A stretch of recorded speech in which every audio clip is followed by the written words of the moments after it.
Previously during the investigation. I'm Kaysen, Forrest Kaysen. Thomas, did you see Nick here? No. When I got here, he was already like this. What are you doing? Get out of the way! I'll do it! George, stay back. She's trying to speak.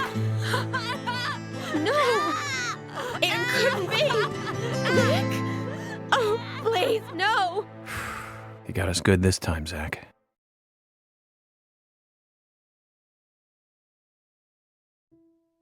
Oh, I can't believe it, man.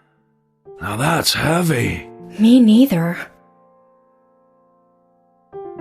When did Becky stop coming to work? I think it was like from the day Anna was killed, man. Yeah, that's right. She was totally depressed about something. Quint called for her to let us know she wasn't coming in for work. She must have been totally in shock, the poor thing. So you took the twins along to cheer her up? That's right, hun. If only I knew it would be like this, I'd have spent more time talking to her. You told me about a special secret between your children and Becky. Yes, of course. What about it? It seems Becky handed them an item before she was killed. Any idea what that might be? Now that you mention it, they had a box about this size which they said was very important. That's it. I'd like to talk to them about this in person. Where are the boys now? They went out, actually, with Mr. Kaysen. They said they were going to visit Greenvale Forest Park today. They were going to take Willie for a walk, that dog of his. Kaysen? Do you know him well? Oh yeah, he's a good guy. He always brings us gifts from his road trips. The kids love him, so we let him take them out every once in a while. You know, for a little quality time with the missus. Okay, I understand, but the situation calls for urgency.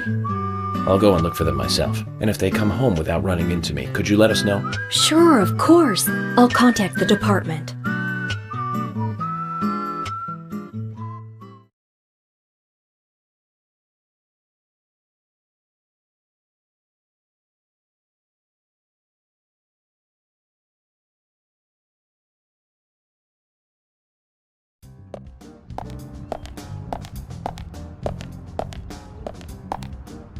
Isaac and Isaiah aren't here. They're apparently out with Kaysen. Let's go look for them. With Kaysen? Sounds like a long story. Any ideas where to start looking? Lily told me where they went. No problem.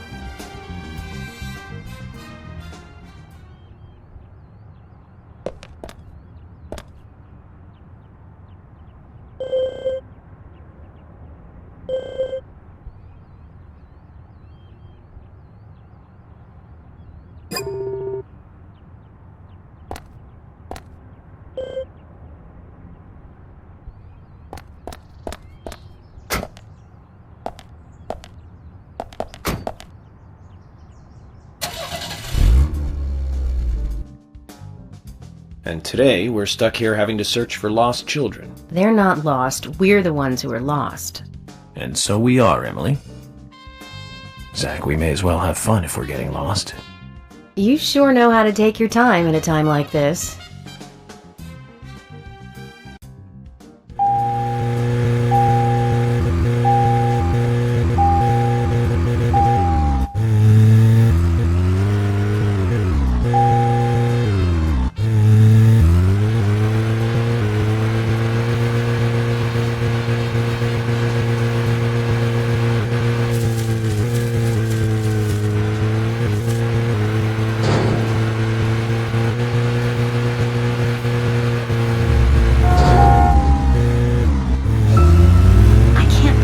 Two people have been murdered in our town.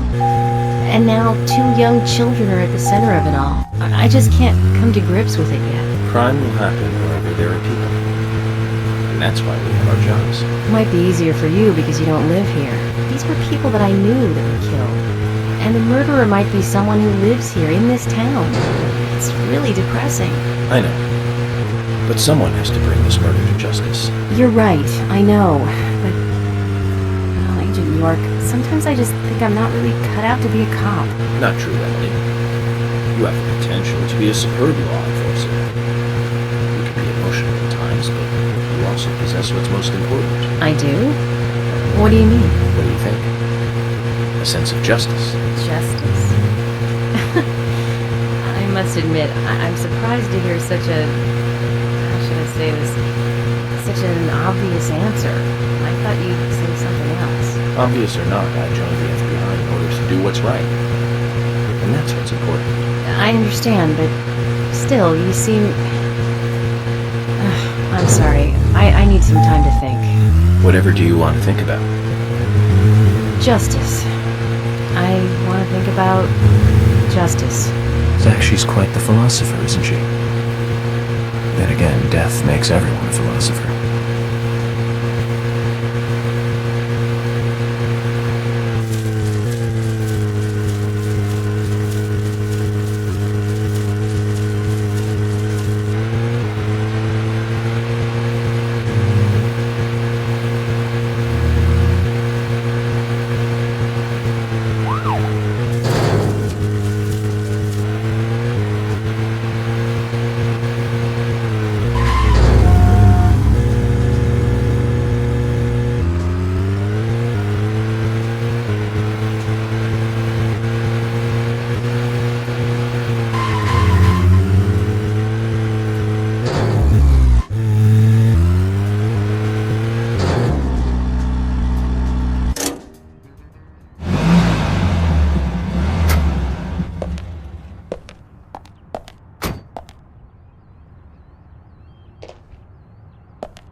Is there something you want to check out?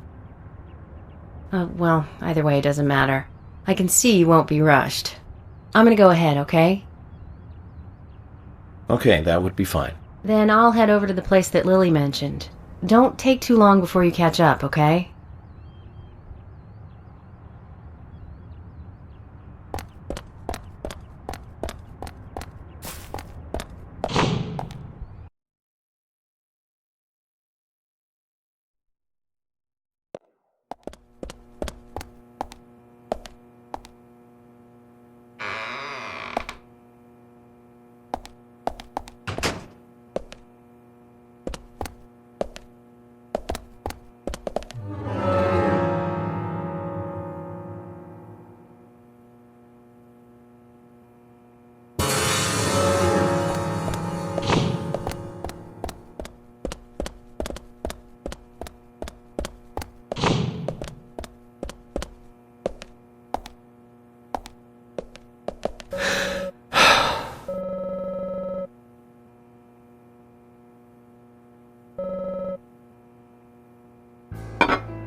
You know, this doesn't taste good today.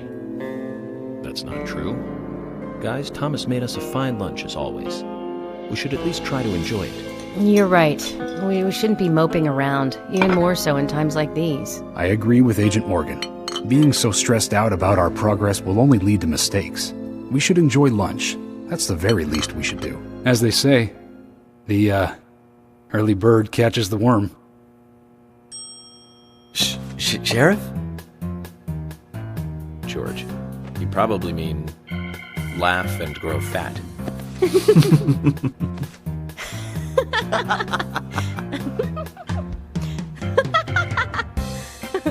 Yes, well, okay.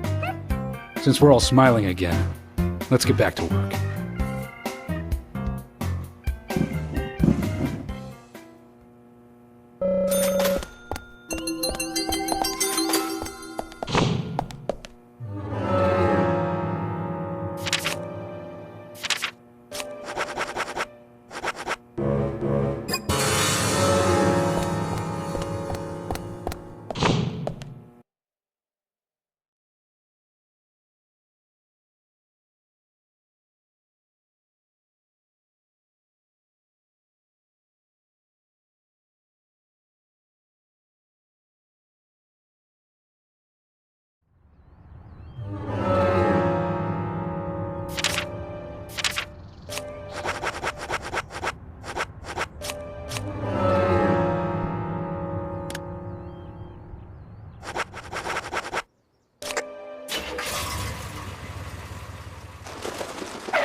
It feels so great to be back in my own car, Zach.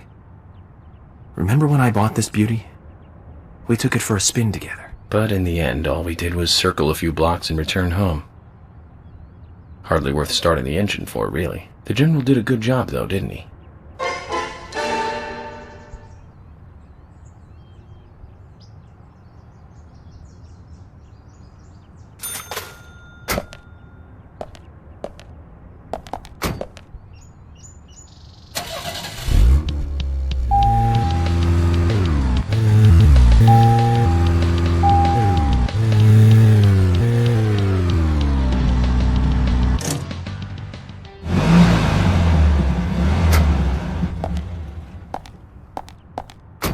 Zach, is there something here that you want to check out? According to Lily, the twins should be with Kaysen. Perhaps we should try going to where she told us they might be. Hey, Sigourney. I'm glad you're here. My pot, it's getting cold. Please, let's get going. Okay, no problem. By the way, what's in the pot? Does that really matter? Now let's get going. Hurry! Once we get her home, Zach, let's ask her again.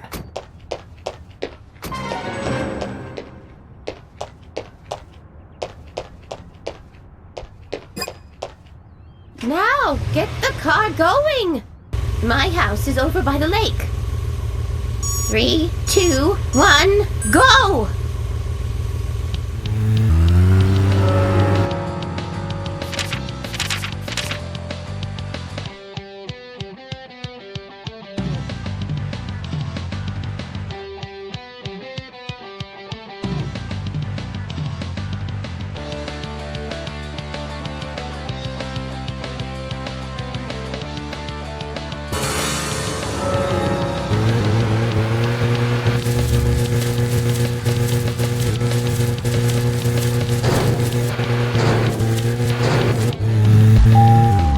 This is not good. It's losing more and more of its warmth. At this rate, my pot is going to get cold. Hurry! Hurry! Step on it! Why do you have to drive so safely? Can't you see my pot is getting cold?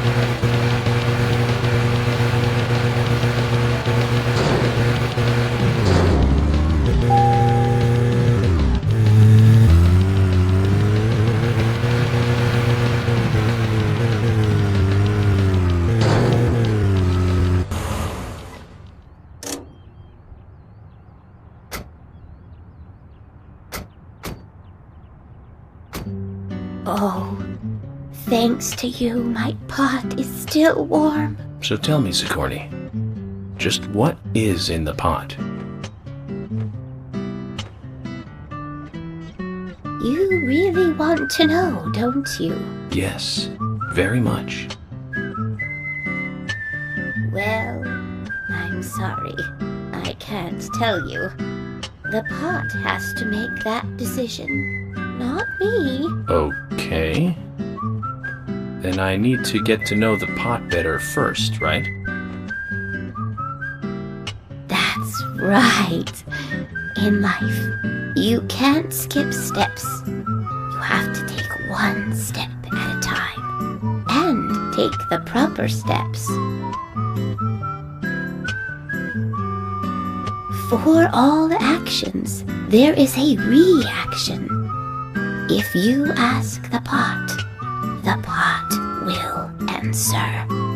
It's that simple. There's truth to what you say. Yes, the pot is full of truth. If you want to meet the person you are searching for, you have to ask the pot. Listen carefully. The more steps it takes to cook a stew, the better it tastes when it's cooked.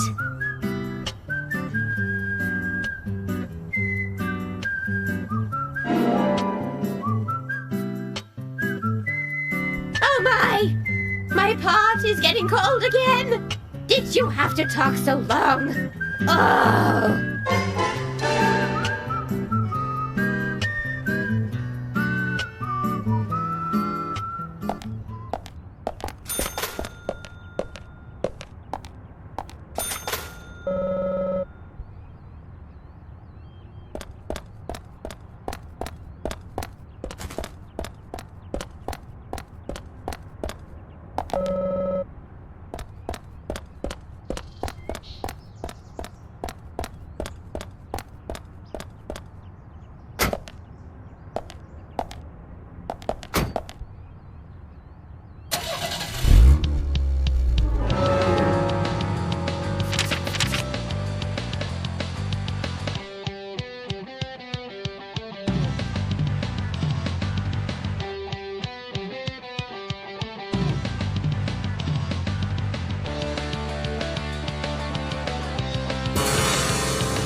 Hey, Emily. Something smells good. Really? I'm trying to make a meatloaf this time. A meatloaf, huh? Nice. That's a basic dish for every household. Yep, my mother cooked it pretty often too. Would you like to give it a taste? Again? Well, I can... Don't worry, I've done the poison testing already, and I made something pretty tasty last time, didn't I? Emily, maybe we should do this another time.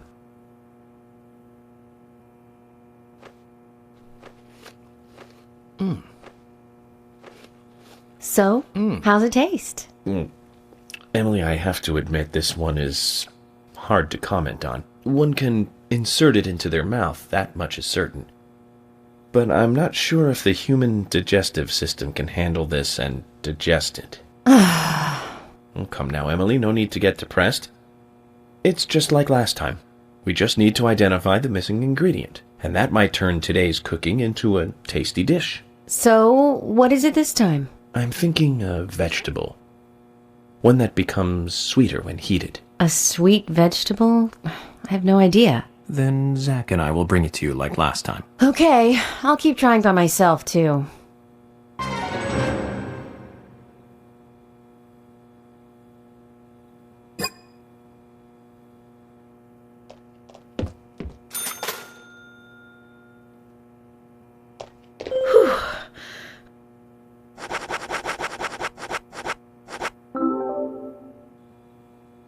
Emily, the answer is onion. Onion?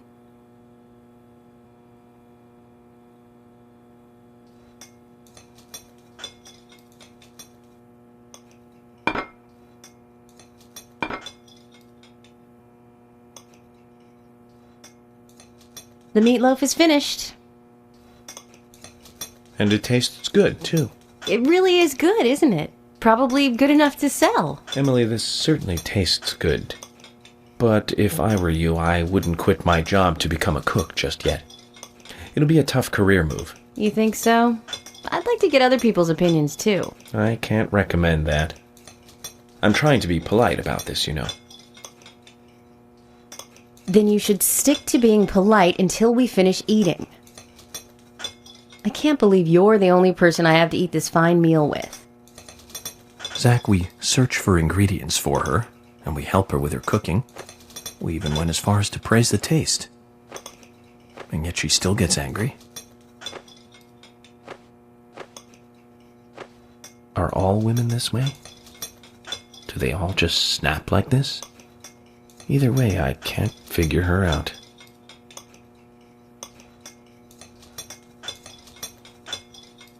Agent York, I'm sorry if I got a little emotional on you. But I'm glad I was able to make a good meal today. I know this isn't much, but please, I want you to have it.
Now that's a pretty girl. I wonder who she is. Polly's daughter, perhaps? Maybe a granddaughter. Might be worth asking her.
Polly, about this picture.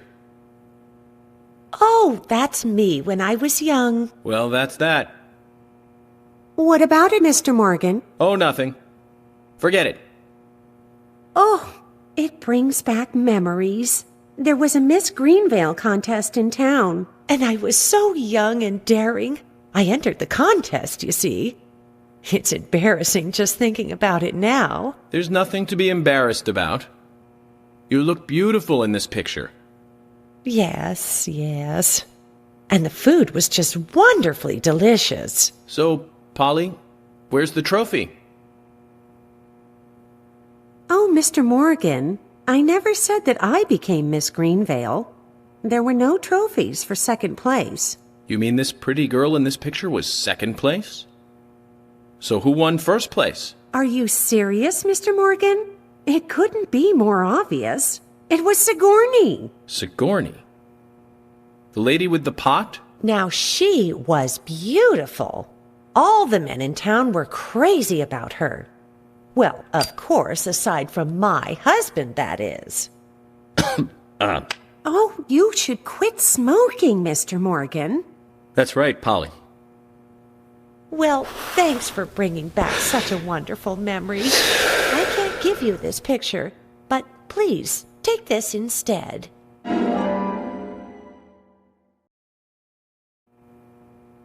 Now that's one story I won't be forgetting for a while.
Zach, look at the time. They aren't here anymore. Should we try the Ingram house?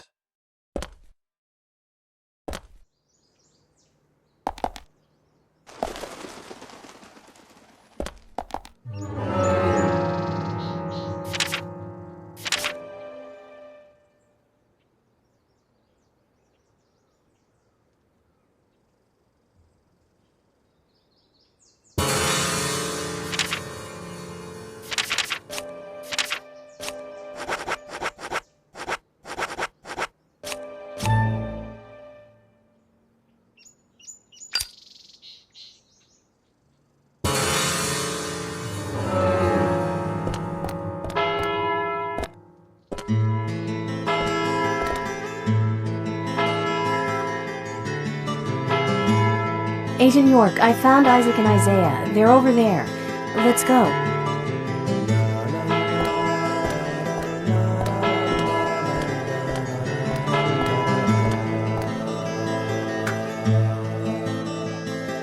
Hello again, Isaac and Isaiah. I hear you're teaching Willie to do tricks. What's your secret? It's easy. Really simple. If he does it right, we give him a treat. A cookie if he does it right. I see. You're very clever. So, tell me, you two. Could you perhaps tell me your other special secret with Becky? No, we can't. It won't be a secret if we tell. I'm not telling. We promised Becky. Now that's a problem. Because I also made a promise to Becky. A promise to catch the bad man who hurt her. But I can't keep my promise if I don't know what the secret is. Do you see?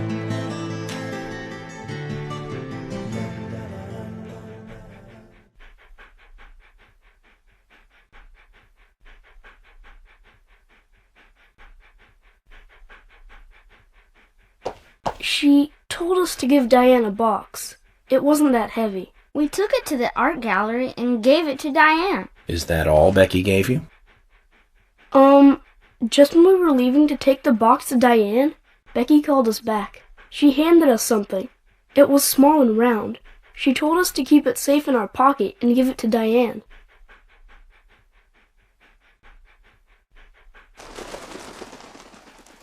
And then you met Carol on your way? Yep, I took the round thing out of my pocket and we looked at it. And then she talked to us. We told her that we were on an errand for Becky. She said she'd do it for us. But we told her no, because Becky asked us, not her. We promised Becky to do it ourselves.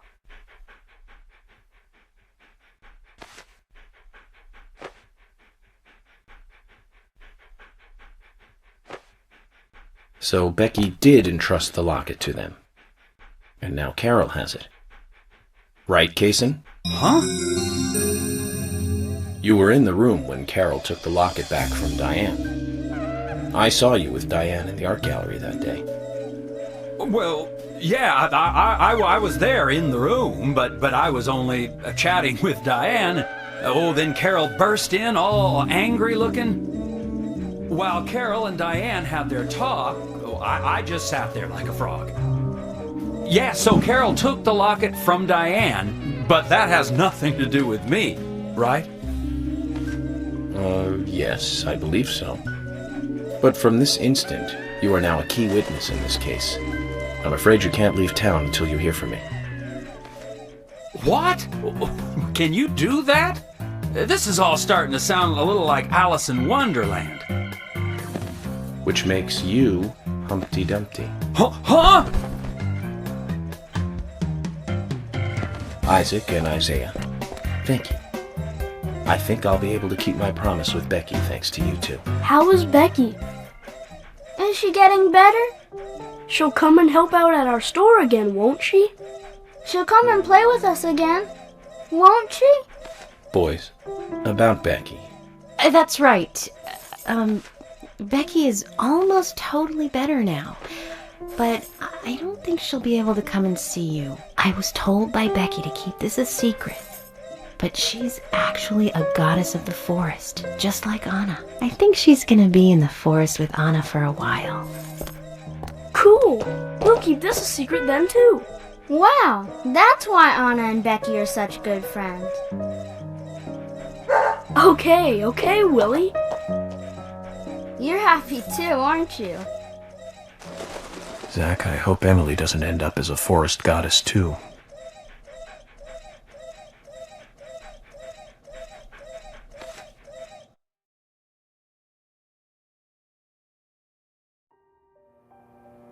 Okay then, Zach. Let's go over what we found out recently about the case. First, Diane, the owner of the art gallery. She was out drinking with Nick Cormack in a bar on the night Anna died. Nick confirmed this, and so she has an alibi. But then we have what Nick's wife Olivia told us. According to Olivia, Nick and Diane not only went to the bar, but also went somewhere else that night. Do you remember where that was, Zach?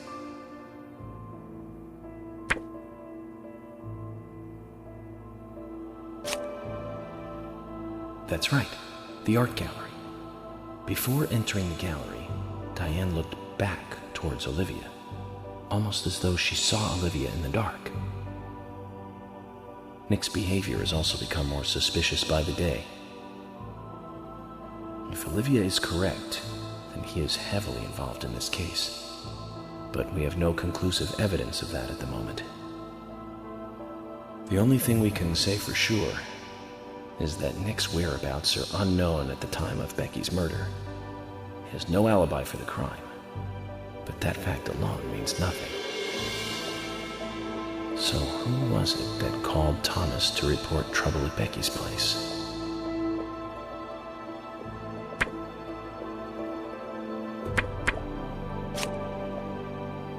That's right. It was Quint, Becky's boyfriend. He went to her house and saw the tragedy. Now, about Becky's murder. I'm embarrassed and mortified. Killer struck again while we were on the case. We found her bitten off tongue, a massive amount of red seeds that poured out with the blood, and an inverted peace symbol like the one seen at the site of Anna's murder. From the similarities, one can deduce that Anna's killer killed Becky. We also found one other important piece of evidence in Becky's room. Can you remember what that was, Zach?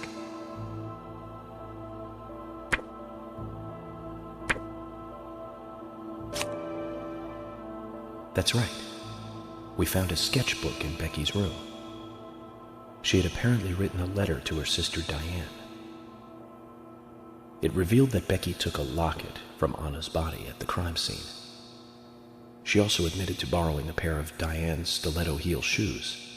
So Miss Stiletto Heels was Becky. There was something else at the end of the letter. It said that she handed the locket and stiletto heel shoes to someone. Do you remember who, Zach?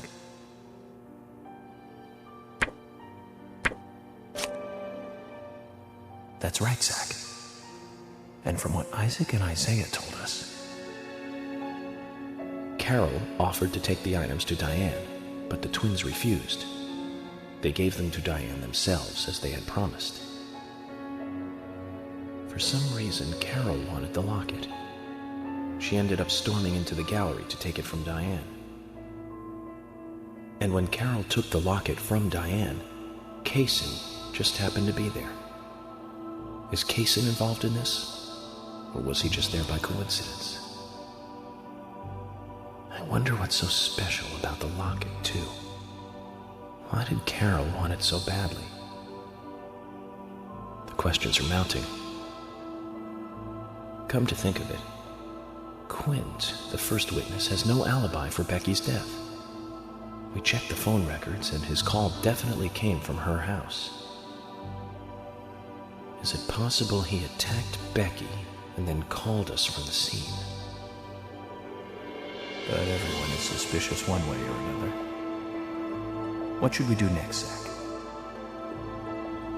Okay, who's the most suspicious?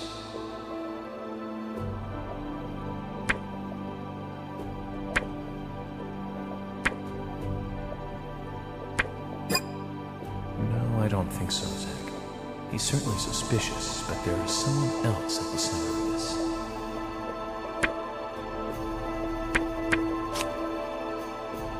That's right. Becky's sister and Carol's enemy, linked to both Nick and Kaysen, the elegant owner of the art gallery. Zach, that's our next move. We'll start with Diane.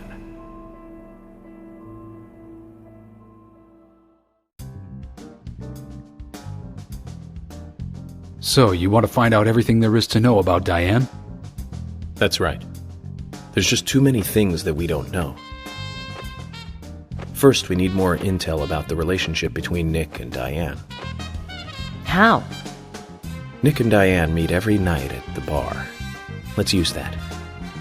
George, we'll need you to stake out the gallery. What do you mean?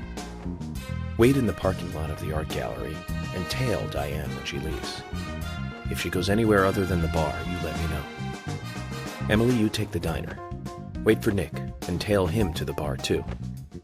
As with George, if he goes anywhere else, then you let me know. Okay. Thomas, you keep a watch on them inside the bar. Yes, I will. I'll be waiting in the parking lot of the bar. Once Nick and Diane are together, I will follow them wherever they go. What time do they usually show up, Thomas? Around the same time. Usually between 22 and 2300. Then at that time we do it, boys and girls.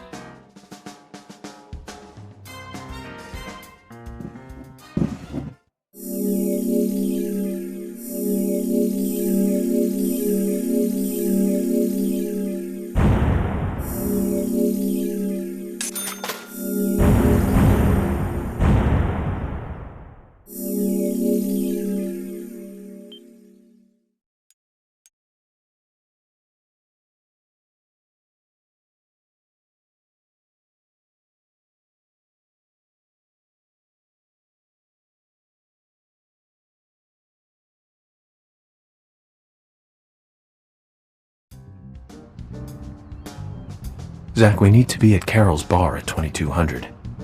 Looks like we have some time to kill. We can go to the diner and see how Nick and Olivia are doing.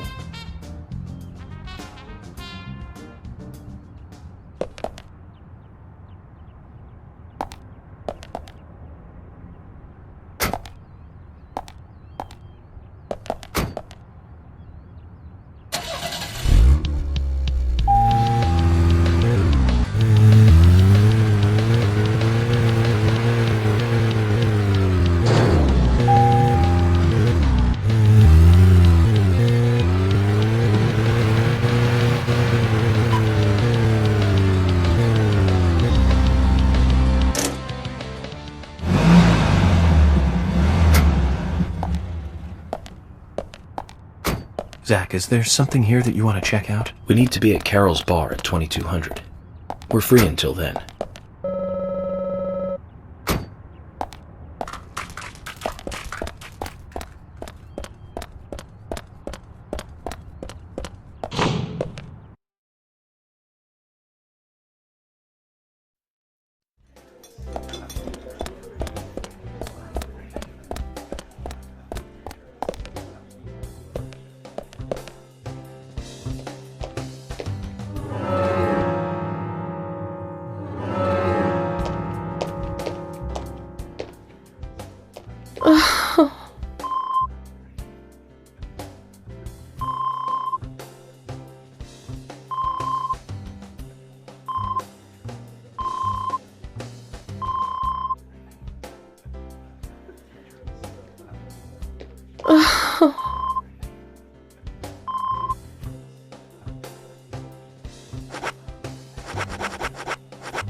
Hey, I'm working here. You can't just stroll into a chef's kitchen.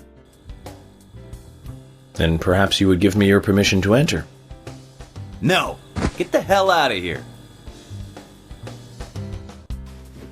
Zach, everyone has their own sanctuary. Let's leave him in his.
Nick's still in the bar.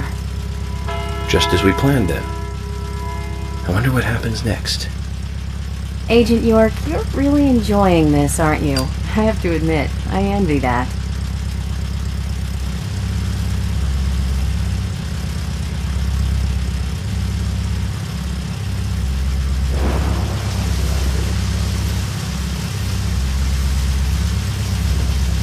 Agent York, Nick is leaving the bar. What about Diane? She isn't here tonight. Emily, check that with George. George, can you hear me? Nick's leaving the bar. What's happening with Diane? No movement. Tell me what to do here. Stay put, George. I'm thinking Nick will head to the gallery. Let's meet up there. 10-4. Copy that.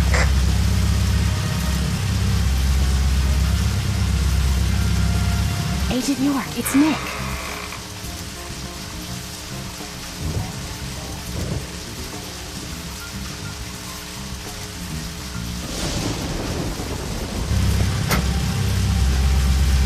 Sorry to keep you waiting. Let's go. Okay.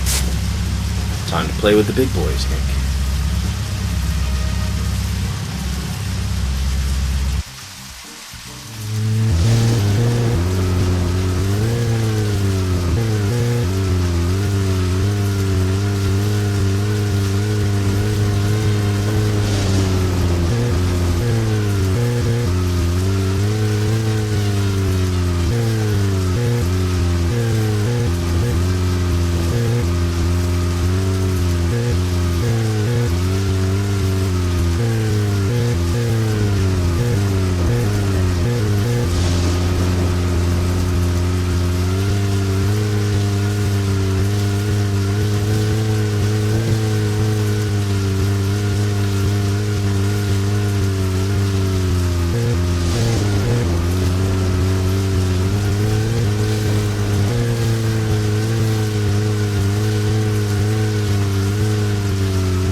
We'd all have halos by now if I was driving. I think someone's putting a curse on all the cars I drive recently. Agent York, Nick's getting away. Don't worry, time to get serious. Hold on, you two, this might get bumpy.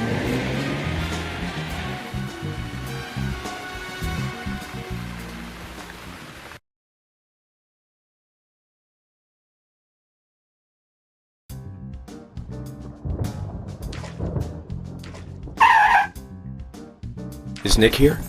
George? No, he hasn't showed up here. What about Diane? Any movement? No action here at all. Did something happen? Yes, a little. But George, something's different about you. Are you okay? Actually, I had a little drink while I was waiting. This is my first murder case, after all. I'm on edge, and I needed one. It was only a little, though. I'm still in control.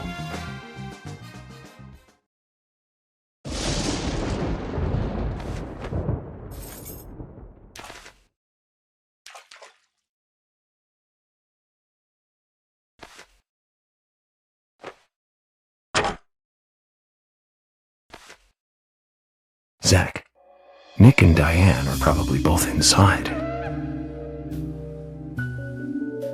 George, you're sure you didn't see Nick? Positive. I haven't taken my eyes from the entrance all night. Not that I don't trust you, George. But I'm positive Nick is here. Is there another entrance? Not that I know of. Well, I'll go look for one. Help me out if you can, would you?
Emily, I want you guys to... Wait out here, I know.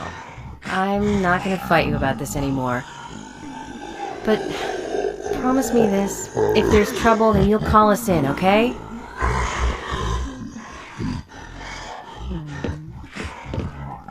You might not think so, but we're a team. Team? That's what I think, at least, and I'm interested in you and Zach. I don't want anything to happen to you before I hear more about you two.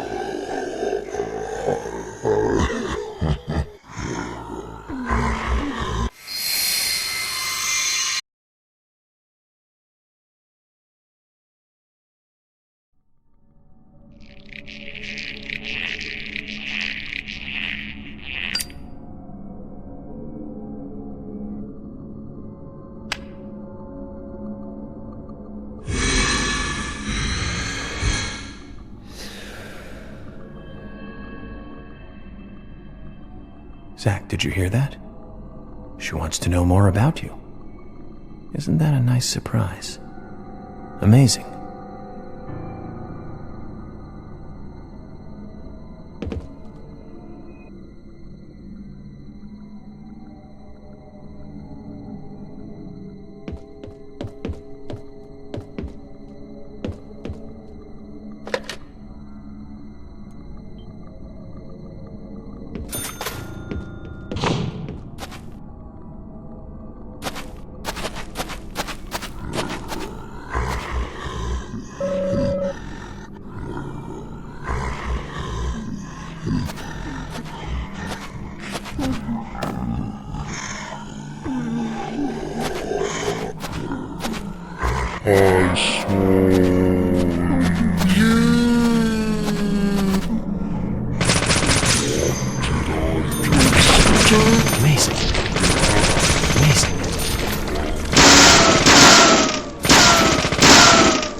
Huh?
This is the entrance hall.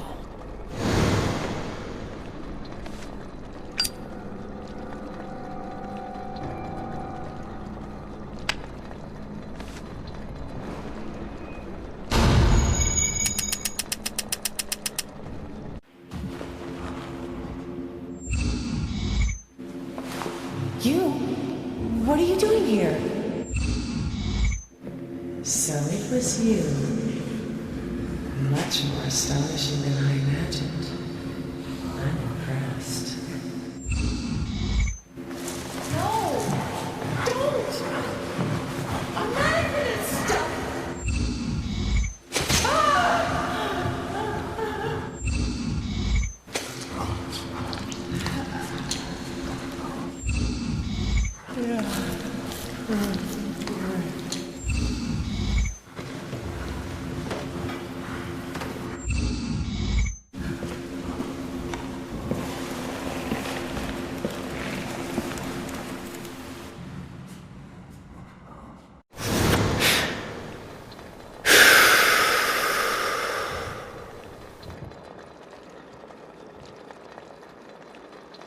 Too much noise.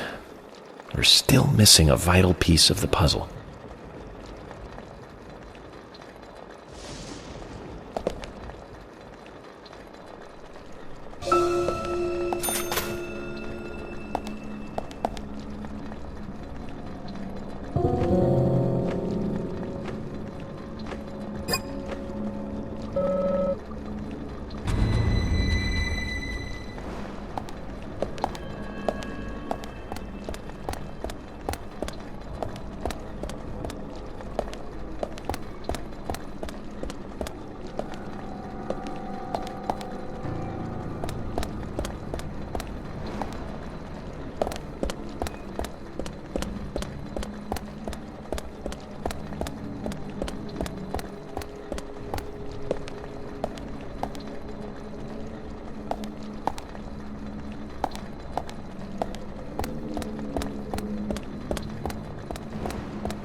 You?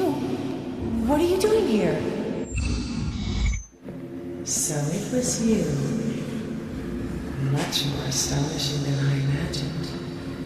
I'm impressed. No! Don't! I'm not gonna stop!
Nick.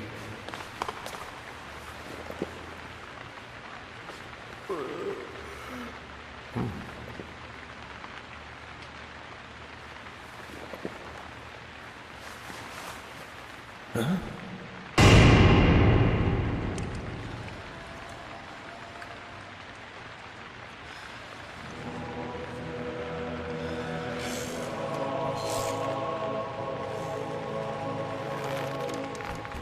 Agent Morgan, where are you? Answer me! Come on, open up!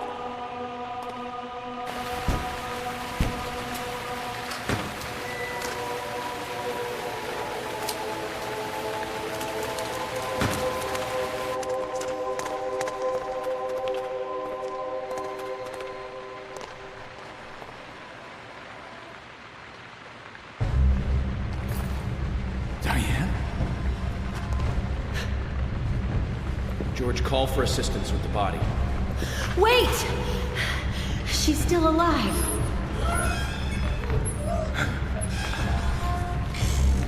Diane, don't move. Don't move your hands and stay still.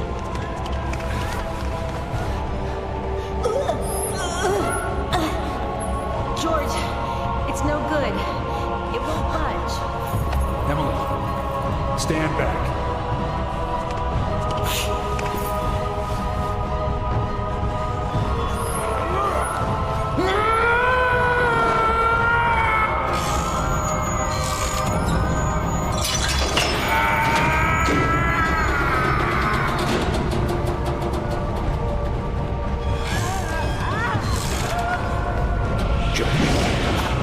Not enough time.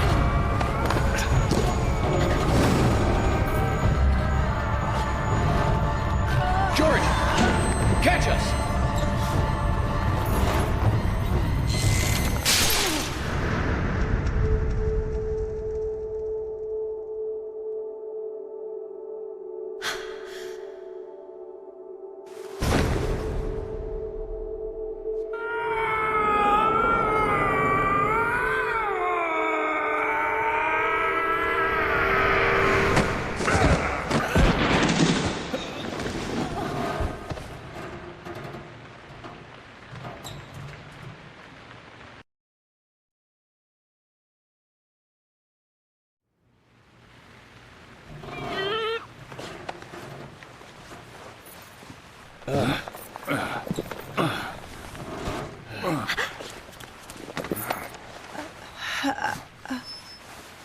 Thomas, call an ambulance.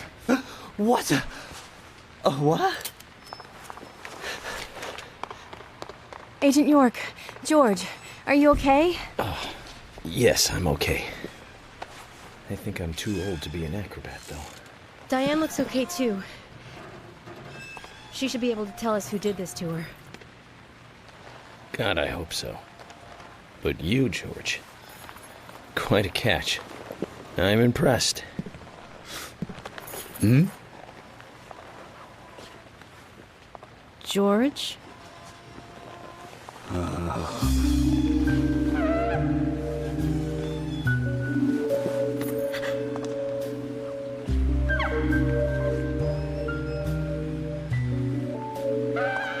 Diane.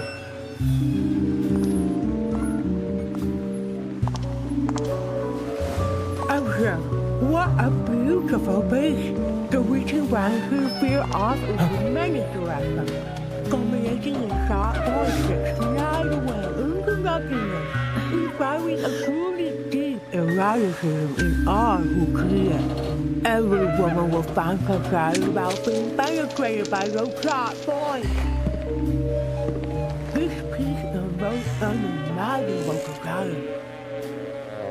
And yet, more than a wooden piece of art. It is a piece of masterpiece by arrogant dinosaurs themselves. Come closer. Bathe in its beauty.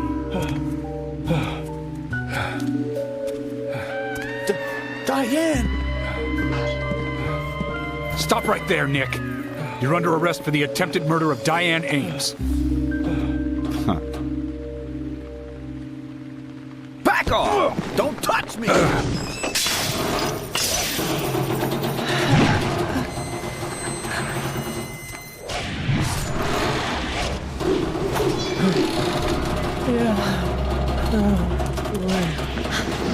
Diane, no! Move!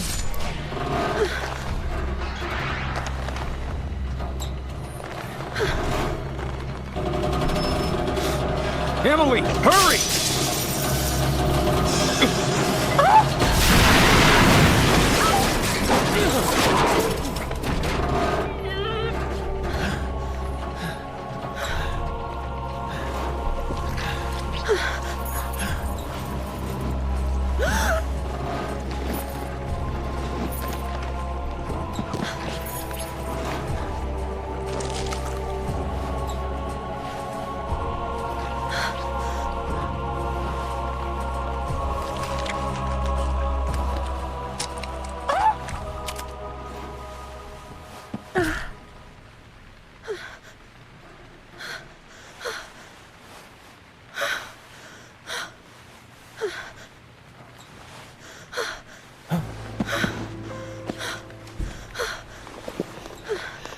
I requested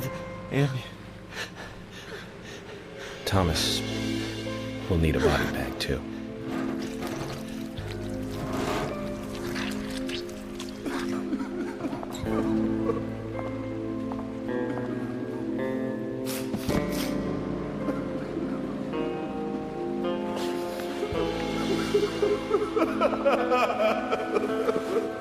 Nick, quiet.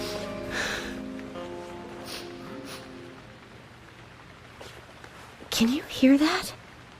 Hmm?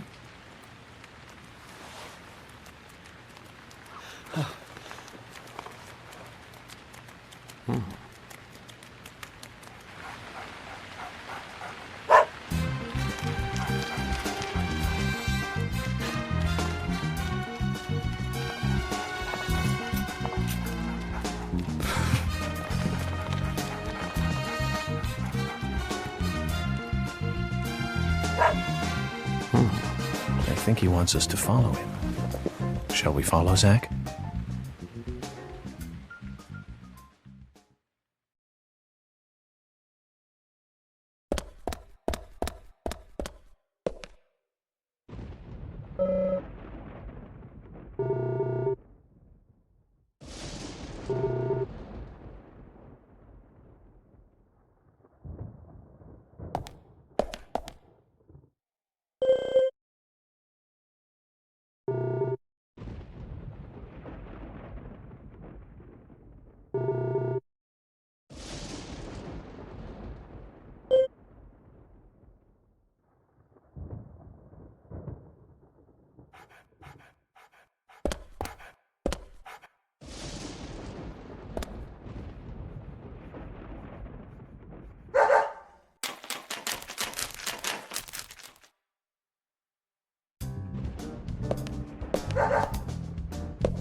Zach, Willie is calling for us.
Willie, are you out there?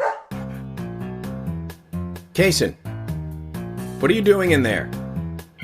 York, is that you? Thank God. I can't get this door open. Can you unlock it from your side? Kaysen, stand away from the door.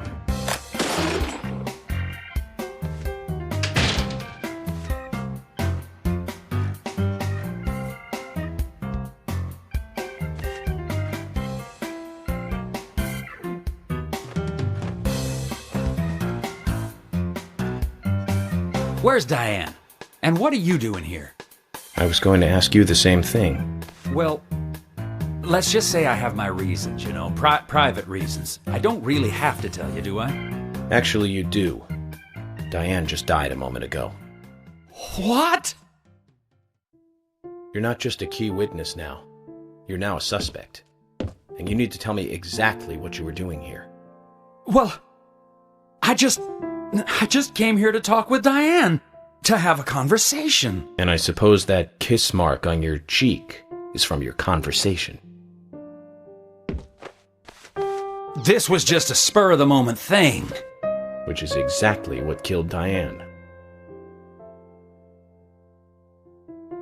Okay. I came here to be with Diane. You happy now?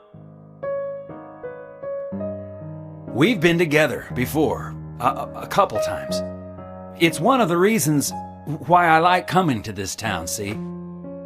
This time is no different. I bumped into her in a bar in Seattle. I had some holiday coming up. Well, so I just took it and I drove her back here. I have a wife, you know, but we've been separated for a while. We're going through a divorce right now, and I don't want her lawyer finding out.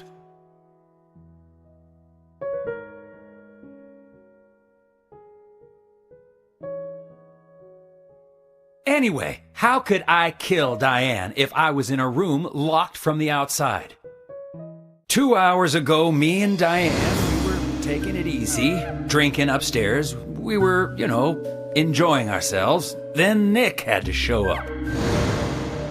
Well, then Diane had a sudden change of heart. She locked me up in here.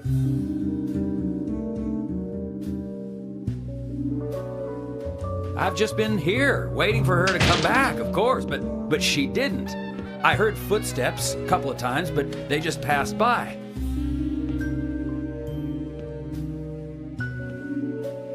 Well, then I couldn't wait anymore, so I let Willie here out through the window.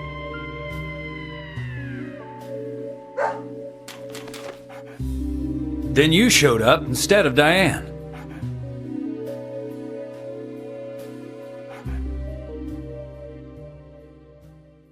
Zach, Diane has become the third victim of our killer. And nada from questioning Nick. Nothing.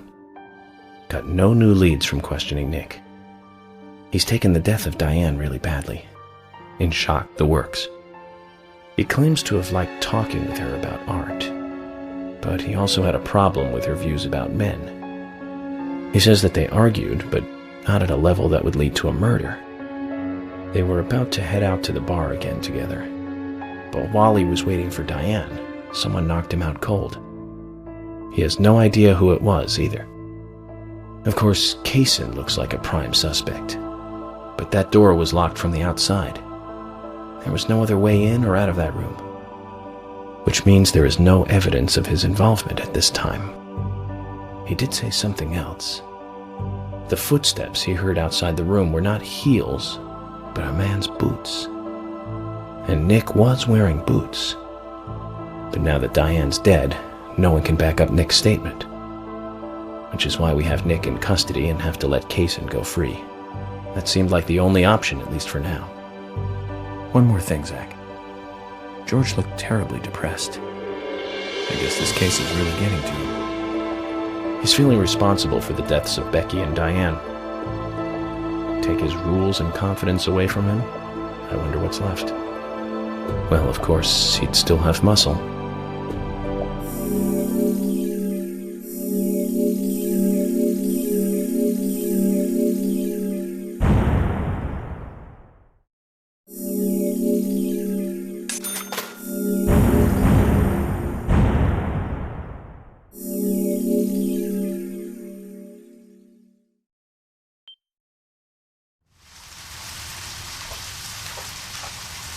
Zach, let's get back to the hotel. First Anna, then Becky, now Diane. I'm not looking forward to writing this investigation report. Agent Morgan. York. Do you have a moment? What is it, George? There's something I'd like to talk to you about. Do you have any time later? Can't we just do it here? If possible, I'd like to go to a bar. Of course, we don't really have to. A bar? Now that sounds like a good idea. Zach, what do you think? We can go drinking with George, or turn him down and head back to the hotel.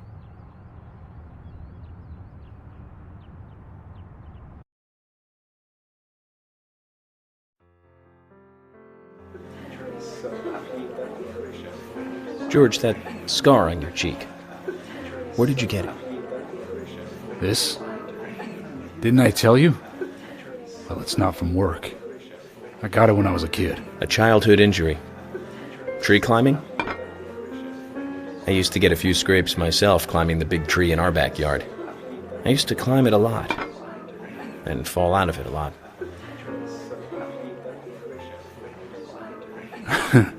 This wasn't anything like that, though. It was my mother. She did it. I'm sorry, George. Don't worry. It's ancient history. The world is flooded with unreasonable violence. The strong overpower the weak, adults over children, men over women, and criminals over their victims.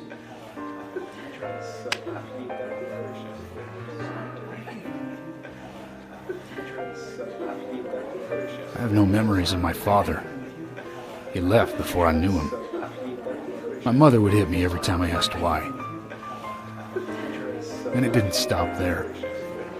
If I ate too slow, left my shoes scattered around, TV volume too loud, she found reasons to hit me. Hit me bad. The worst was what she called the tree punishment. She'd whip my back with these thin tree branches like a whip. Please, Mama. I won't do it again. That hurts, Mama. I'm sorry, please. I'm sorry.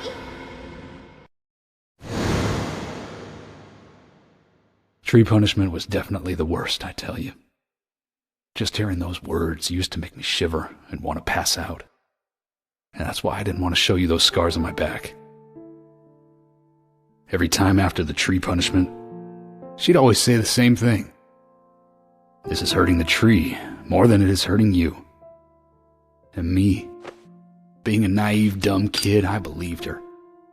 I went to the woods to apologize to the trees.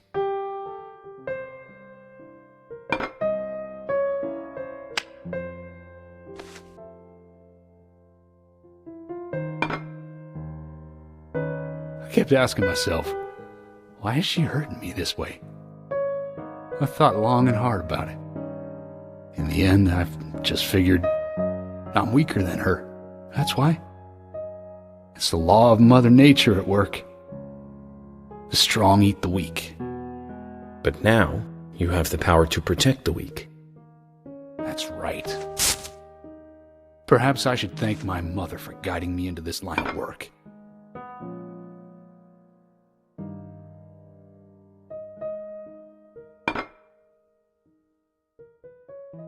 York.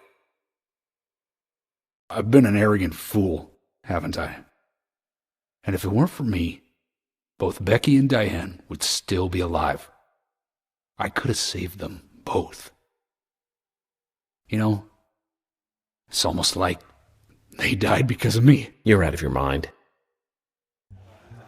I invited you to this bar for a drink, but I guess this bar is my confession chamber, and I wanted you to listen. And to tell you, well, you must already hate me for causing all these problems and not following your orders. York, I'm sorry. I'll follow your orders from now on. You'll have my total cooperation. George, you've been as cooperative as you can be. You even invited an FBI guy to a bar for drinks. You've done a good job protecting this town. And the folks here respect you for that. Nobody can blame you for anything. Thanks. I do feel a little better.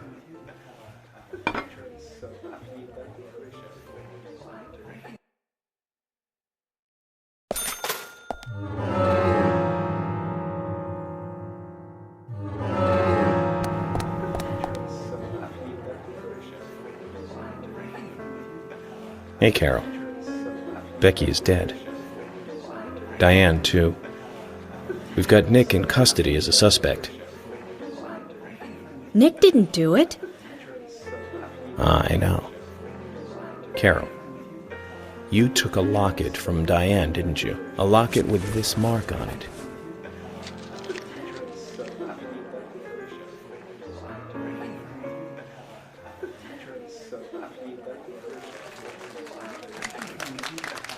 I'm busy, gotta go.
Sorry to keep you waiting, boys.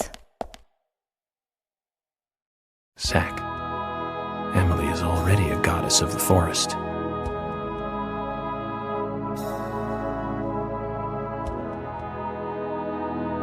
Let's forget work for a bit and drink a little, shall we? York? Why is she here? I just thought the more the merrier. You know, to relax and get loose. Is this a problem? No, of course not.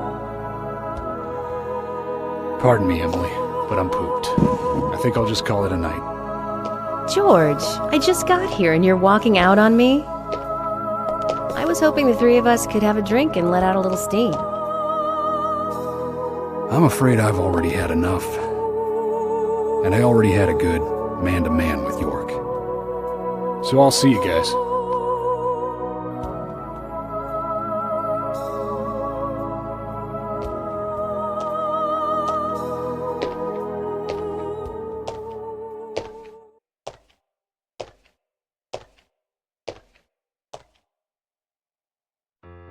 I think George likes you, but he's avoiding you all at the same time.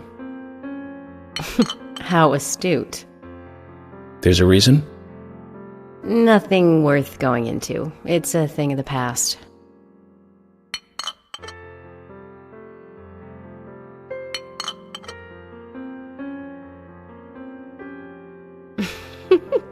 Okay, he did ask me out when I first came to town. I was still in high school. But I never really considered him my type. And there's the age gap thing, too. I respect him, of course. I wouldn't have taken this job otherwise. So, did you move to this town alone? Of course not. I came with my parents. Tell me about them then. Sure, why not? My dad dealt in stocks in New York. He was hardly at home when I was a kid, always working. Those pieces of paper were far more important to him than I was. Which is no different now, really. I don't see much of him. My mother? Totally different story. A wonderful person that I still respect. She was always kind and understanding. Not only that, but she would always help me find my way. She could be fierce, too, scolding me if I took a wrong step. We had our battles, sure, but all in all, she was a wonderful mother. Past tense?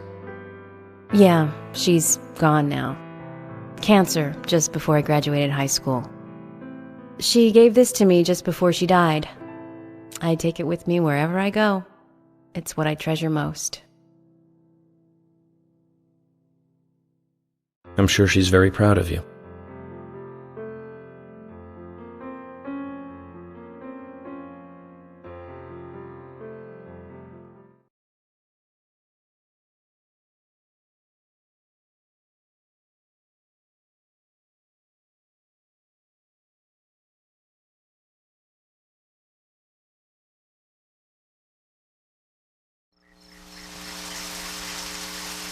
I had a good time tonight. Good night. See you tomorrow. York. Yes.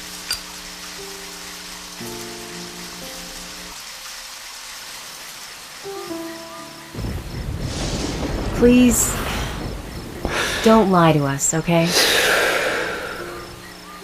I won't. Don't worry. I won't.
So then, this case turned into a multiple homicide. What kind of motives turn a criminal into a serial killer? Is it hedonistic? Ritualistic? Copycat crime? Sex-related? Cannibalistic? From the Bureau of Statistics. These interesting ideas don't always really explain the real motive. They're just words, phrases that the media uses to scare citizens. The spotlight falls on a mere 1% of all cases. Only the weird ones. You understand all this, right, Zach? No matter how bizarre a crime may appear to be, at the root, there is always rage and personal interest. Right, Zach? Most people simply don't kill for pleasure. But that kind of common sense never applies to our investigations. Maybe we're lucky. Or unlucky, depending on how you look at it. We end up working on those cases in that 1%. Do you remember, Zach, the first case we handled just after becoming a special agent? Now let's talk about this another time.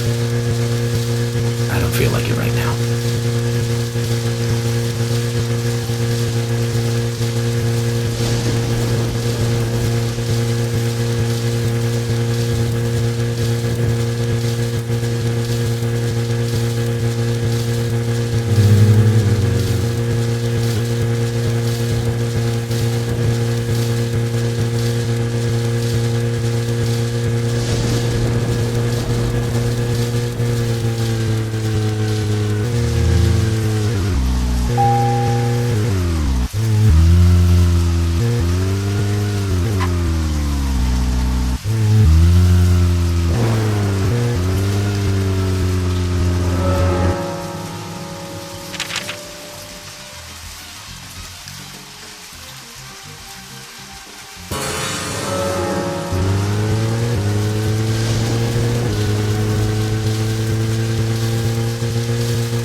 Around here.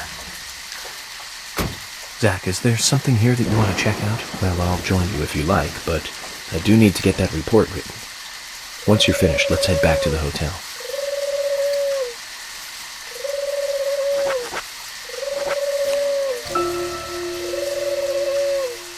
Yeah.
How's Nick doing? Well, he keeps saying that he didn't do it. I see. Do you think he... you know... Diane? The evidence at the scene would suggest so. But this third party who knocked him out makes things more complicated.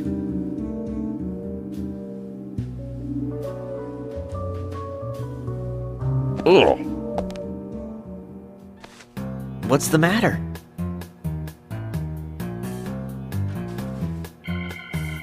What is this? This tastes different. Really? Oh! Oh, I'm sorry. I've got the mustard and peanut butter mixed up. Thomas, you having a bad day? That's not like you. You've been working just as hard as us recently. You must be tired. Not really. Please, I'll make these over. What? Why? It doesn't taste bad. In fact, it tastes pretty good to me.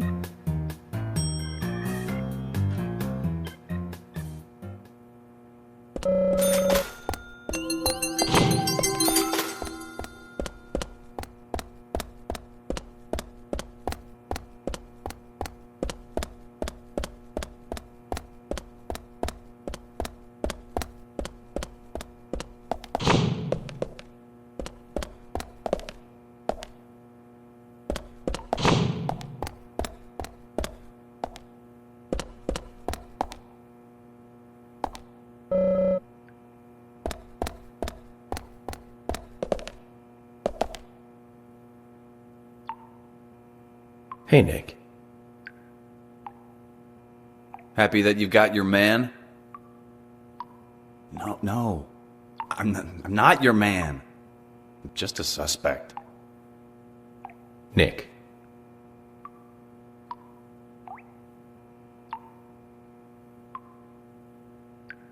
I didn't do it.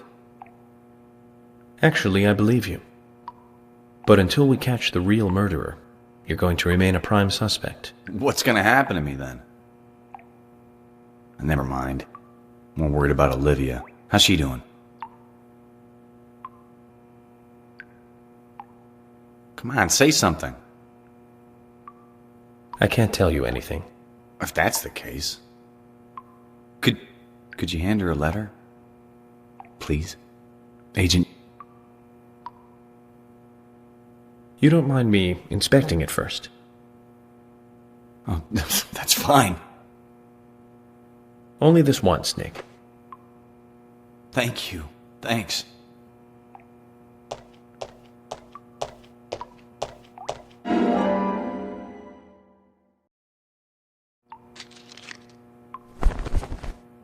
Tell her I'm sorry, will you? Nick, you need to do that, not me.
Hey, York.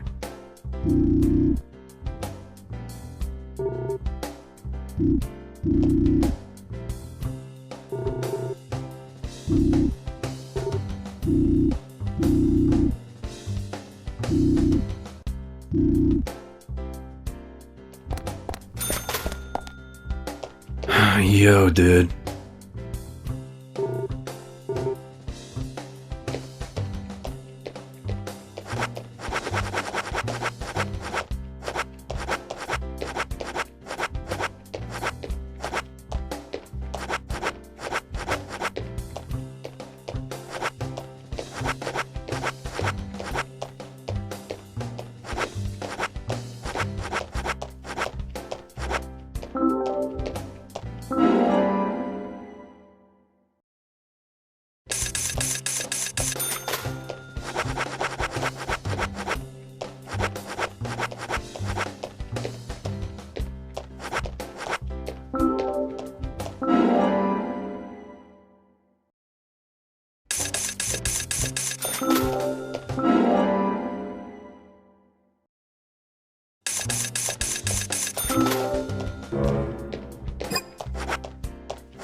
What's this? Nick asked me to give it to you. It's a letter from him to you. Nick wrote this? For me? Olivia, I'm sorry for all the trouble I am causing you. I'm writing this letter because I need to tell you some things. First, I'm sorry about meeting with Diane without telling you. My actions were irresponsible and may have caused you to misunderstand. But I swear to God I was not cheating on you, and I didn't kill Diane. That's what I wanted to tell you. As I sit here in this cell, all I can think about is you. Don't worry about keeping the diner open, okay? Try to eat well, too. I had thought that this happiness we had would just go on forever. I've always been grateful to you, but I've never told you, have I?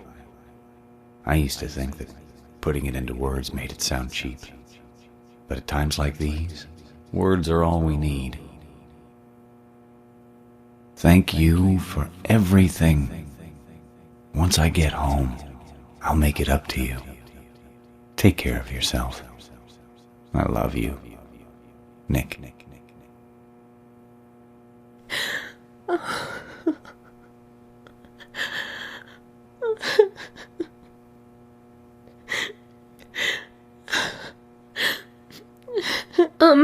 Agent Could you wait a moment, please? I want to write a reply. Sure. Go ahead. Thank you.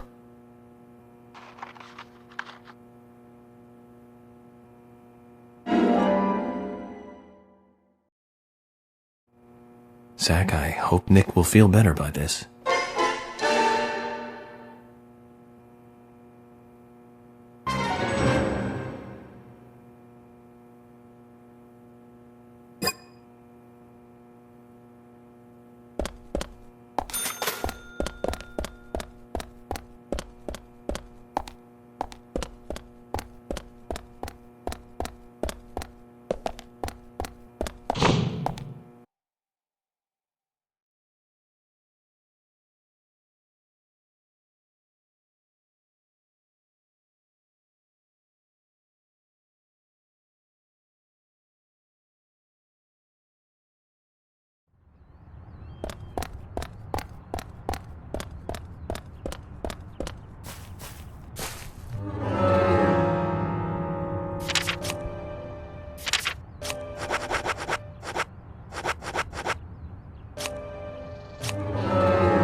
Inside the first victim's body.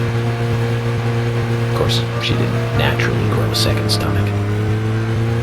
One of the stomachs belonged to someone else. As more victims piled up, there was one with 2 hearts, one with 2 livers, 4 lungs. Different organs at each time. Of course, those extra organs didn't do the girls much good, right, Zach? And they say too much is never enough. In the end, we arrested a professor at the med school. They found the body of his daughter, dead and missing organs at his house. Do you remember what he said when we took him in? I was ordered to restore those deformed bodies back to normal. And remember who he said ordered him? An alien. Well, of course, we couldn't arrest an alien, so we arrested the professor instead. Serial killers can't be caught by logic and common sense. I learned this the hard way. That first case taught me that. Since then, these cases just keep getting more and more complicated. It's a tough job. I thought getting experience while I was young would make the job easy.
this time of year, 3 years ago. Remember, Zach? Yes, that's right. That one. Multiple homicide, same MO, across Utah, Colorado, and Missouri. The victims were all average married housewives. But after being run over so many times by a car, they didn't look human. 5 victims in 2 months in the 3 states. The way he killed them was always the same. But aside from that, there was nothing that linked the victims together. Well, they were all married. But age, race, nothing else matched up. Tire marks and fragments of paint ID'd the car that was used. That's where things got really tricky. The perpetrator used a 1993 model Cadillac Elante as a weapon. It was registered in the name of one Senator... No, I don't feel like talking about this anymore. That senator's basement. I wish I could forget what I saw there.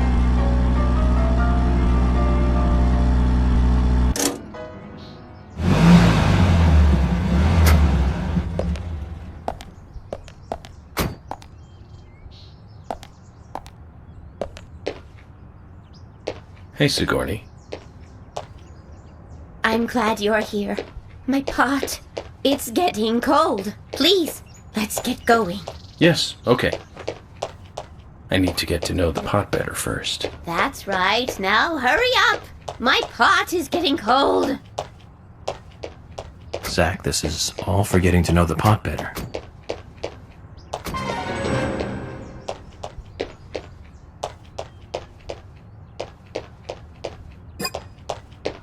Now, get the car going. My house is over by the lake.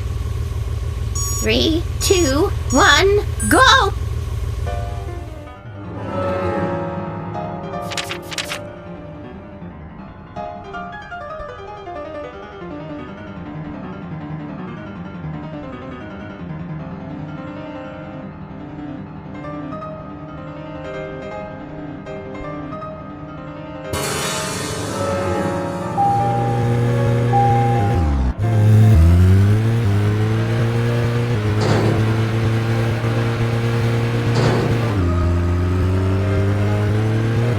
Why aren't we there yet? Could you step on it? If we go this slow, my pot is going to get cold.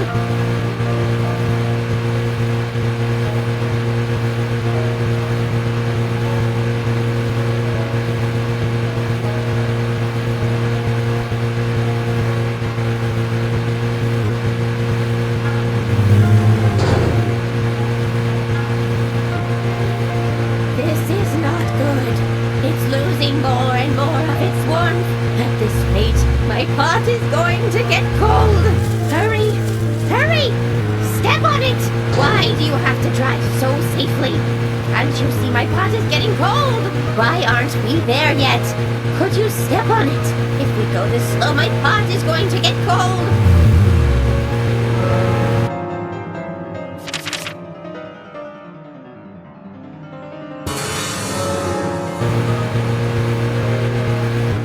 Why aren't we there yet?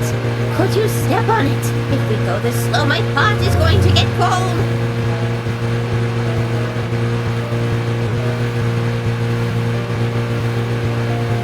This is not good. It's losing more and more of its warmth. At this rate, my pot is going to get cold. Hurry! Hurry! Step on it! Why do you have to drive so safely? Can't you see my pot is getting cold?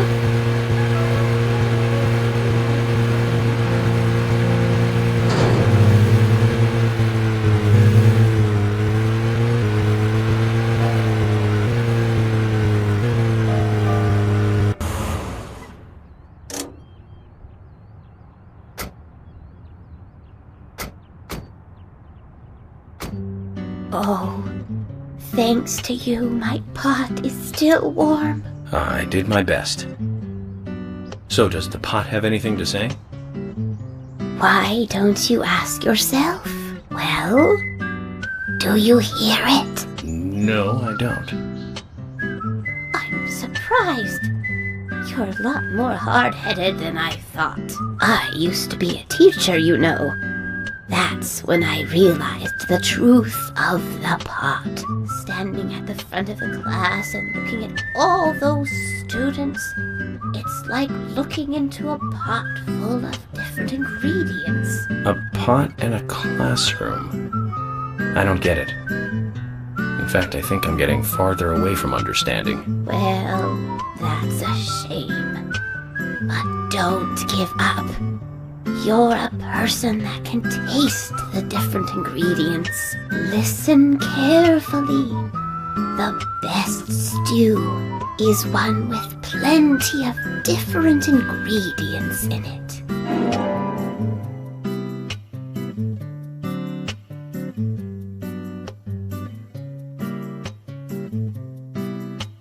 Oh my! My pot is getting cold again! Did you have to talk so long?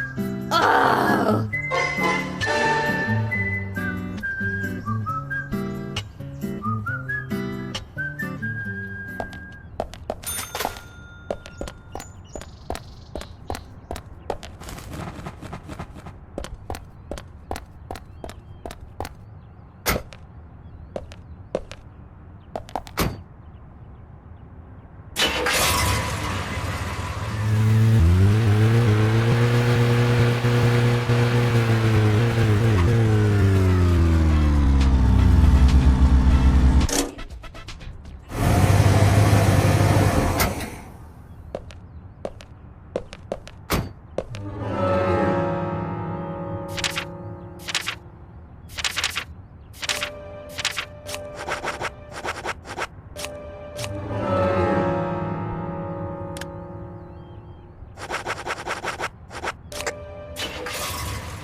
Let's focus on the case at hand.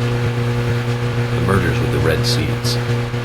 Officially, the Bureau has not made a statement about these seeds.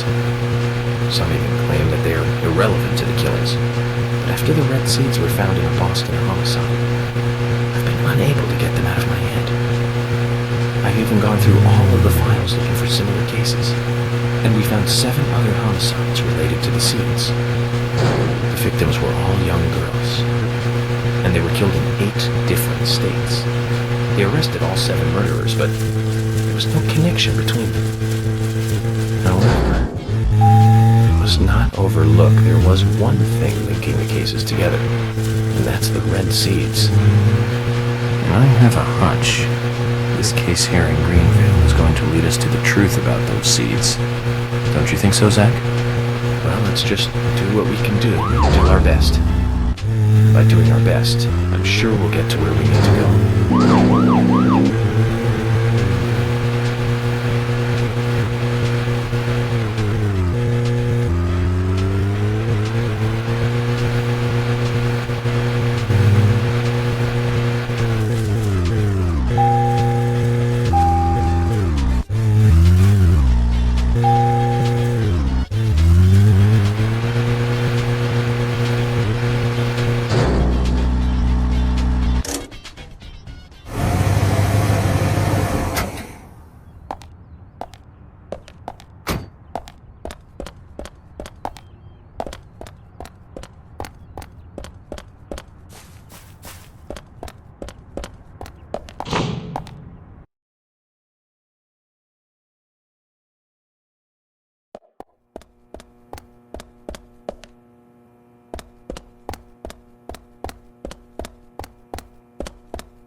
Huh?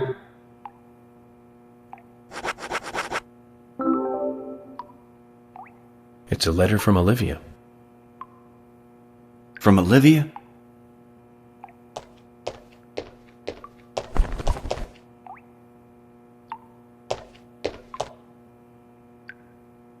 What the? I wrote so much. More than I'd ever actually say. A lot more than this. And she writes me only 3 lines back. Not enough for you? Oh, no, it's more than enough. She wrote as much as she could. That's the best she could do right now. Yeah. 3 powerful lines. I believe in you. I'll wait for you. I'm sorry. I don't agree with the last one, though. I'm the one who has to apologize. Do you feel a little better now, then? Just wait until the case is finished. I promise this will all come to an end. Yeah. I know, I believe you. She's believing in me, too. And waiting for me. Well, I have to be going. Hold on a minute.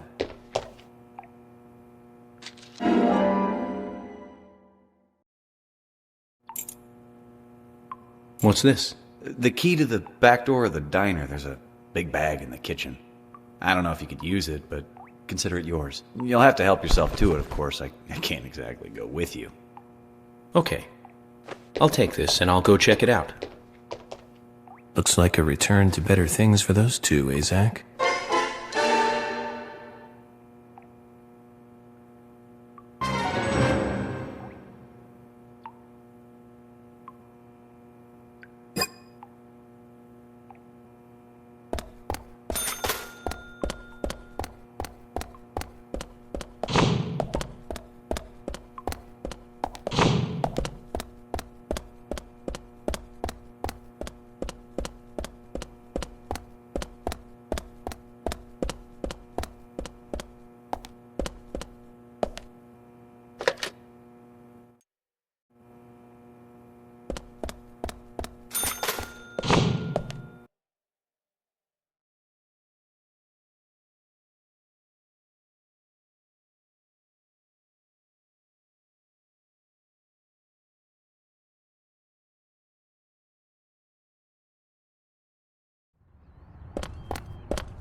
Zach, if you notice anything, just stop me.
Zach, is there something here that you want to check out? Well, I'll join you if you like, but I do need to get that report written.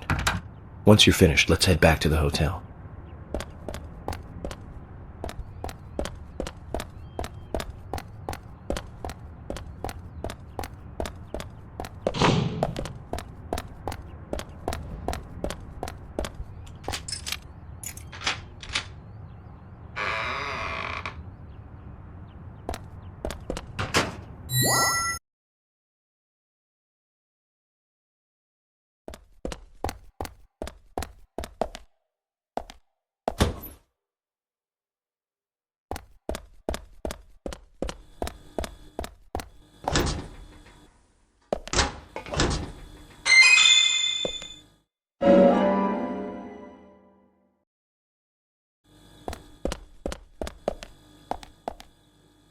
Nick was like, if you could use it. But, Zach, this is great. We'll be able to carry more items now, Zach.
It's still not right. You've certainly gone to town this time, haven't you?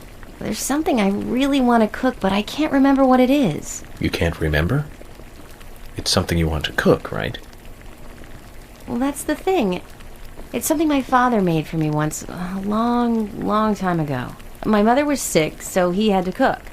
That was the only time he cooked. I remember how it tasted, and I wanted to make the same dish, but no luck. I also remember what it looked like, but I have no idea what was in it. And you still decided that you'd give it a try anyways. Amazing. Most people would give up without even trying, Emily. Do you have a problem with this? Okay, so I was nostalgic and emotional, but I wanted to give it a try. I'm sorry. I need to watch my mouth. Who am I to comment on your private issues? I'll make up for it by helping you look for the right ingredients. You will? Yes, of course. This will make a nice break from the investigation for me. Now then, what kind of dish was it? Various different ingredients placed on top of an English muffin, with some kind of sauce on top, a yellow sauce. He learned it from a diner close to where he worked in New York. So a New York-style yellow sauce. Do you remember anything else? Well, there were two things on the muffins. Something chewy and salty, and something soft with two colors. Okay then, Emily, I think I know what you're talking about. I'll go and look for the ingredients. You try to remember some more. Sounds like a plan. Well then, let's try to recreate this taste from her past. What do you say, Zach?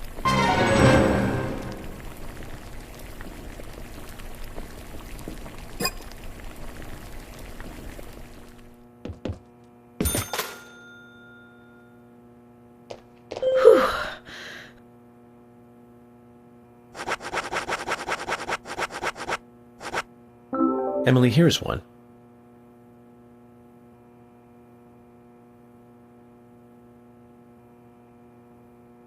This is definitely right. We're getting closer to how it tasted. Great.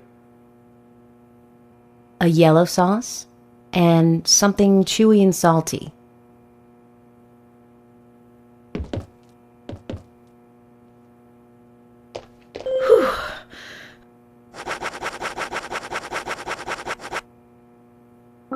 Emily, here's another one.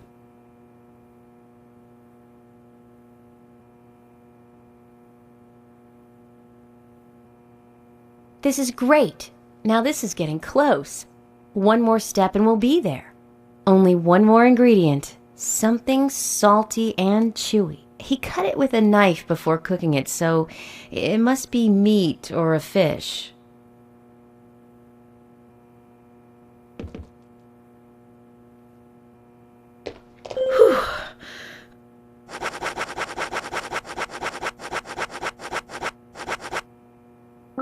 Emily, here's another one.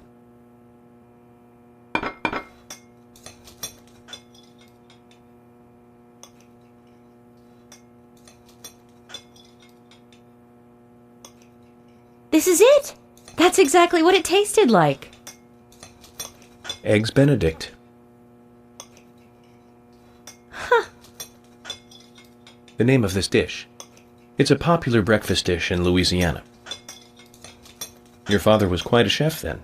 What do you mean? This is much harder to make than it looks, Emily. You have to bring it to the table with all the ingredients at the same temperature. And that requires preparation, timing, and skill. You'd have to be pretty good at these three things to make a really good Eggs Benedict. Really? I never thought of him as a skilled cook. I haven't talked to him for ages. We've been kind of separated. I wonder what he's doing now.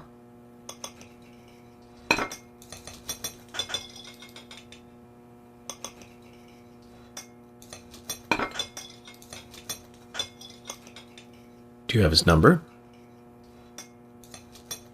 I think so.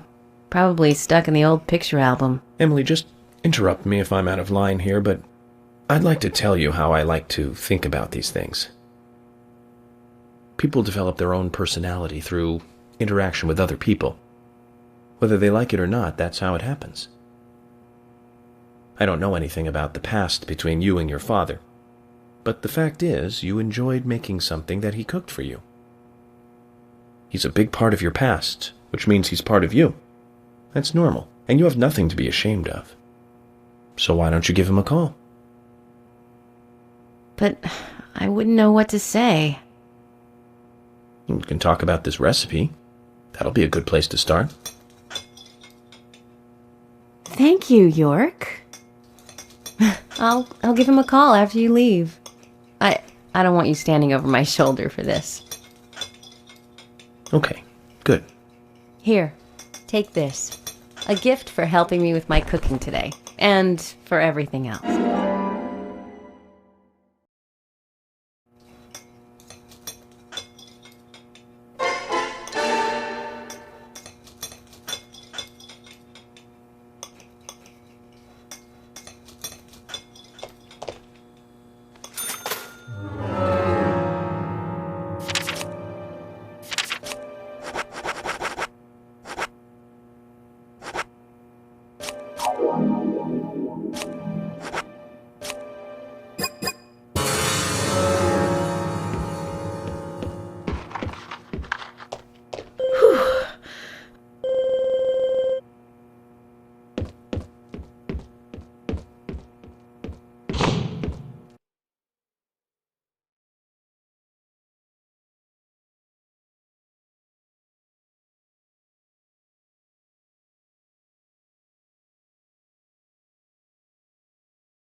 Zach, let's go over our progress.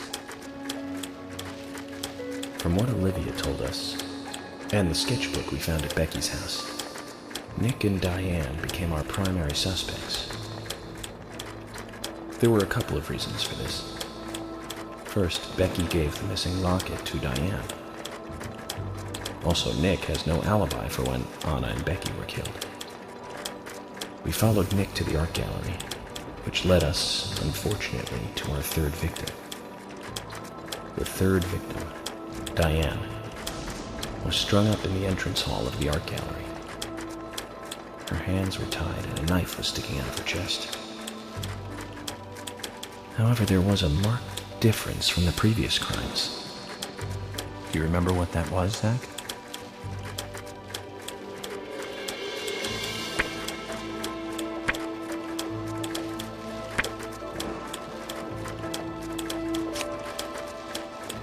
That's right. Diane was still alive. This suggests that very little time had passed since the crime was committed. Which means the criminal was still close by. It was somewhere near the scene. There are two possible candidates. Nick, who was knocked out in the entrance, and one other. Zach, who was the other person in the gallery?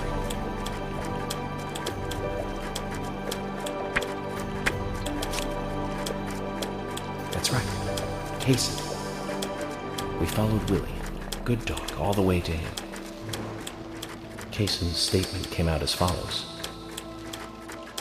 He and Diane were in a physical relationship. That was why he visited the gallery. The two were in the middle of such a meeting when Nick showed up. Diane lost her cool and shut Cason up in the basement. Now, what did Cason hear when he was locked up?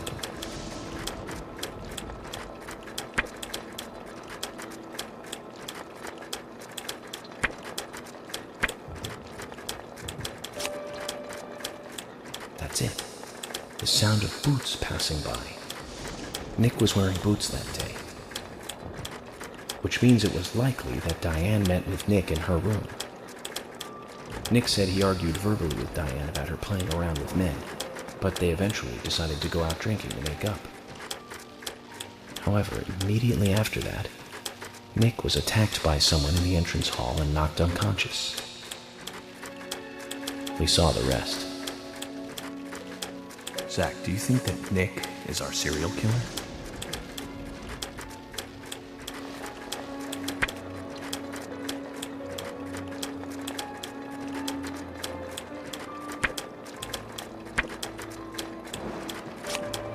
Me too.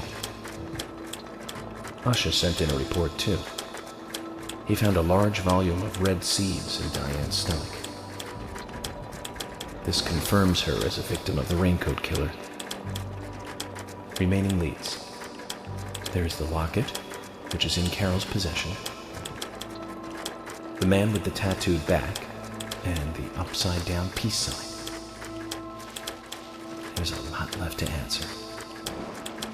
I hope the coffee will give us more guidance tomorrow.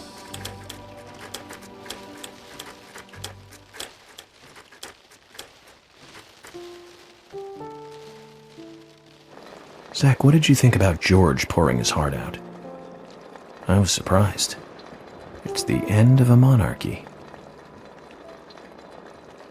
And he called me York instead of Agent Morgan.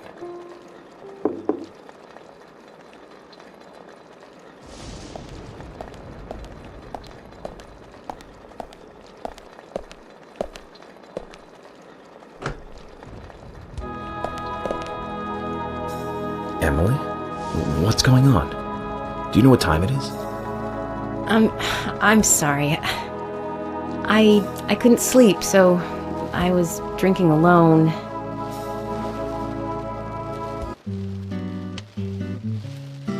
My mother was a very kind woman.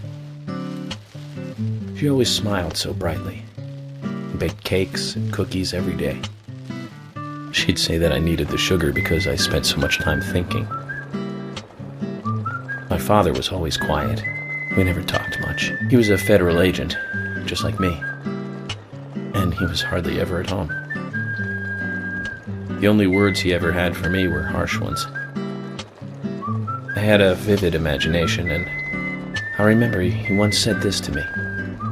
There are plenty of crazy things in this world. You don't have to go dreaming them up. And it's my job to make sense out of them. One day you'll understand what I'm saying. I found out later that my father was one of the first to ever use criminal profiling to catch bad guys. And so now I'm doing exactly the same job that he did. Like father, like son. Can I ask you something? Shoot. Mind if it's something personal? Fire away. Who's Zach?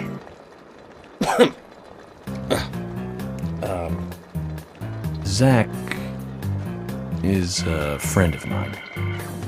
Oh, so you do have friends. Yeah.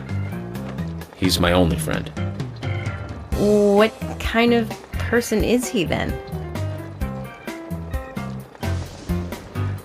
Well, I've never seen his face. But he's always with me, and we discuss everything. When did you become friends?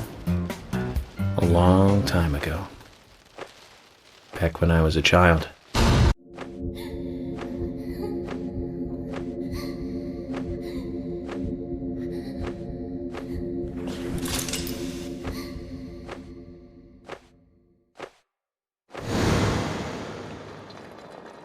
I was 7.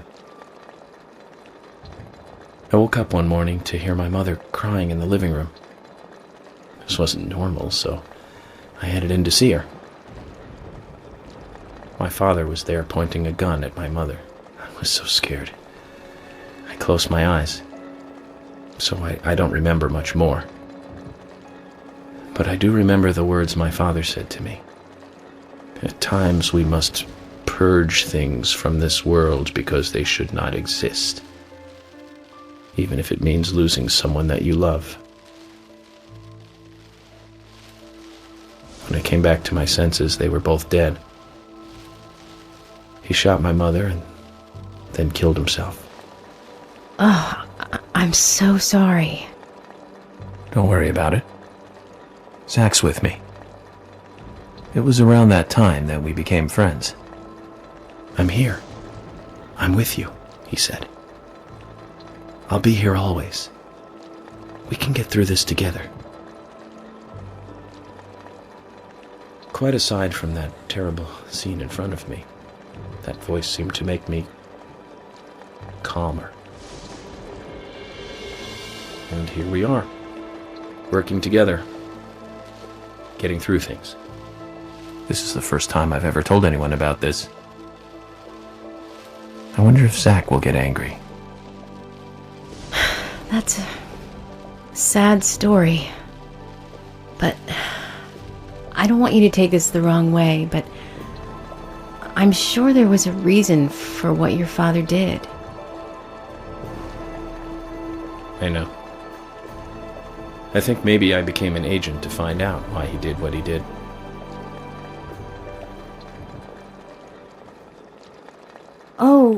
Oh yeah, York, I forgot to thank you. Thank me? For what? You saved my life. If you didn't save me at the gallery, I would have died along with Diane. No need to thank me for that. I'm pretty useless. I couldn't save Becky. I couldn't save Diane. What did you just say? Useless? I was never expecting to hear you say that. Huh. There might be a modest guy in you after all. Finally, you noticed? You're a little slow, aren't you? Maybe hopeless, but not useless.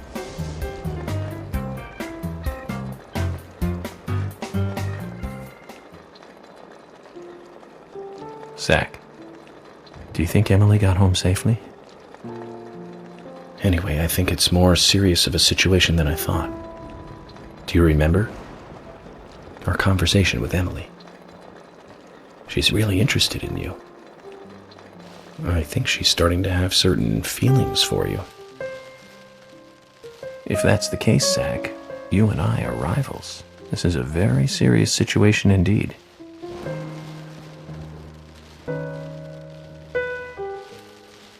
Well, if it comes to that, let it be a fair fight. Agreed?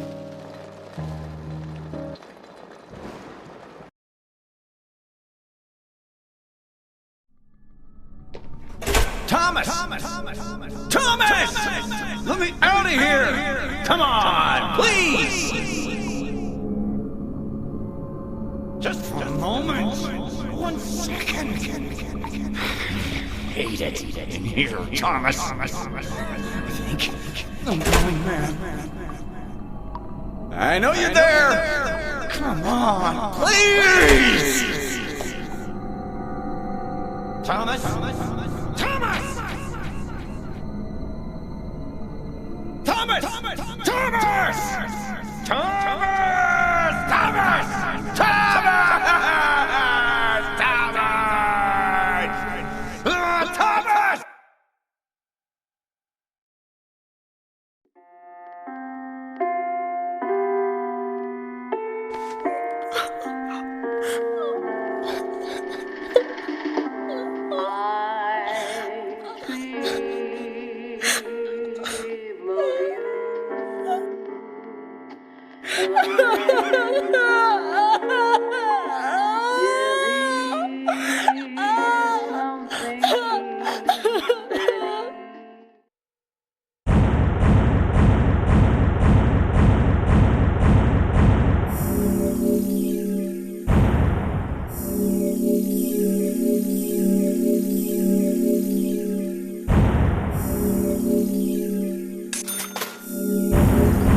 Previously during the investigation.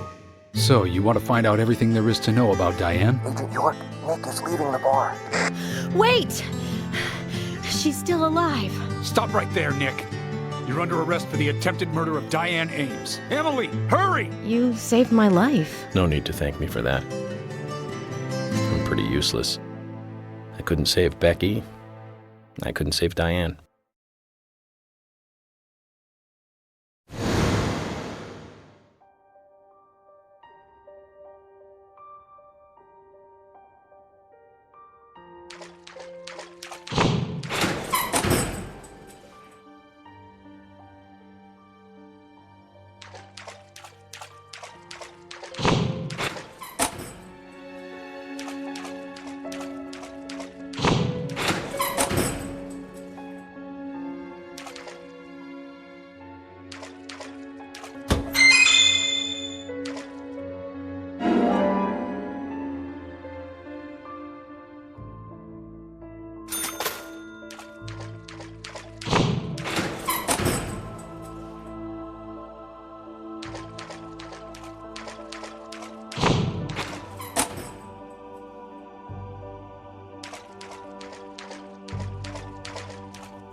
Open this door. There is no turning back. You still want to enter? I do. It's better than staying here. Very well then. Off you go.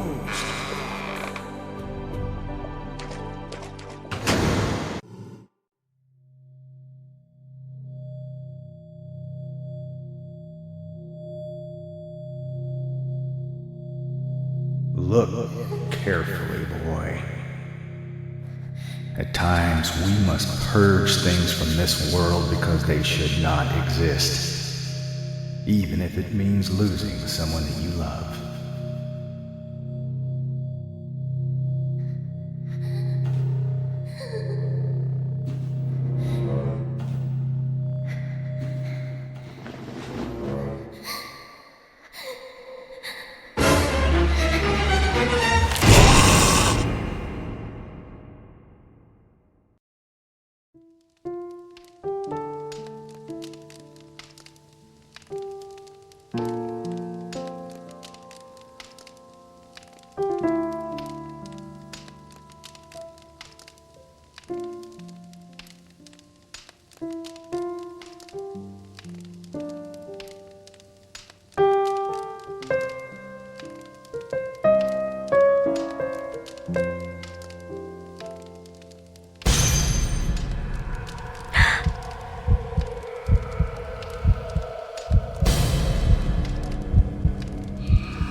Mr. Morgan, do you want a refill?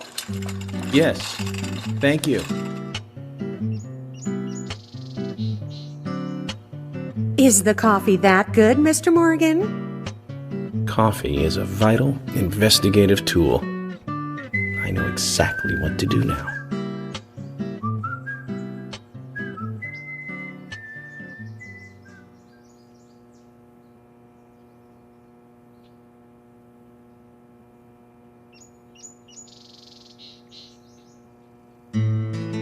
It says to hurry, and the first letter of each line is H-A-R-R-Y. Hurry to Harry. Looks like the time that he was talking about has come. Let's go pay the problematic rich boy who owns half of the town a visit. Polly, I think I'm going to go see Harry today. Oh, really? He's a little strange, but I think he's the most trustworthy one around here. I think you'll have fun with him. If you say so, Polly, then we probably will. Of course! Now, give me your cup, and I'll give you some more coffee.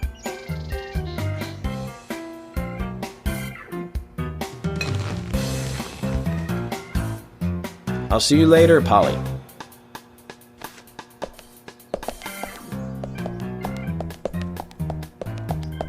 Mr. Morgan, what about the coffee? Don't you want a refill? Your coffee!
Hey, am I still a suspect? No.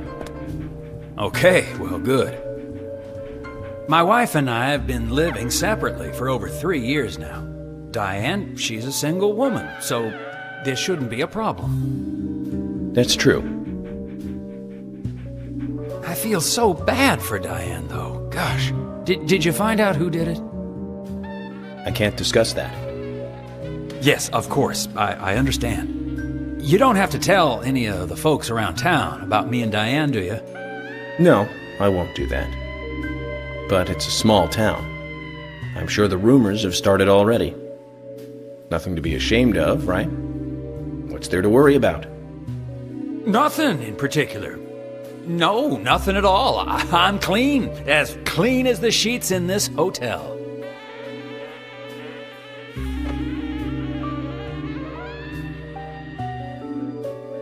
What's with that look? We don't have a problem, right?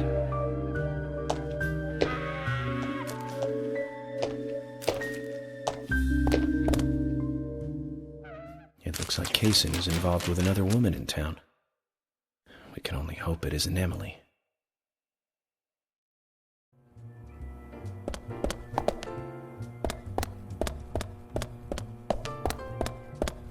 Oh, hi.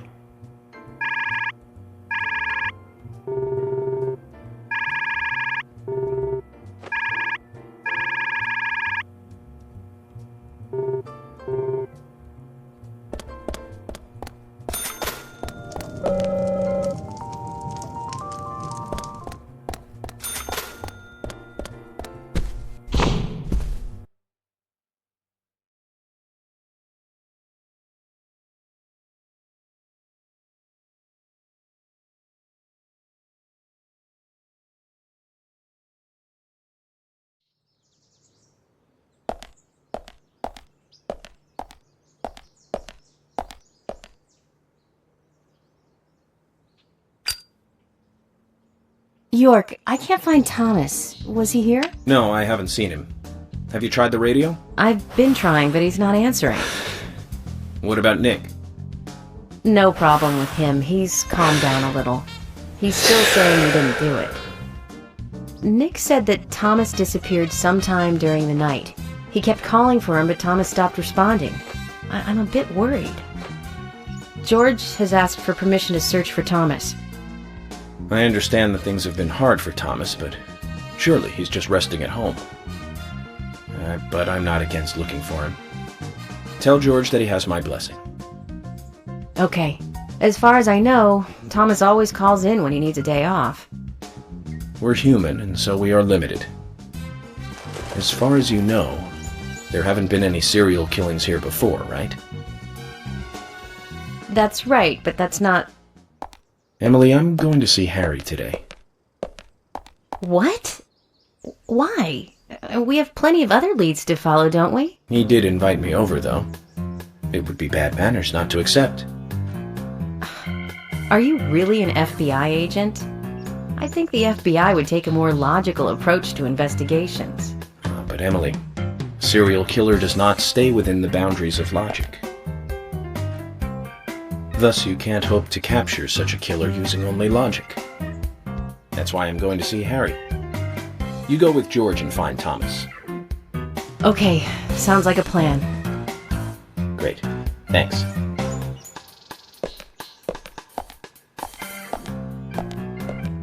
I was an idiot for thinking he might be a good pick. I really need to work on my taste in men.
I thought about ordering in, but since we had leftovers, I made us lunch. What's with the face? I think my cooking turned out pretty good today. Oh, okay, great. A sudden crisis. What should I do, Zach? I might not be a wonder chef like Thomas, but I do practice every day.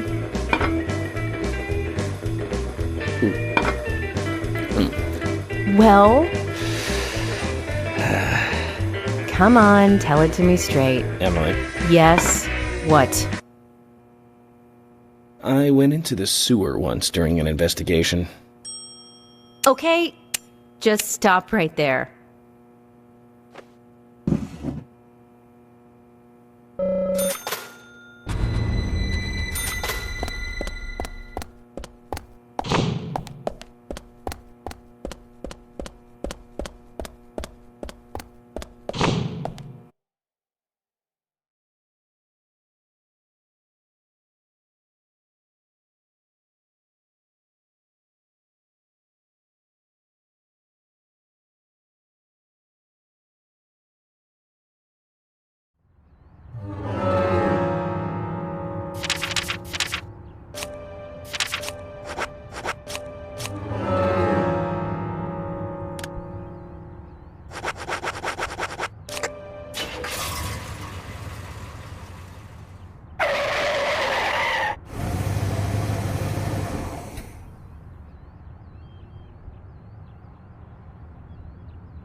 Yo, dude.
Hey man, this map shows a station along the abandoned extended lines track. Now that was a busy place back when the lumber trade was big. No one goes near it now, you know. It's like a train graveyard. On top of that, some folks say they've even seen ghosts there. I don't mean one or two ghosts, man. I mean like hundreds. Every now and then, a golden opportunity comes along. Like a chance to leave home for a while and earn a lot of money. There were plenty of them at the end of the 80s. The lumber mill was severely short-handed, so they called in a lot of outside workers. But the place was failing, and indeed it died before most of the poor guys got there. So there was like a load of labor workers that had nowhere to go. No place to work, no way to get back to where they came from. A fair amount of them decided to live on the train they had rode in on.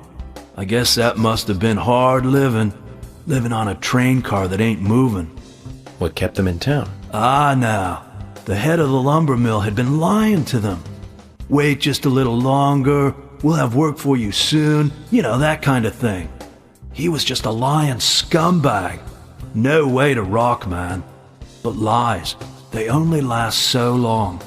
With each day that passed, those unemployed guys got more angry. But then, something happened. And the timing for it was incredible.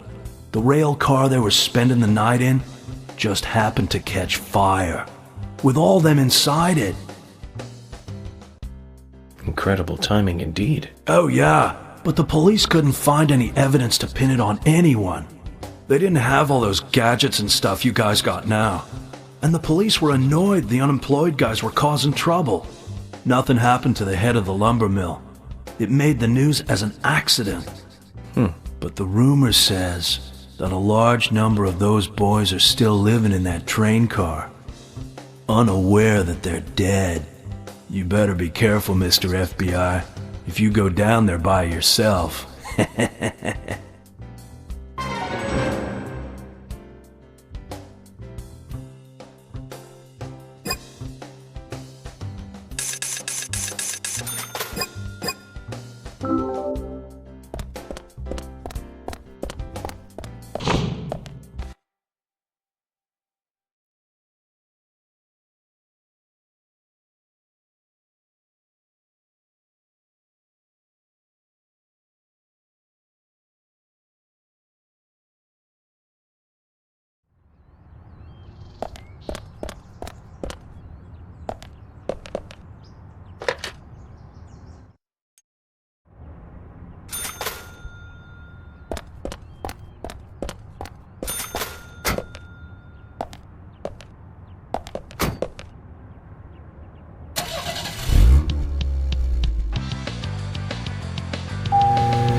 Zach, did you want to go somewhere before we visit Harry? That's fine by me.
Zach, we've ended up with a third victim. That dive I made at the gallery ended up being a wasted attempt to save a life. It's a real mess, Zach. Dive. When's the last time I made a dive like that? I remember. Do you? It was in my late teens. We used to go to those concerts. You and I like punk rock, but we like different types of punk. You liked hard and heavy punk. Crash and Sham 69. I like the more twisted ones, like the Damned, Buzzcocks, Iggy Pop, Joy Division. We used to talk for hours about the bands we really liked, but for some reason, neither of us listened to the Sex Pistols. I wonder why that was. It seems strange thinking about it now.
To see them play, right, Zach? It took us hours to get to New York by bus. We got to the CBGB and we were so nervous we couldn't go inside. It took us 30 minutes to gather enough courage to go inside. And inside, we were shocked. Right, Zach? I'll never forget that feeling. It was like a blitzkrieg. Blitzkrieg Bop. The Ramones. That song still makes me feel good. That's a sign of a classic. But it's amazing I got in without being asked for ID. Those were the good old days.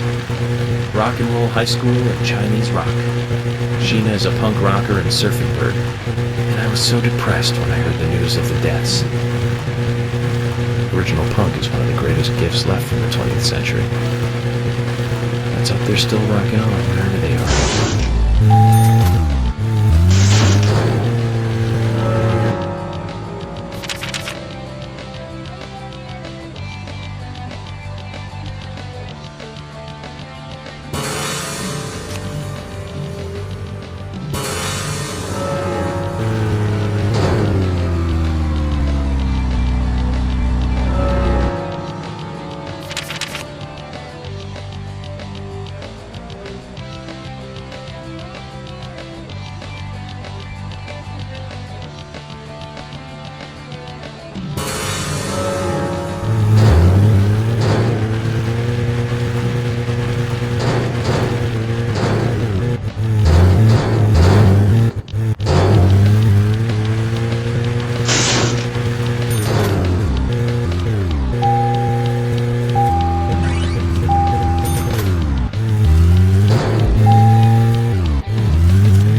Mr. Francis York Morgan, finally you have arrived.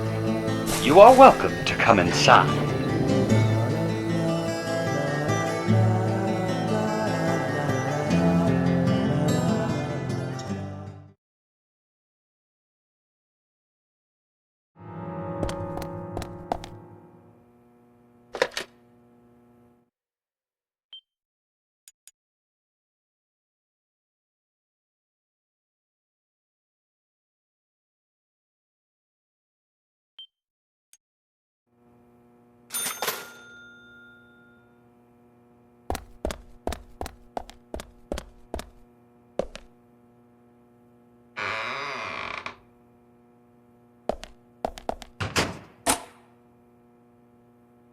Mr. Francis York Morgan, Mr. Stewart has been waiting for you.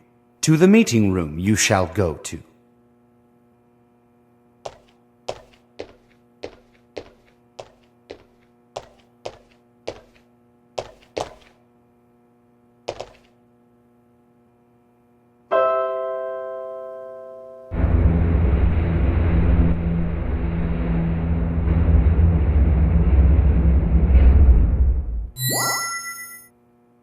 The meeting room is through here.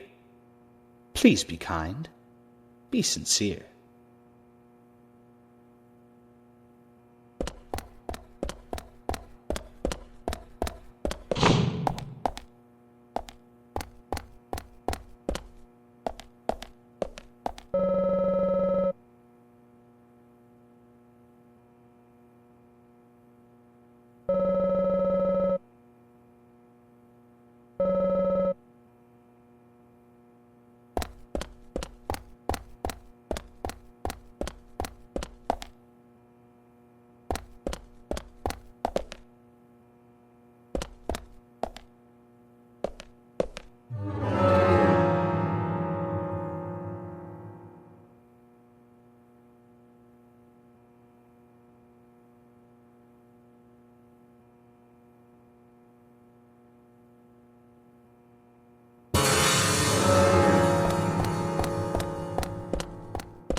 Zach, something is still missing.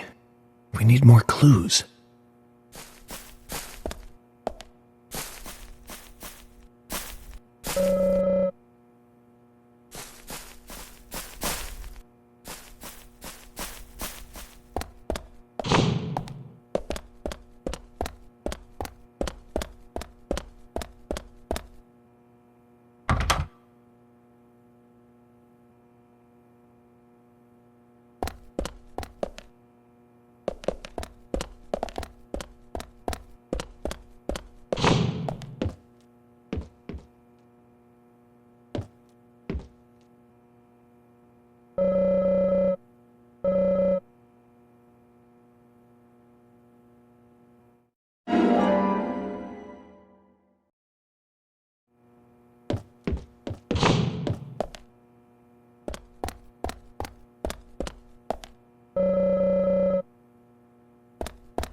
Mr. Francis York Morgan, please have some tea while it is hot.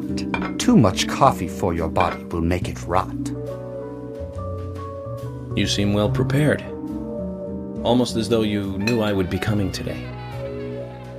Mr. Stewart is particular about the best timing for all things.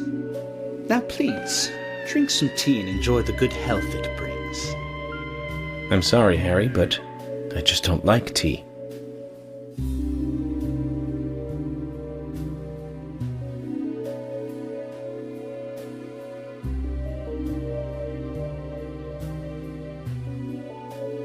Mr. Francis York Morgan, some tea with sugar is what's best admired by your body that looks so tired. So says Mr. Stewart.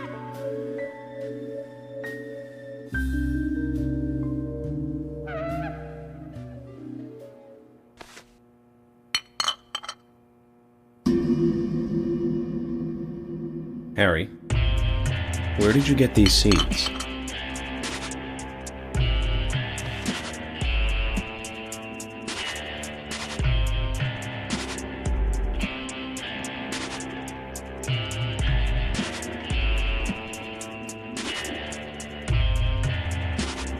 Mr. Francis York Morgan, those seeds were found in our town in a certain specific place.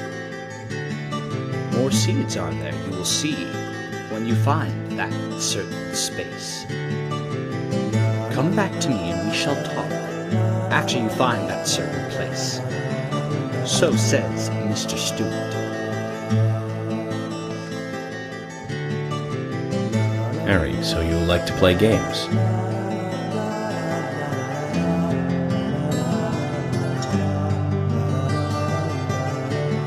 Mr. Francis York Morgan, a hint for you to find this location.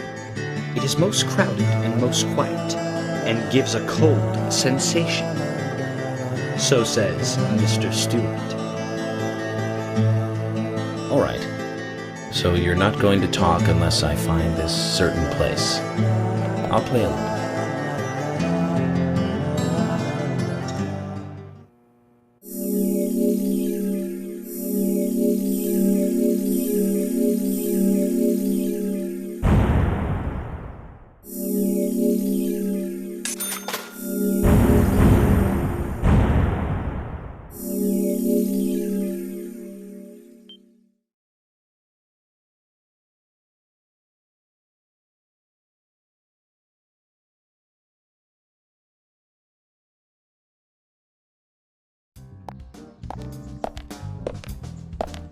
Zach, let the treasure hunt begin.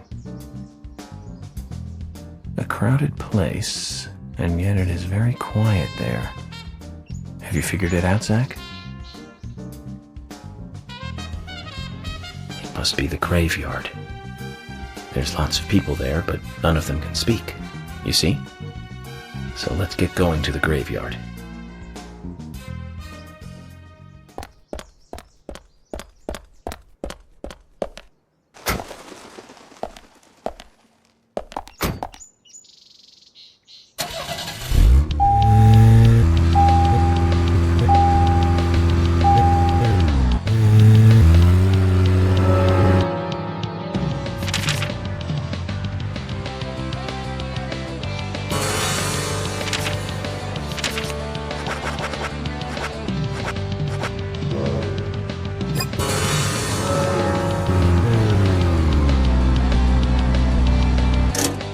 Zach,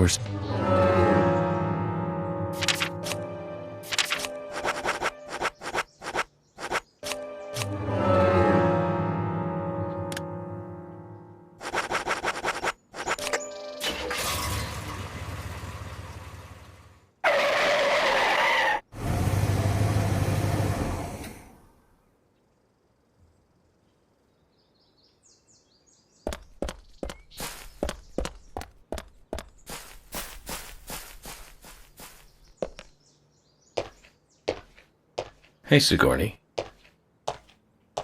I'm glad you're here.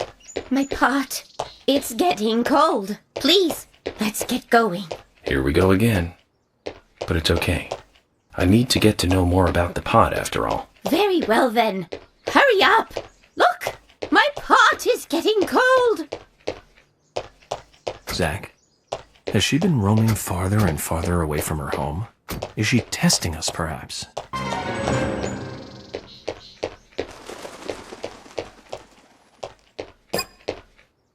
Now, get the car going! My house is over by the lake. 3, 2, 1, go!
pot is going to get cold.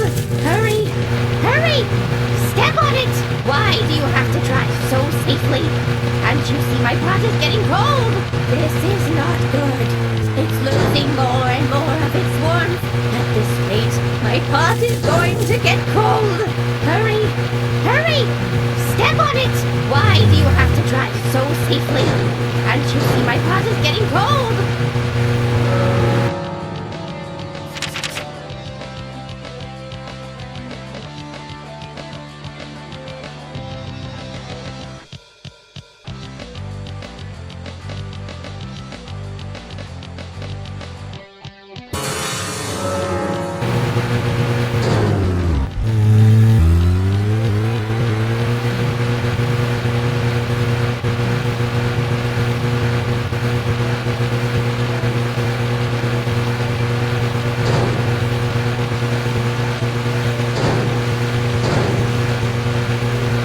Why aren't we there yet? Could you step on it? If we go this slow, my pot is going to get cold.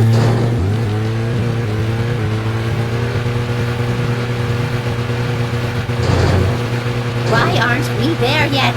Could you step on it? If we go this slow, my pot is going to get cold.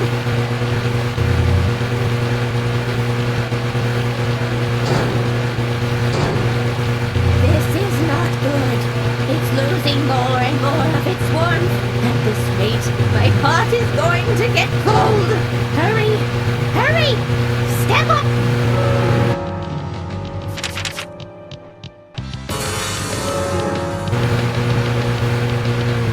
This is not good. It's losing more and more of its warmth. At this rate, my pot is going to get cold. Hurry, hurry! Why do you have to drive so safely? Can't you see my pot is getting cold?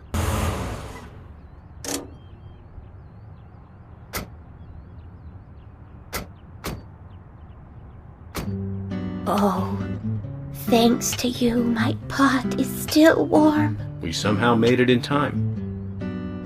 But Sigourney, I just have to ask. If you don't want the pot to get cold, why don't you just stay at home? Shh.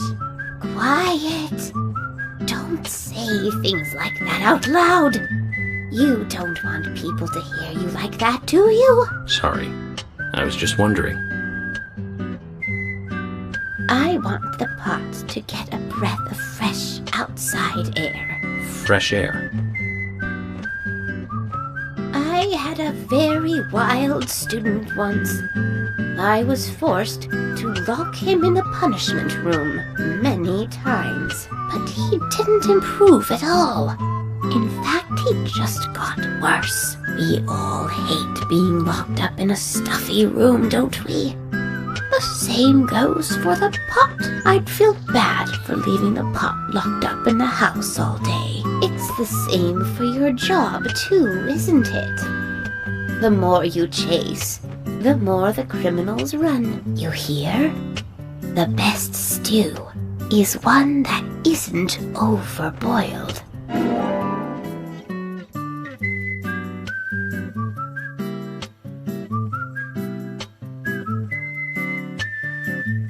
Oh my!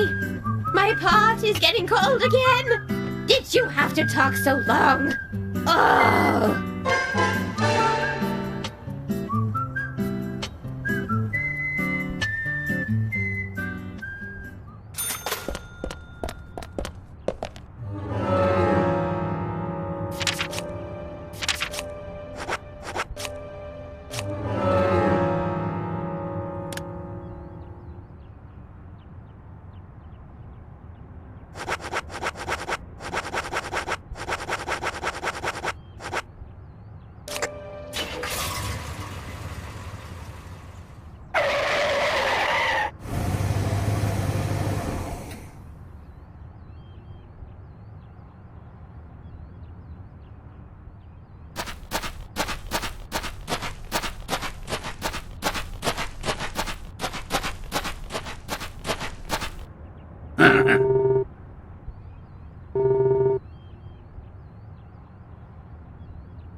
So, about Emily. My first impression when I met her on that bridge is slightly different from what I think about her now. Don't you think she's pretty mesmerizing? And Zach, she seemed interested in you. Did you make a move on her? No, don't answer. I'm just asking. But if you like her, I won't stand in your way. But I'd like to hear the truth. Because this kind of stuff could affect our friendship, you know. Me? I'm just interested in her, that's all. It isn't love or anything. From what I can tell, she doesn't even seem to like me. It's pretty clear from how she acts when she's around me.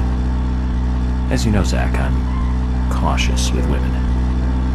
It's because I was badly burned in my last relationship. I really have no idea what women are thinking. That's my problem. You're pretty friendly with the ladies, aren't you, Zach? Maybe you should teach me about how to interact with women.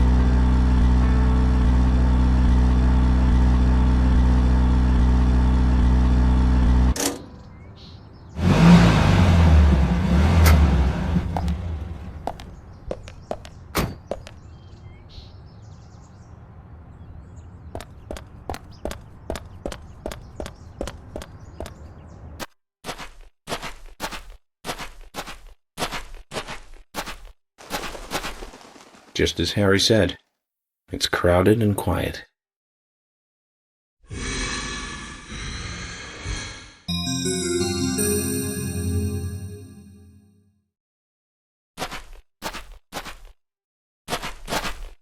Hey, Brian. Agent. Mr. Agent, how are you? Not bad. I'm, just playing a little game with Harry. Game? A game? Oh, is that fun? We've only just started, Brian. The fun is about to begin. I'd like to ask you something, actually. Is there a tree in the graveyard that drops red seeds? Seeds? Red seeds? That tree does. And that one. And that one too. All red seeds.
Zach, mission accomplished. Let's get back to Harry's. The reward better be good. But you know, about these seeds, they were right here under my nose. It's as if I was carefully carrying a bottle of water while walking in a pool. We're learning the countryside version of common sense the hard way, Zach.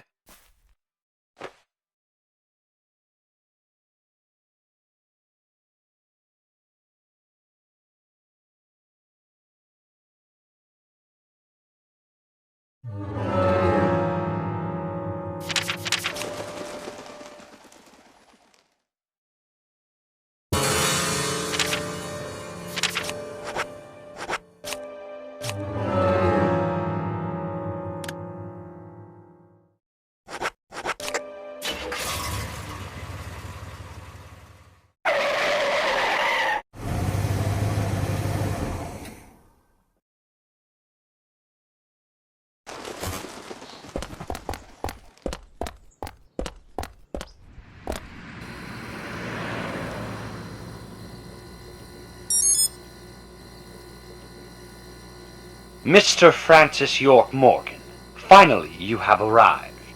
You are welcome to come inside.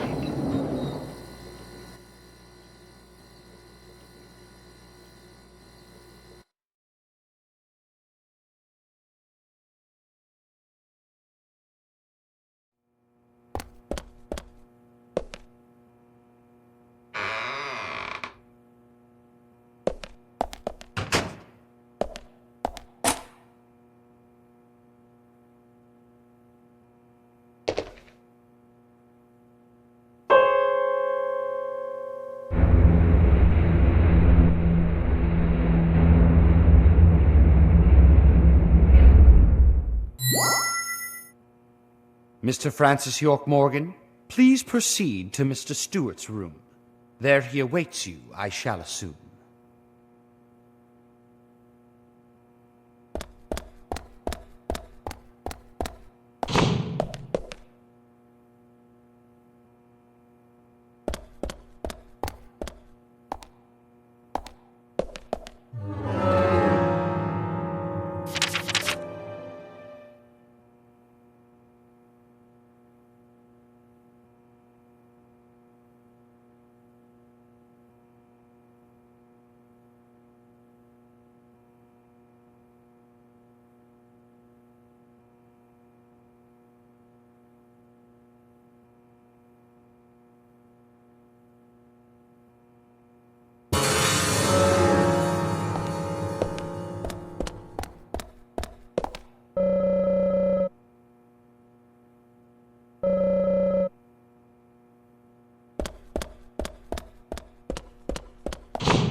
Harry, turns out what you said was true, and I'd like to hear more.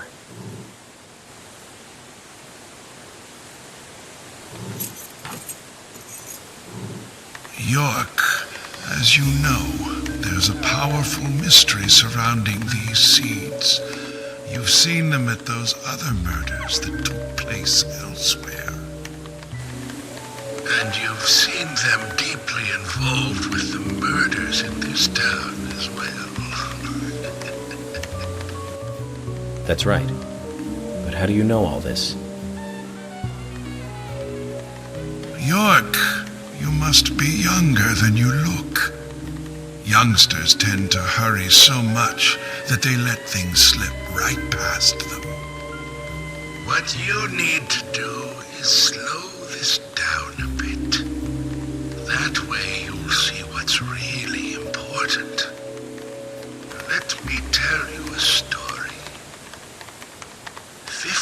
years ago, when the war was over, just about when the communist Red started to become a rising threat, our town constructed a huge clock tower. Then, soon afterwards, a serial killer wearing a red raincoat went on a killing spree. The legend of the Raincoat Killer? Stop playing games with me, Harry. That's nothing more than folklore. The FBI has no such record of a multiple homicide case in this town. York, Anna, Becky, and now Diane. Their deaths are real, not folklore, not legend. The Raincoat Killer is also real. But under a strict gag order, the mass murder case was never made public. In fact, one could say that it was completely erased from history. Tell me, who do you think would be able to do something like that? The military. Very good. A model student. But if there are no records about it, then how do you know it really happened? Good question, York. Why would I know this? The answer is very simple. I was there. I saw it with my own eyes. The brutal killer himself.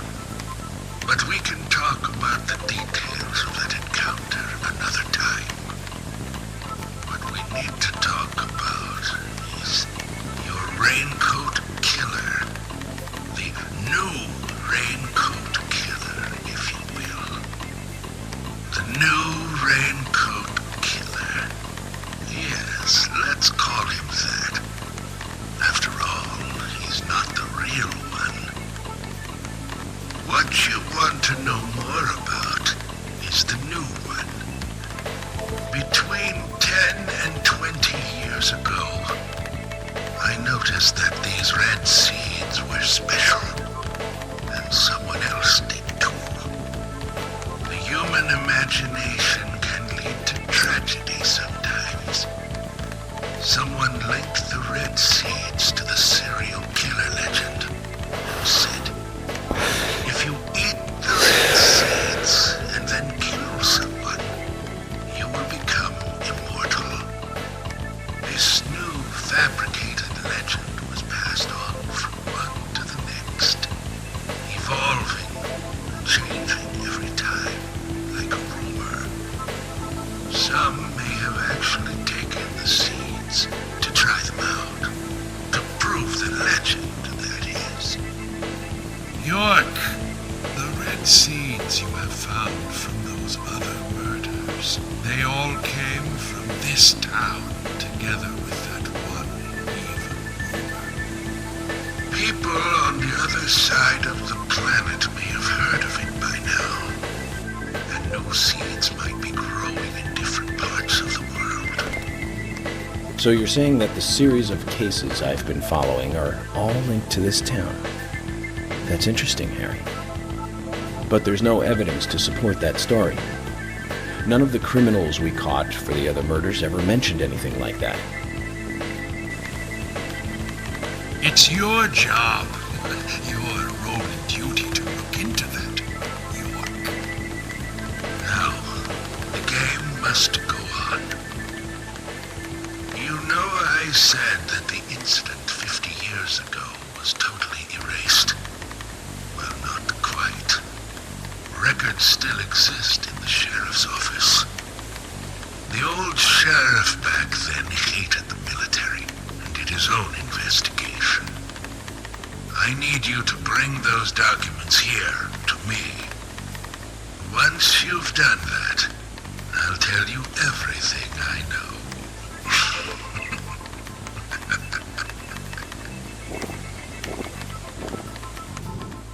Okay, it's worth a look. And we may as well let the old man have his fun.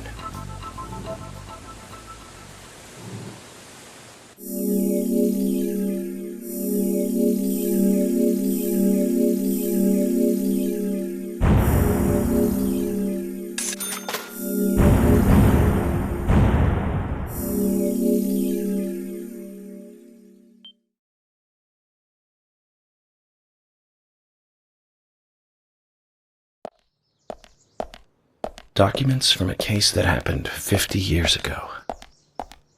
Let's play along with the old man for a little longer, shall we? Zach, that means we need to head for the sheriff's department.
Situation later.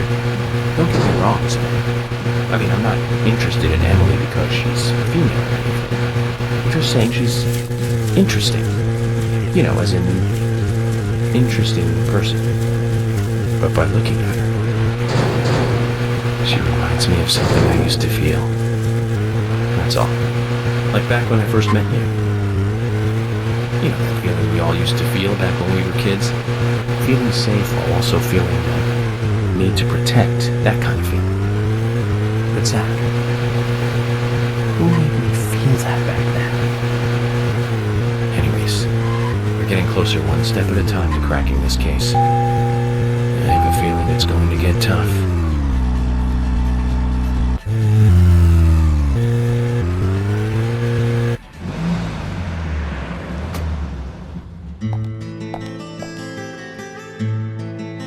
Can there really be documents here that the FBI doesn't even have?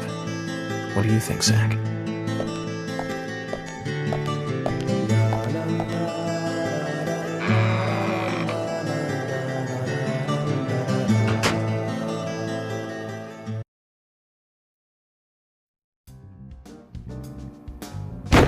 York! I told you! That's nothing more than local folklore. Harry said that he was there. The Raincoat Killer is a phantom, made up to scare children long ago. I can't believe you fell for that from Harry, of all people. I agree with George. Harry likes to play with people. Play with their minds, too. George, Emily. Of course I don't believe him word for word. But you won't mind if I at least try to confirm that he's wrong, will you?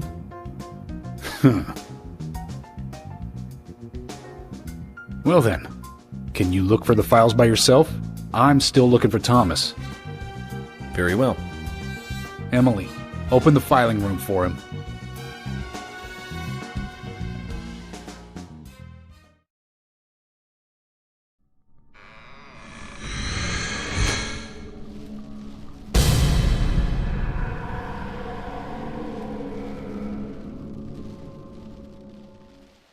They're here too, Zach. This might mean we're getting warmer to what we need.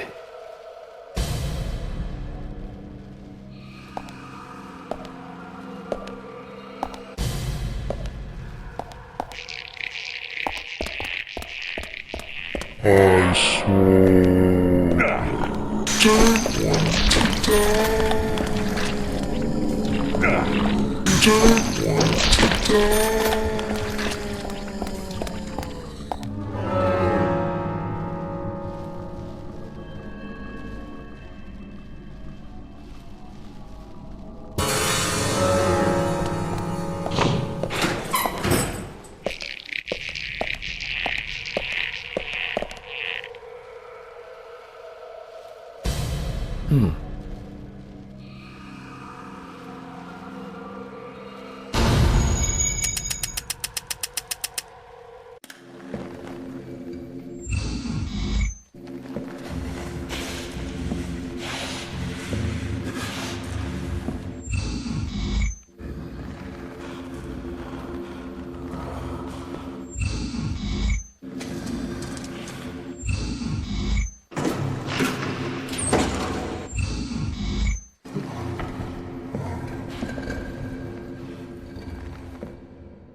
Too much noise.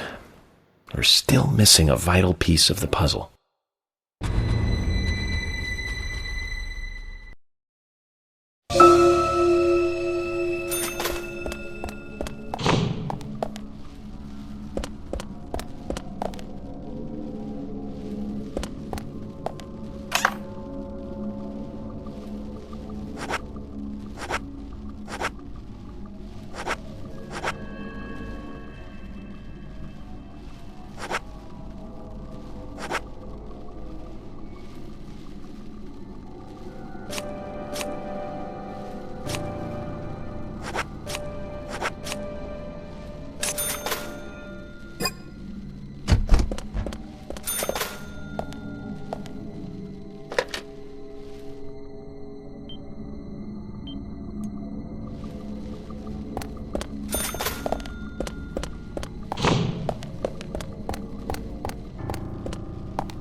Zach, looks like we need to continue our search for the documents.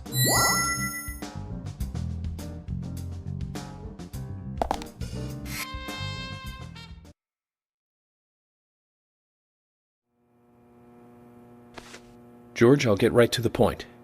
It looks like someone else has just removed the documents I'm looking for. Huh? Removed? The cabinet looks like it had been forced open. That's impossible. No one could break into there. No. Emily, there is one person that can access that room at any time.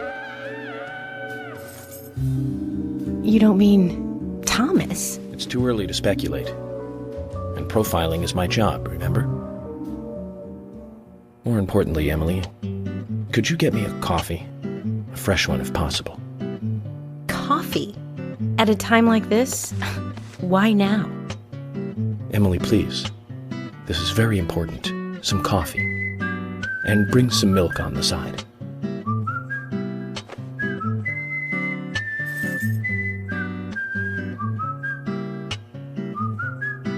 Zach, you know something, don't you? I'm getting us some coffee. So tell me what you know.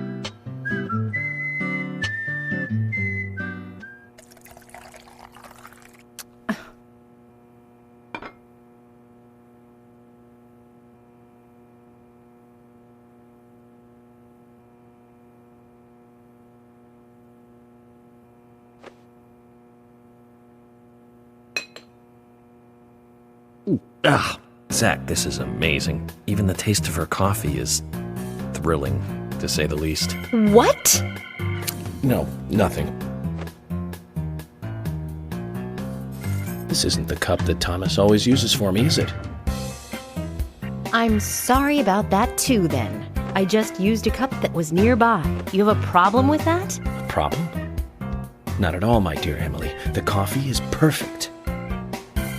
Well, okay, taste aside, this cup certainly is perfect.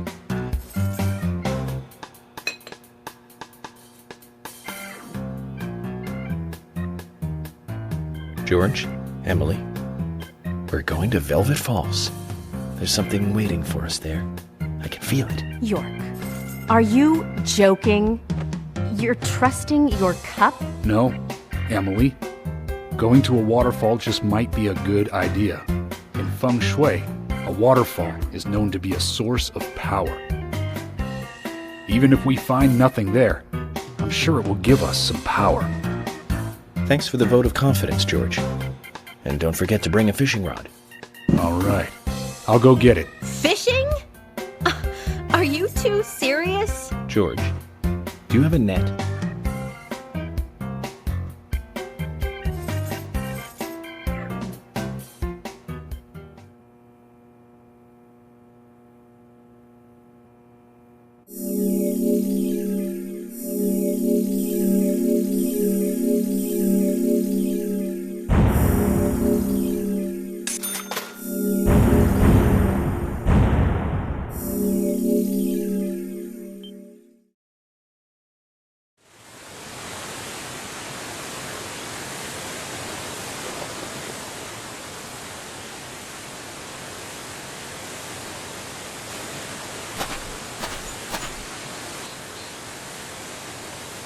Zach, I hope we can catch a big one.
anyone would throw trash into such a beautiful waterfall.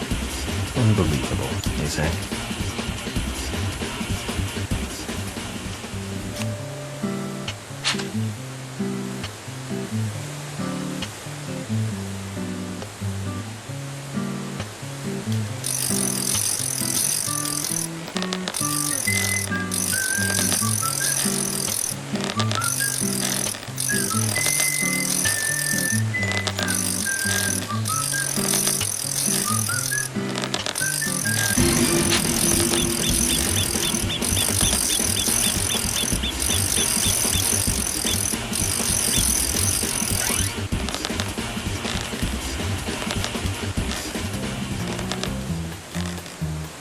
Good fishing, Zach.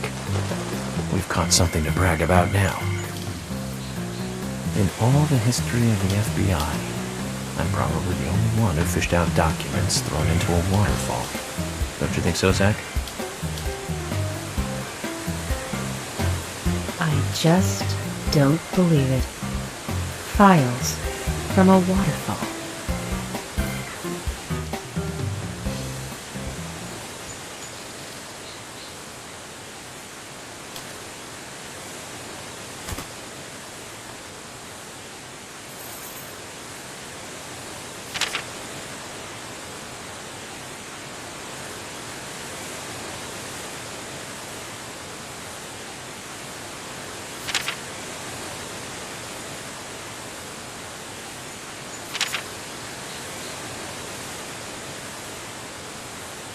What does that all mean? It's called The Legend of the New Raincoat Killer. George, have you ever seen this handwriting? Yes. It's Thomas's. George, I need to take these documents to Harry. He said he'd tell me everything once I take the docs to him. Those are classified. I can't allow a civilian to view them. Especially that deranged old goat who owns most of the town. I agree with George. Harry is... how can I put it? He might be dangerous. You don't need to worry. You said it yourselves, didn't you? There has never been a mass murder case in this town. That means these documents pertain to a case that never actually happened. Just look at it as though they never actually existed either. Ridiculous. York, I'm sure you've got a plan or something in mind? Okay. You have my approval. George, are you sure? Emily, you need to continue looking for Thomas. Our search may just have become a hunt. Yes, get on it. I'll go see Harry alone. Okay.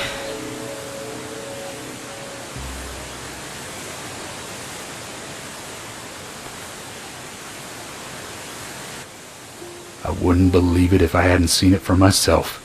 But Thomas? There's got to be a rational explanation for this.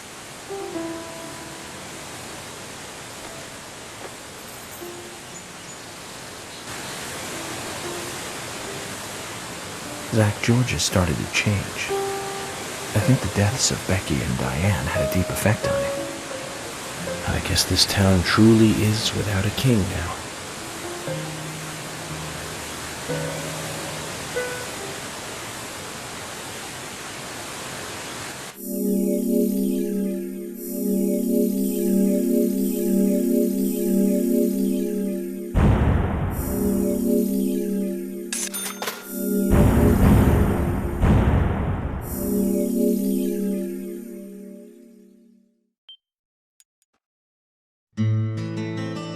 Okay then, Zach. Let's pay Harry another visit and get to the bottom of all this. I have to admit, I do like spending a bit of time investigating alone. I'm getting a bit sick of being told that I'm either too slow or too fast.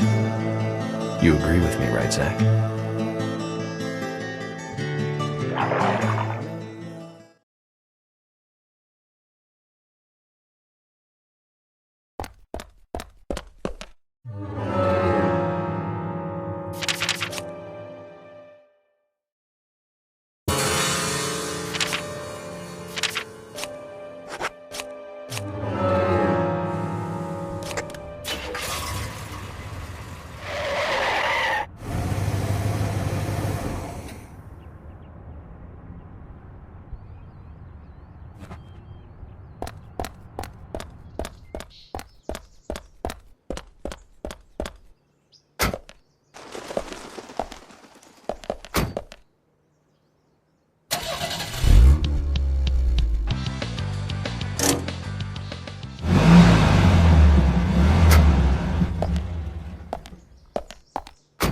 Zach, did you want to go somewhere before?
So, where shall we go next?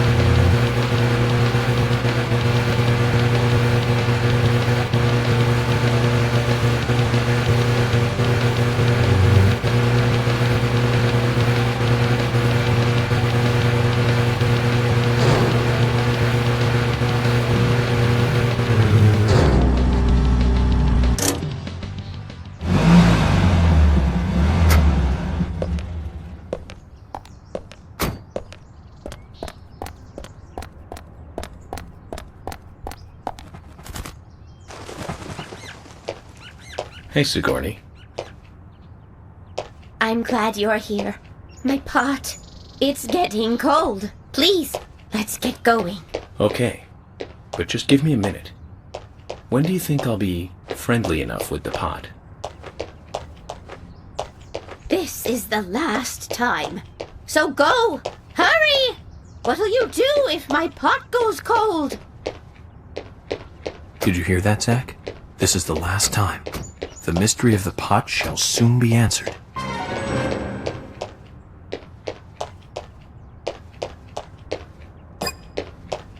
Now, get the car going! My house is over by the lake. 3, 2, 1, go!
More and more of its warmth.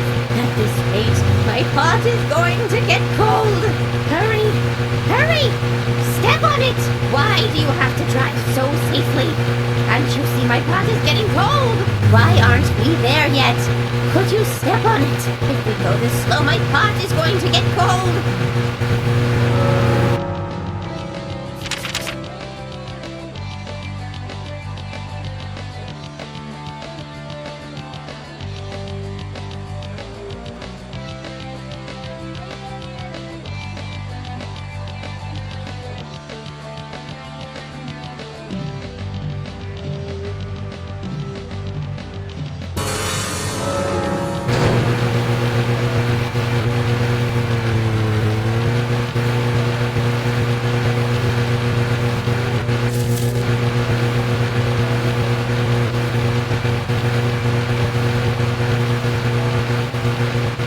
Why aren't we there yet? Could you...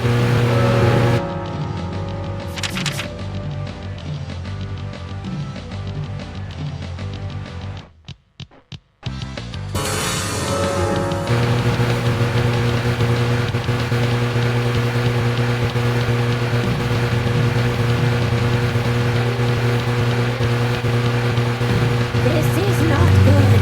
It's losing more and more of its warmth. At this rate, my pot is going to get cold. Hurry! Hurry! Step on it! Why do you have to drive so safely? Can't you see my pot is getting cold? This is not good. It's losing more and more of its warmth. At this rate, my pot is going to get cold. Hurry! Hurry! Step on it! Why do you have to drive so safely? Can't you see my pot is getting cold?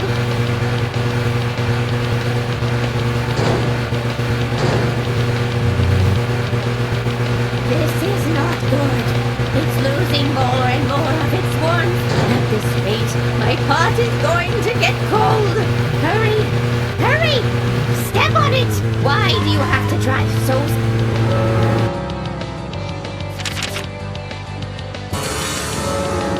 This is not good. It's losing more and more of its warmth. At this rate, my pot is going to get cold. Hurry! Why do you have to drive so safely? Can't you see my pot is getting cold?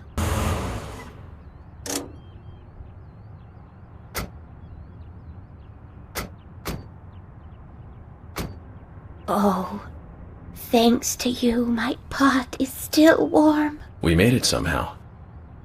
Do you think the pot will open up to me a little? Ask the pot yourself. I will. Hey there. Will you tell me what you have inside? Well, did you hear it? I did. What did the pot say? I heard it say, "Take my lid off." Are you sure? Of course. This conversation is between you and the pot, after all. Go ahead. Oh, you're reminding me of my graduation.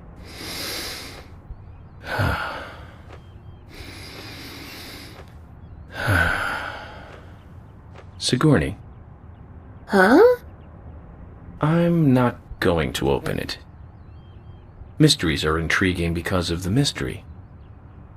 I want to keep this one an eternal mystery. Are you sure? Yes. I've made up my mind. Then you have truly come to the truth. I knew you were a fine student. But you must never tell anyone else what you have learned here today.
Mr. Francis York Morgan, finally you have arrived. You are welcome to come inside.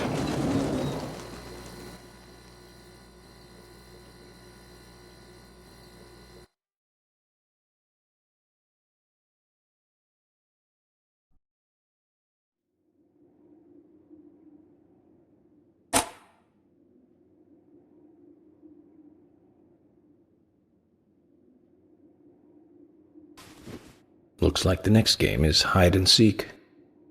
Huh?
These girls, Zach. Do you see the resemblance?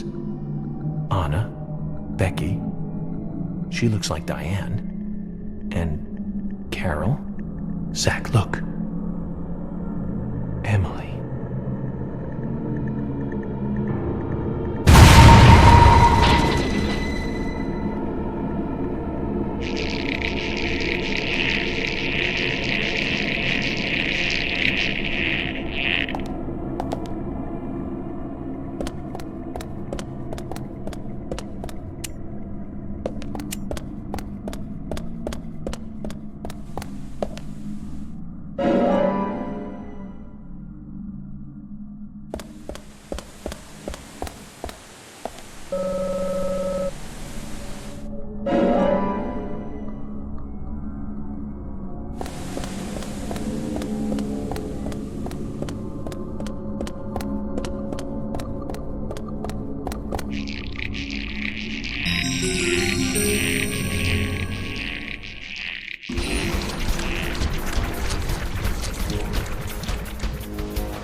Huh?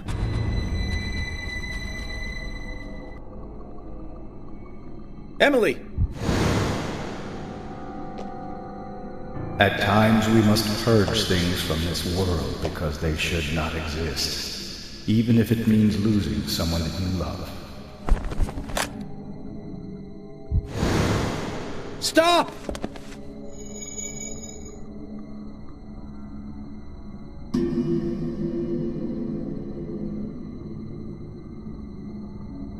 Zach, did you see that?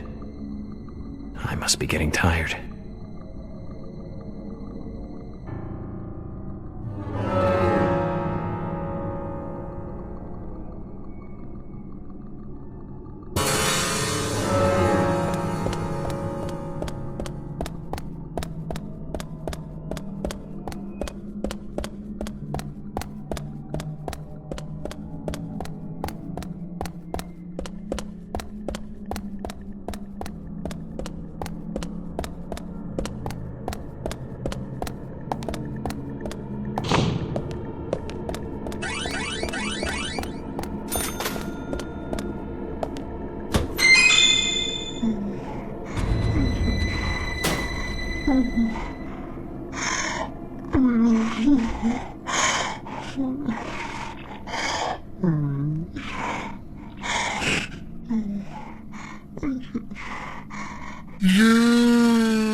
Zach, looks like we're out of the countryside and back in civilization.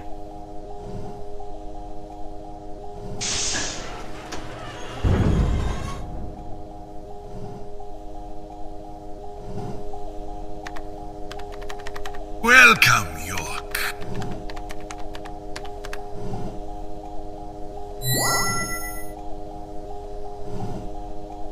I brought the documents. Just what is going on in here? I warned you about haste. Take it slow. You'll lose sight of what's important if you just rush past it. As an agent of the FBI, I'm sure you know. So many people have got it all wrong. They think speed is the key. That being first is the best. They want speed. Satisfied with what the speed brings, even if it means that they miss so much on the way. They don't even see that. I see everything that they don't. From here, I see it all. Then, when the time comes, I make use of what I've seen. I can get whatever I want in this way. Anything at all.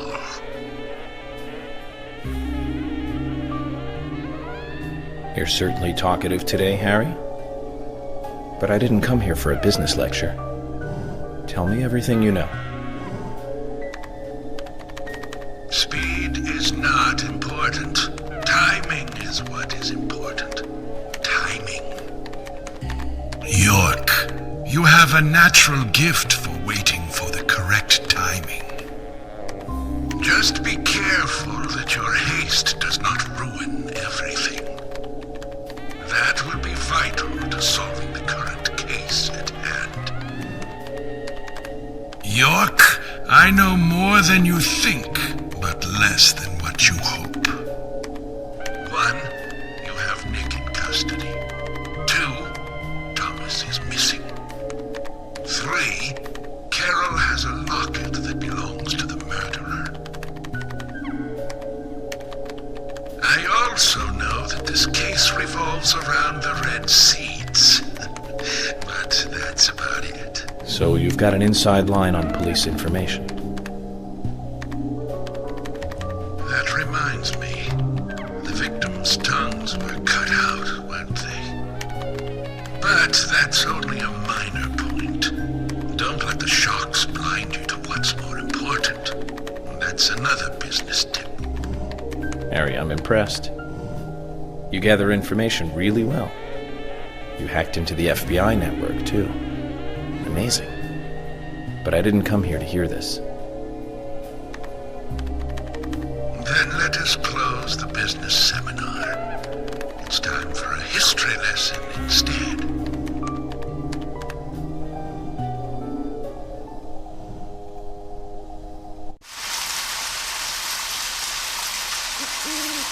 I remember it as though it were yesterday, if you'll pardon the cliché. It was dark, raining, a foggy night. My parents, who normally got along, were fighting over something. My father was blaming my mother, it seemed. So I left the house and headed for the clock tower. There was a party being held that day to celebrate the tower's completion. I wanted to see the town from above, and so I decided to climb the tower.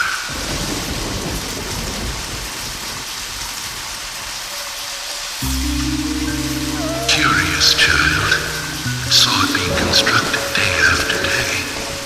I'm not sure why, but I was really drawn to the tower in some way, and that's why I knew.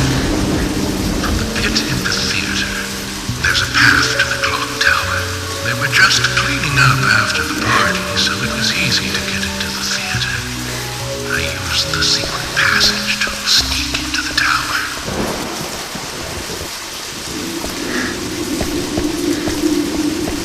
But when I reached the top, I saw something very strange.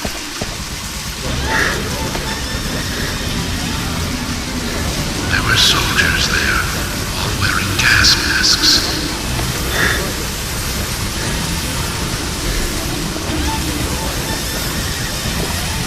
I moved closer and saw that they were fiddling with some kind of device. The device was emitting purple smoke outside. Just then, for the first time, the bell rang throughout the town. I reacted with fear and lifted the tower as fast as I could.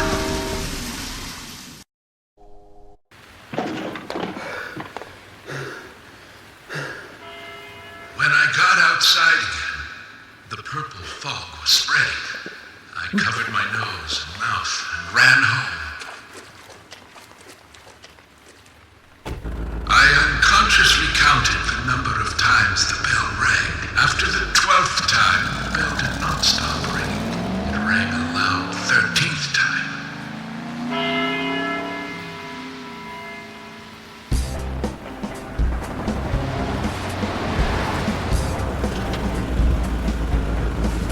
I got back into town to see another, even more disturbing sight. The people were attacking and killing each other, rampaging as though insane.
morning, I awoke surrounded by dead bodies.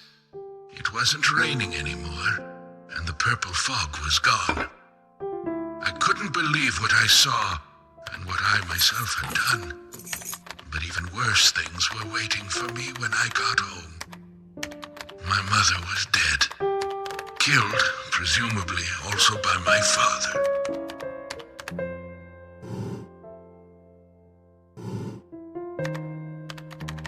The next day, the town was overrun by military personnel.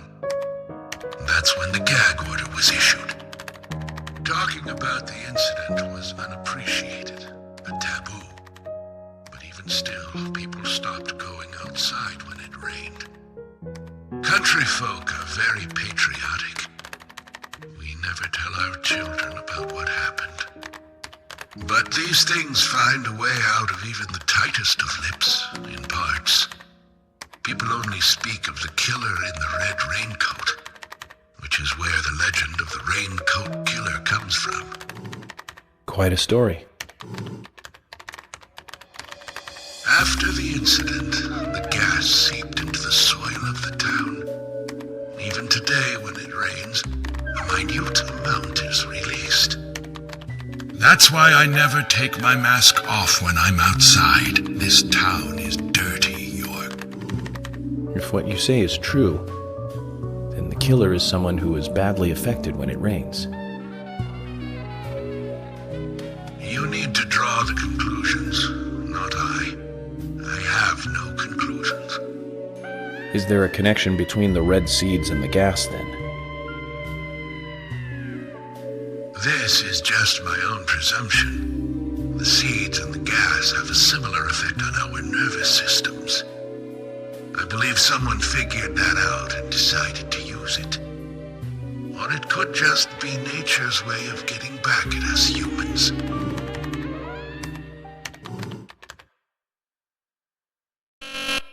York! Good news! Hear from George soon. They have found Thomas.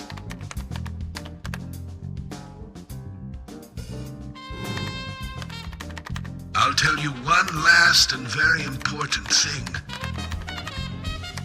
Just as you suspected, everything I have told you is gibberish. I never hacked into the FBI server, and I certainly know nothing about the red seeds. I shall thank you for listening to an old man babble on.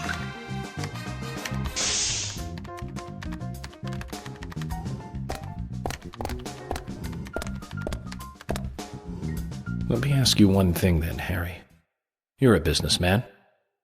You must be after something in return for giving me this information.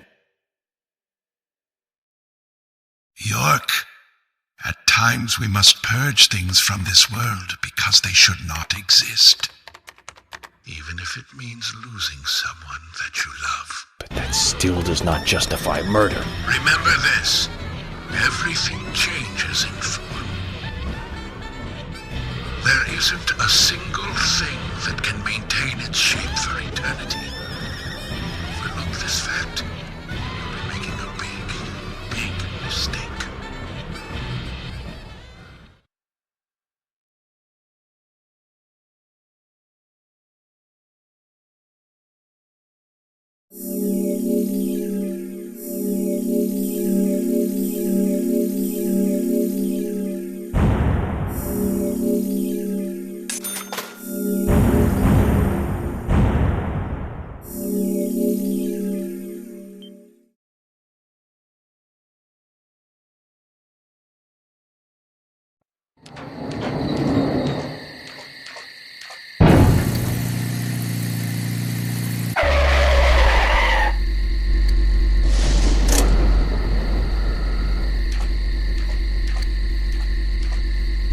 York, we found Thomas. Ah, he's at his house, right?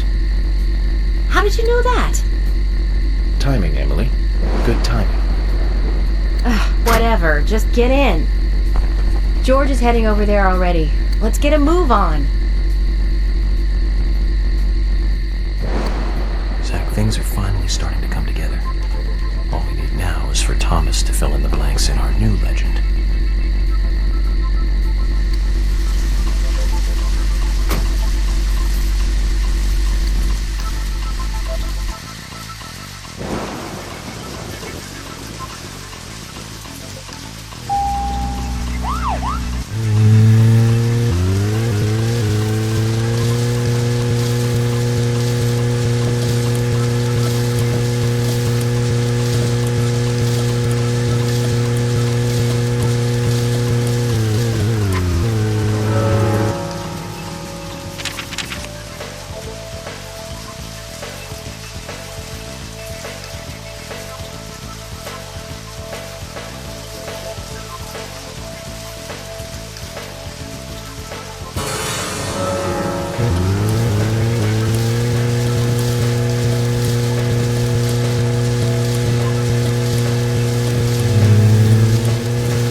George, what's happening? We received an anonymous call informing us that Thomas returned home. I sent Emily to get you right away. No idea who made the call? No. That's why I came on ahead, to see if the information was correct. A light did come on, but only for a second. I saw a tall male silhouette in the window. It was Thomas. Okay, I'm going in then. You two wait here. We'll be ready to burst in at any moment. Just call out.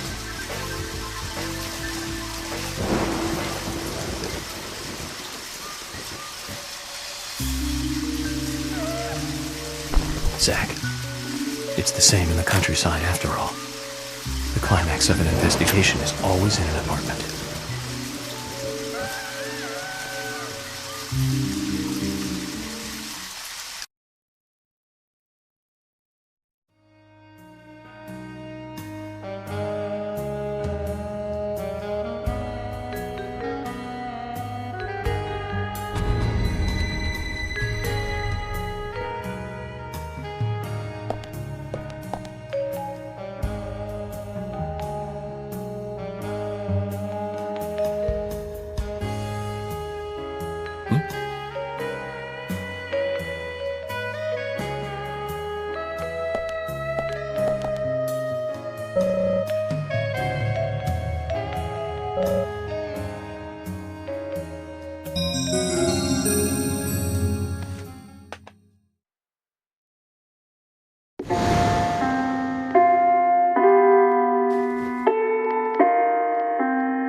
Too much noise.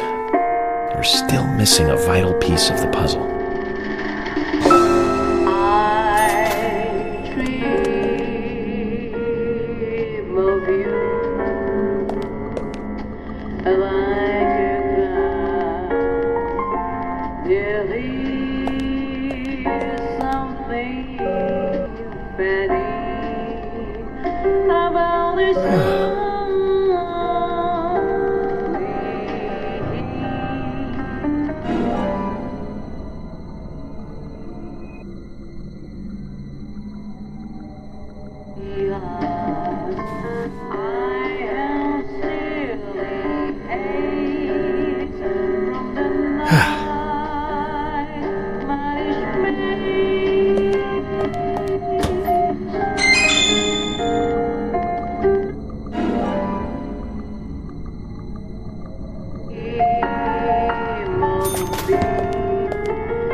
So, Thomas wants us to look around for him a bit more.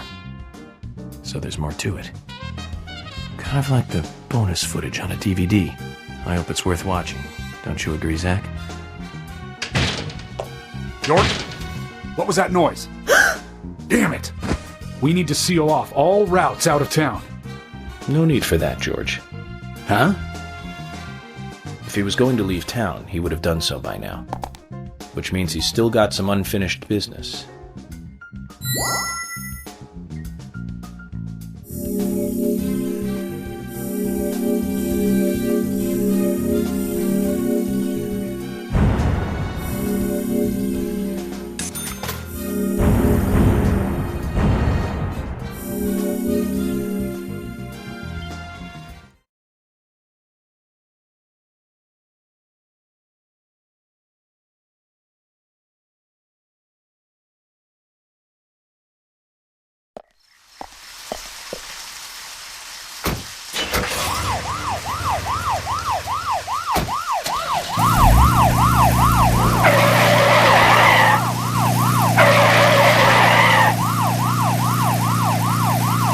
Zach, do you think they heard what I said?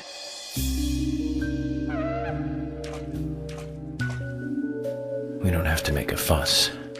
Thomas isn't going to leave town. That gives us plenty of time to find a way to view the bonus footage.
Just my imagination.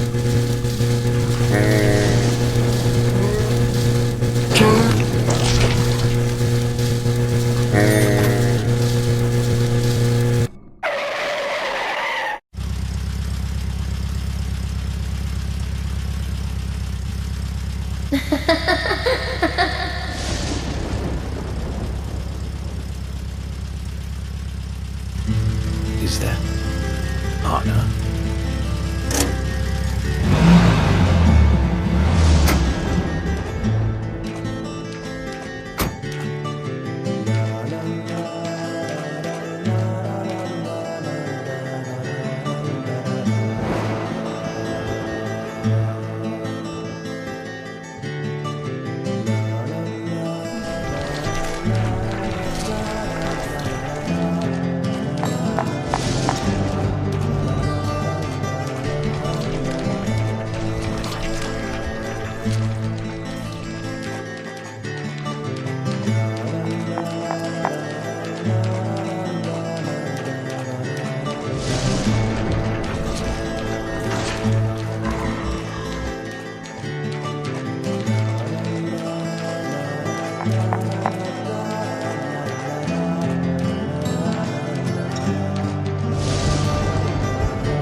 Huh?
I almost became a goddess of the forest myself. Although I think the look might suit me. What do you think, Zach?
Too much noise.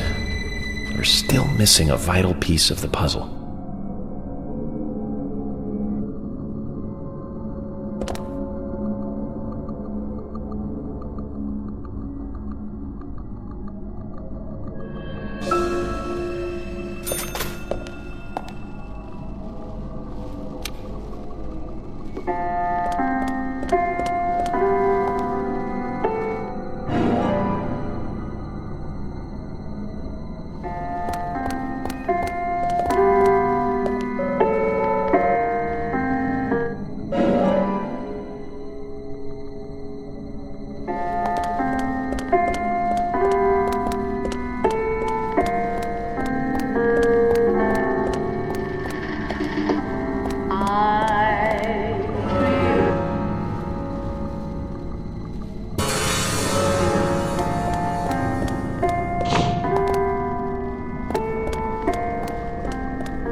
Zach, this is a waste of time.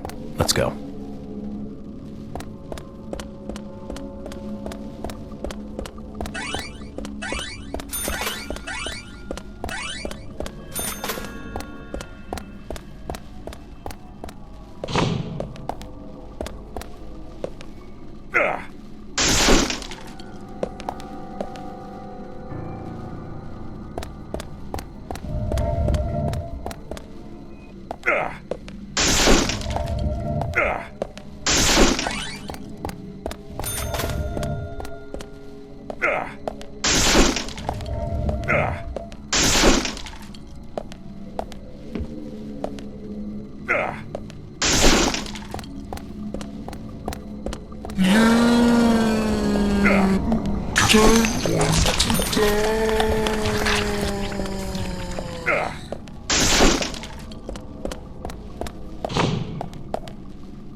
Huh?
Don't want to die.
Don't want to die.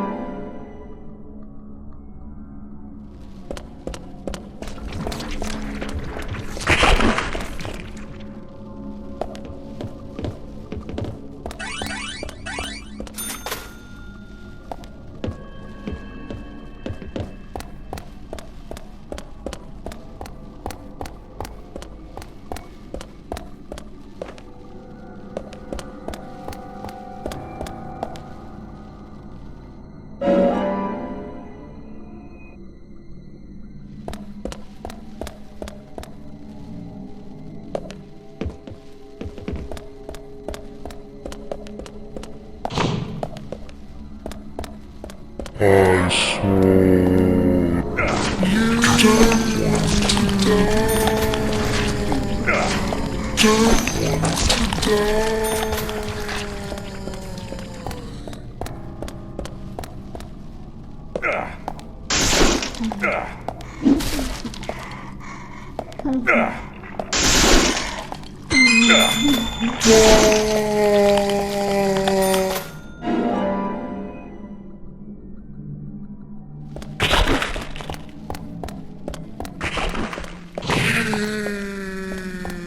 I swore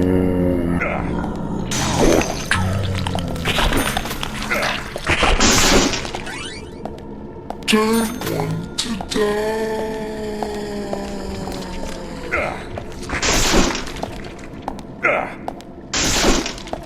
I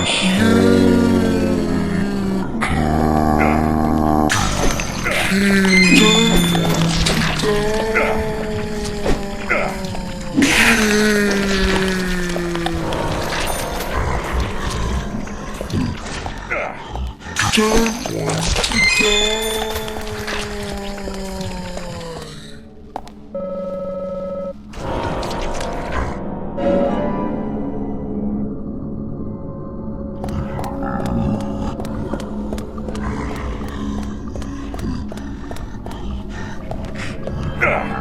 Don't want to die.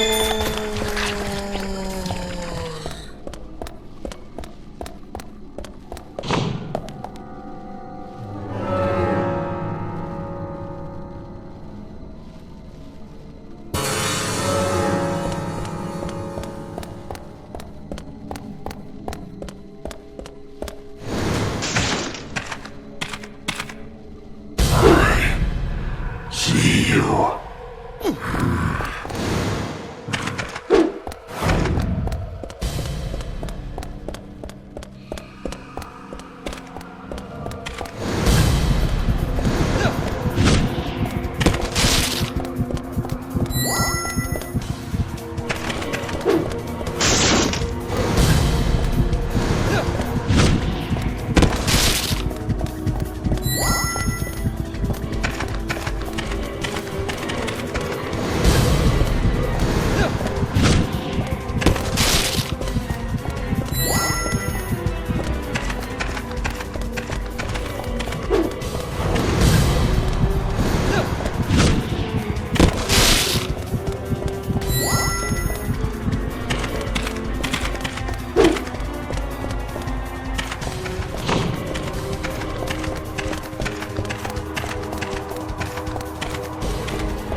That's one bizarre setup.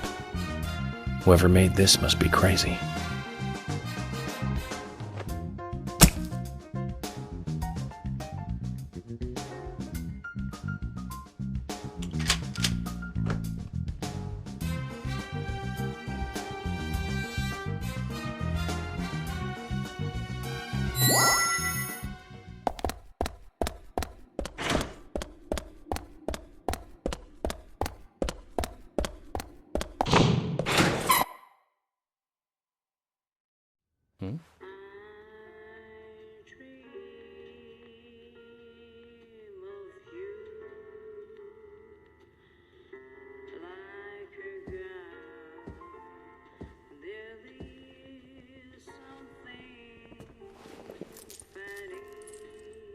Zach, okay, so it's not bonus footage. It's still part of the main feature. Perpetrator is exactly who I thought it was. First things first, we'd better let poor Nick go.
Previously during the investigation.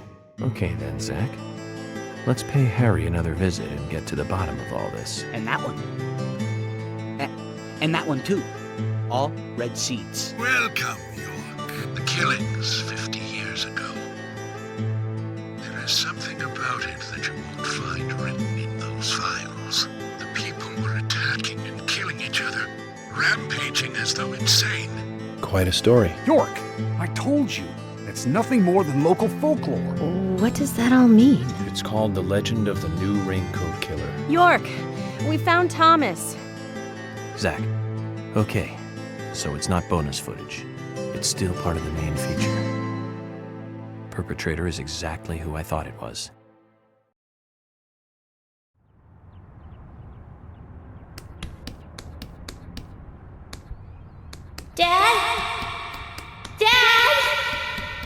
Come on, boy, or it'll be too late.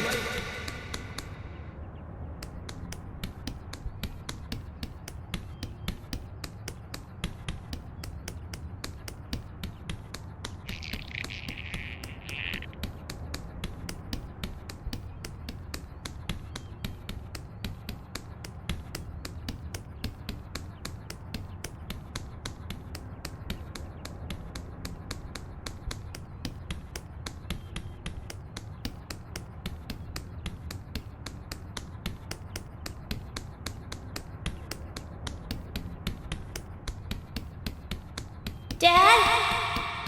Dad? Come on, boy, or it'll be too late.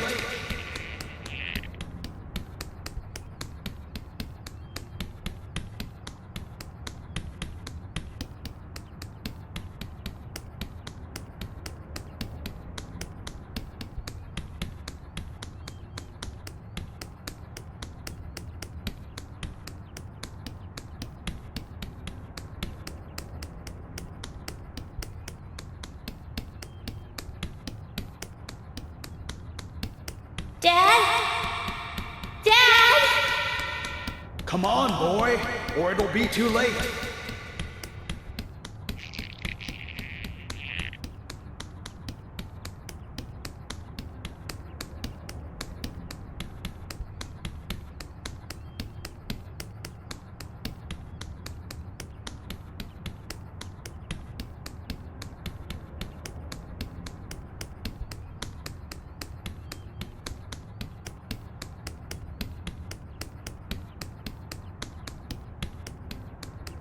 Dad?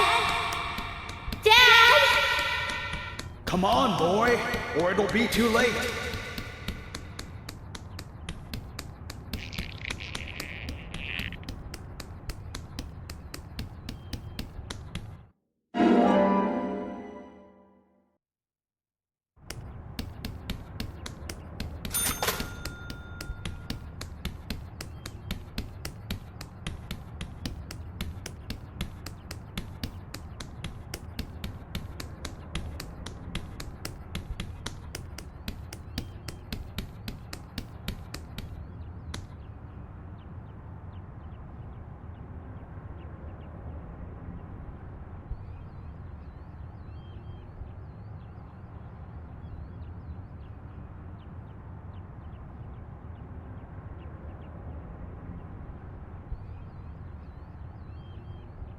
Daddy? Daddy? Daddy?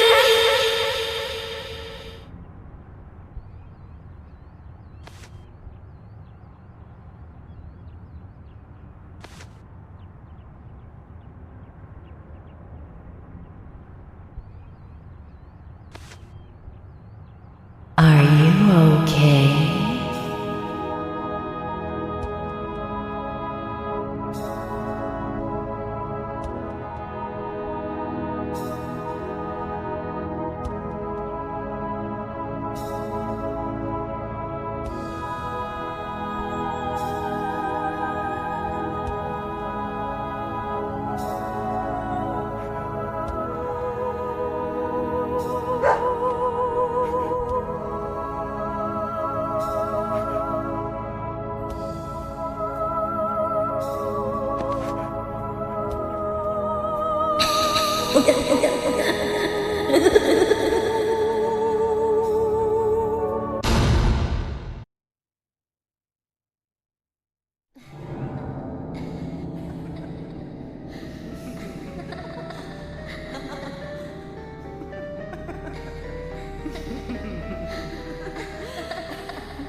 You are waiting here for someone, aren't you?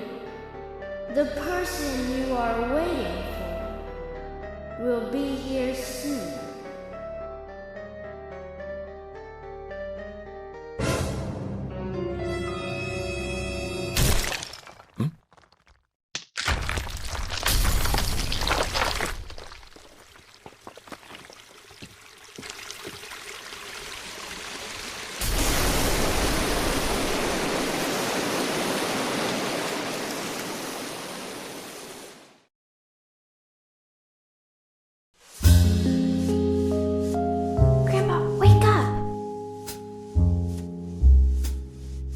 Hey!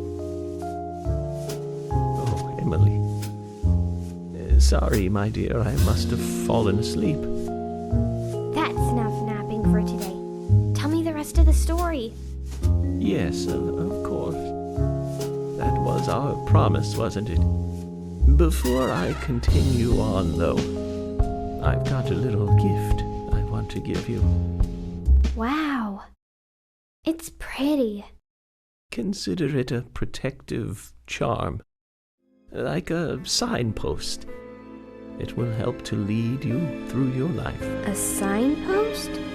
One day, my dear, you will find out one of the truths of this world.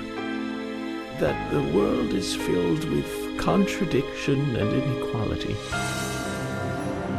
When that day comes, how you respond, what you do, that will be the instant that determines the value of your life.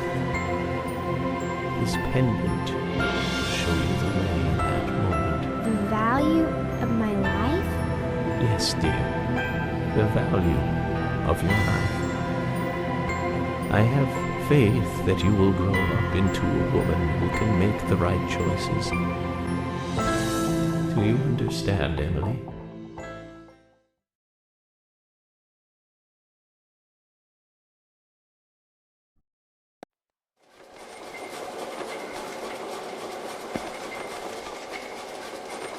We come toward the climax. As the angel said, I was soon fated to meet him. What do you think of those dreams, Zach? So I do care for Emily. What about you? We should take this opportunity and talk about this a bit.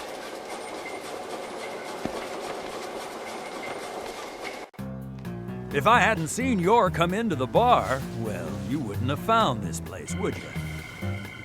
Now how about that? I guess I've always been lucky when luck was needed. That's why I've been able to stay in business, too. Although we have Willie to thank for finding this room, I suppose. He's got a great nose. Clever, too. He'd be a great businessman if he wanted to be. I owed you guys one anyway, and I owed York big time, too. You guys didn't tell anyone about that whole thing with Diane. I want to help you guys out. Is there anything I can do? Kaysen, I appreciate the offer. But this is a police matter. You can leave everything to us from here. Oh, well, okay. George, look.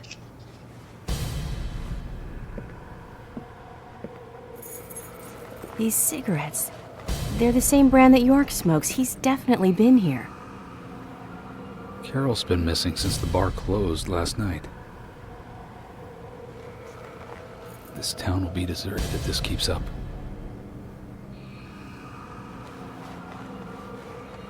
What do you think is really happening here in Greenvale? Emily, let's focus on looking for York. I just hope there are more leads than a cigarette butt around here.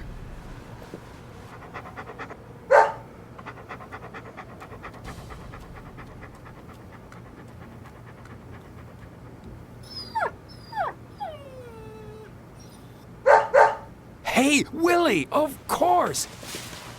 You can track his scent, can't you, boy? What do you think, officers? Let him help you out, why don't you? Oh, he'd make a fine police dog. I told you we don't need... Sounds good, Kaysen. We need all the help we can get. Come on, George, let's let them help us. But they are civilians. Do you have a better plan? As we speak, York might be...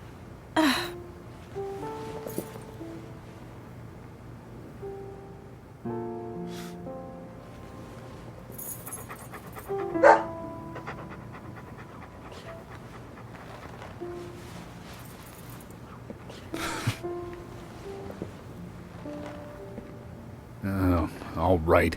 Let's have them help. Thank you, George. But one thing. With York missing in action, I'm back in charge.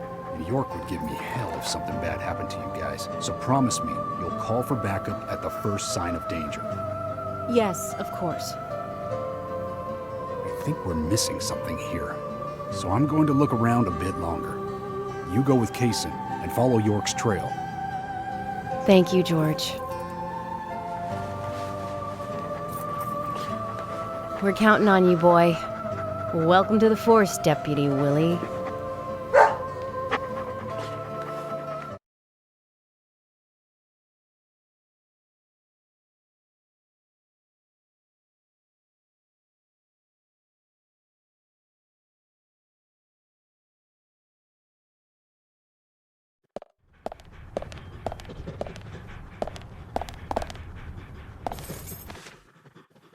Let's get rolling then.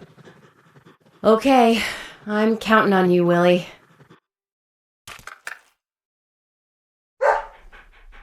Oh, not counting on me, though, are you? Sheesh.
He can be a little selfish, but he's a good dog. He stayed with me all this time, through all the good and the bad. How long have you been together? Oh, we go back a long time. I can't even remember a time when he wasn't around. I had a dog when I was small, too. He was a beagle, so we named him B. Stupid name, I know. He hated being left alone and always followed me around. I could tell him anything, even things I couldn't tell my parents. He'd look into my eyes and listen intently to anything I had to say. It's like he sympathized, and he didn't make fun of me. He would just listen. When I was done talking, he'd put a paw on my thigh. My worries just faded away when he did that. Made me feel like I was just a fool for worrying so much. Dogs are great that way. Oh, yeah.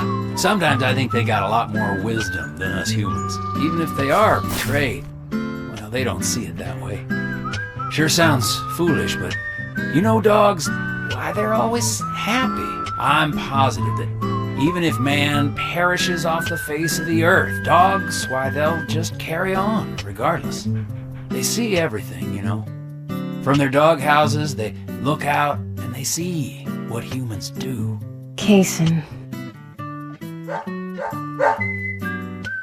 Oh, look! Deputy Willie's calling for us. He's always like that. Let's get back to the chase.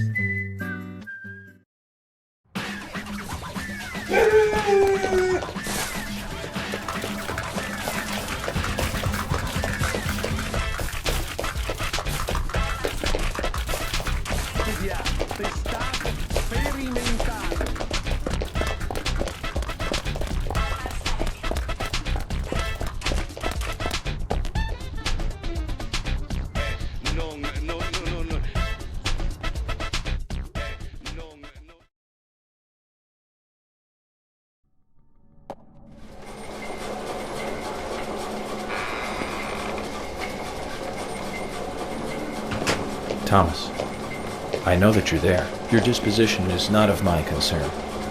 But you do need to stop this. Untie me. Let me go. Right now. And you and Carol should take off. Go as far away as you can.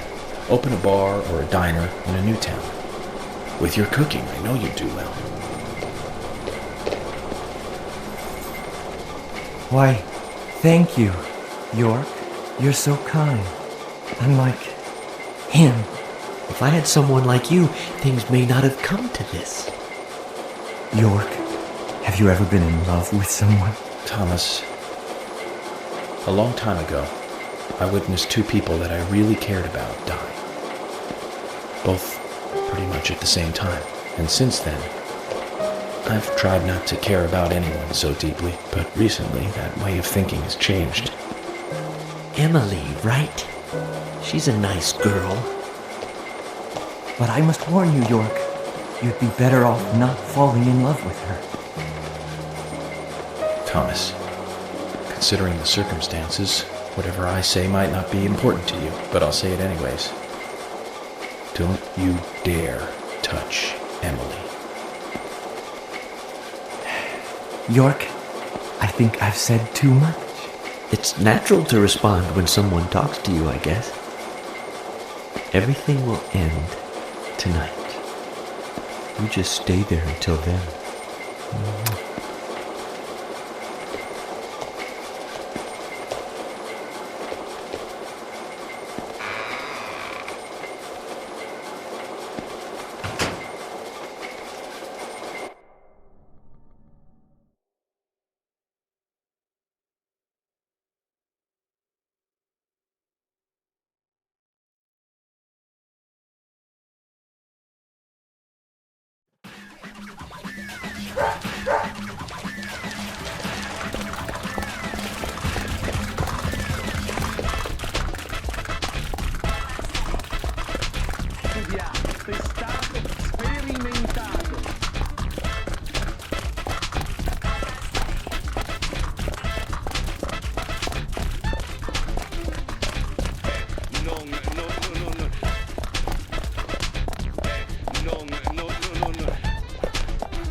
What's wrong? Something's bothering you. Oh no, it's just...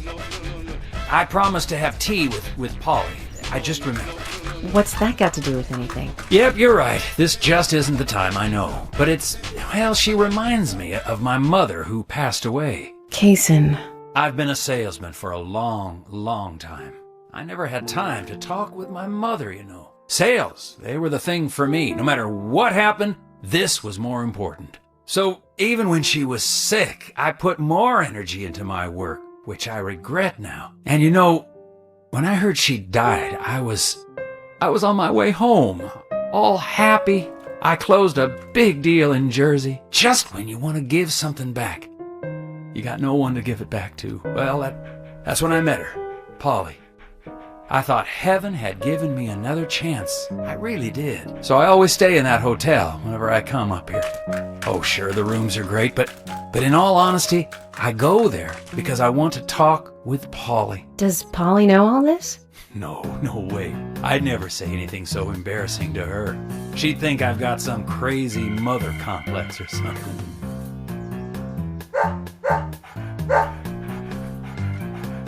Right, let's get going.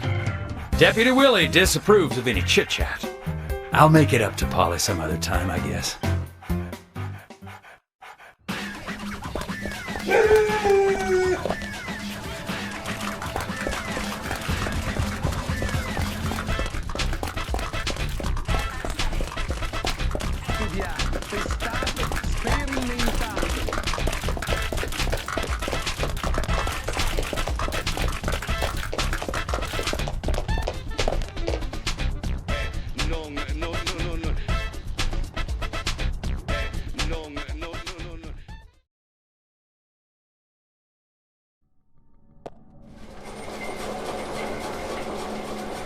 Zach, I'm hungry, but I can't do much about that at the moment. Thomas is certainly a great cook. It's a shame to keep his cooking hidden out here in the countryside. Don't you think so, Zach? Ugh. Which reminds me, there's another great cook in town. To fall in love with her would mean that I would need to love her cooking, too.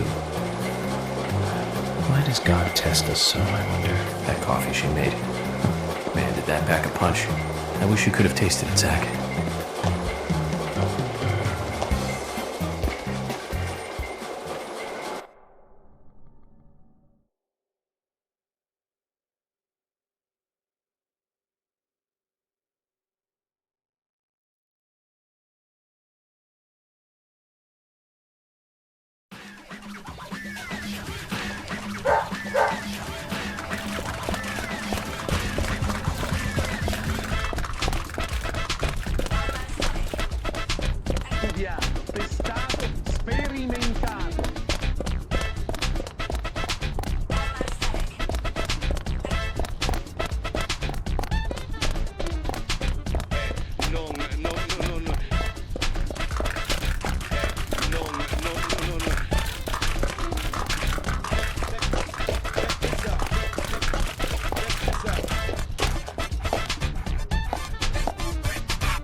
It's only a hunch now, but I don't think Nick killed Diane.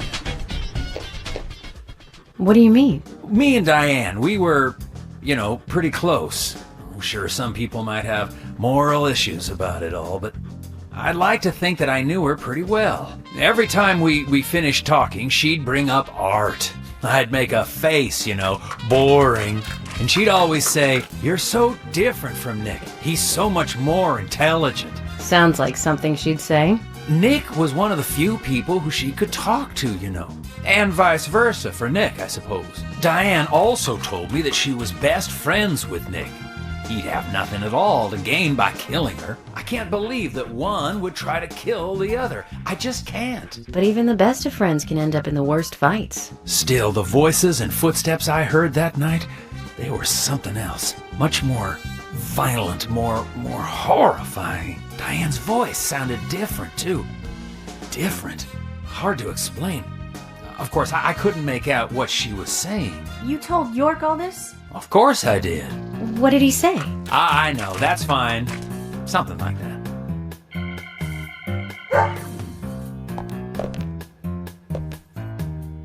Let's go then, and catch Diane's killer.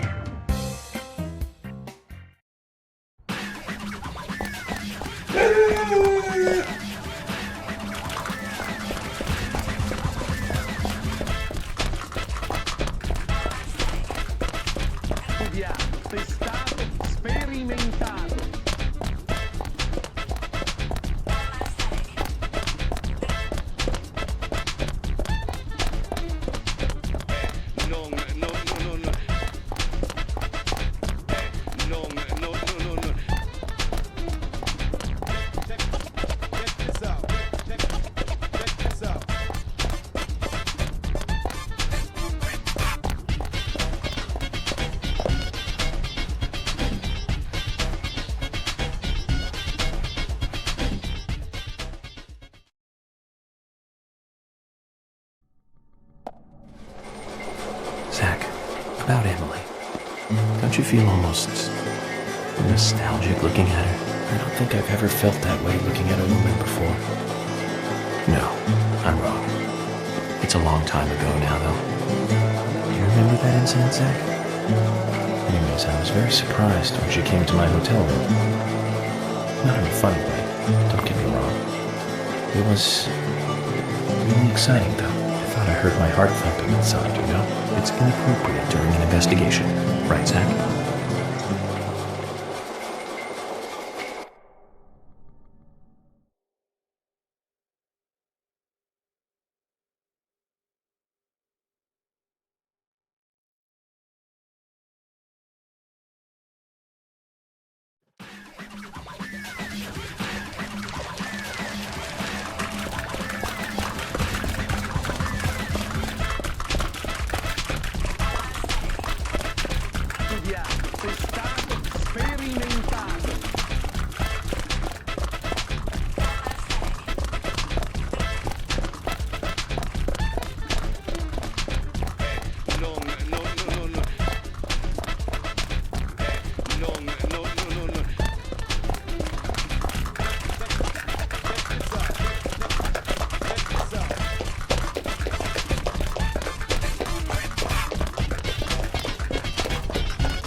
Hey, where are you going? Deputy Willie, he's over here. Come on, hurry!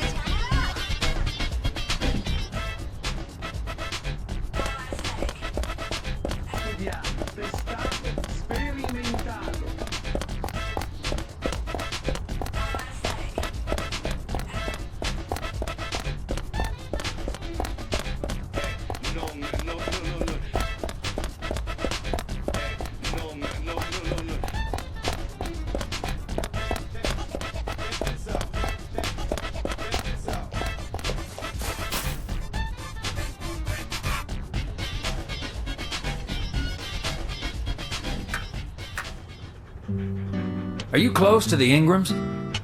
No, I mean, well, I always say hi when I see them at their store. Don't you think they make a wonderful family? I guess so. Including Jim, I suppose they do. Indeed they do. The ideal family, I'd say. You know that I look after Isaac and Isaiah pretty often, right? They talk a lot when I take them out. Yesterday, Mama and Papa, and this morning, Grandpa, always about their family. Just listening to them makes me feel so happy. I don't have any brothers, you know. Maybe I'm a little jealous of those two. That's why when I come here, I always pay them a visit. Greenvale is really like a second home to me. I can tell. Deputy Willie's calling again. Enough about me. Let's get going.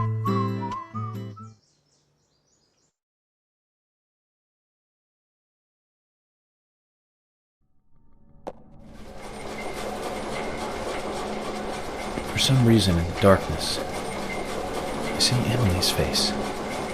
When I first met her on the bridge, she looked so dignified. And that glimmer in her eyes when she argues every word I say. Her blonde hair lit by the dawn. Eating steak at the diner. Giving me directions in the car. Horror on her face in the gallery. And that coffee she made. And it's like she's a goddess in a tight dress. Zach, let's pray that she doesn't become a real goddess.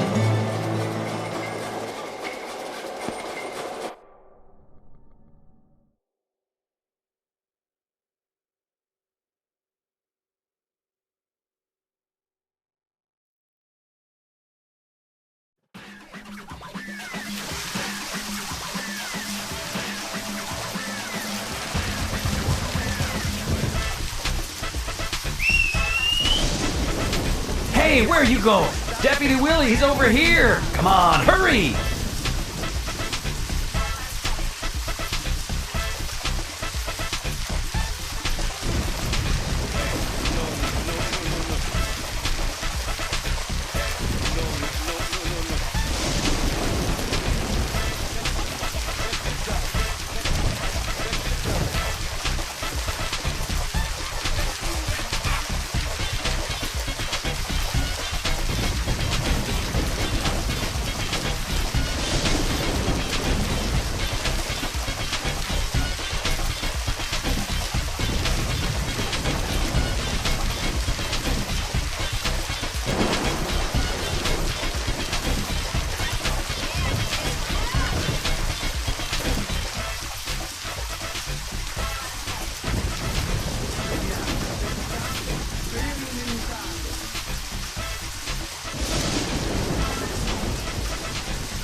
Willie, York is nearby? Good job, Willie. Can we stop running now, please?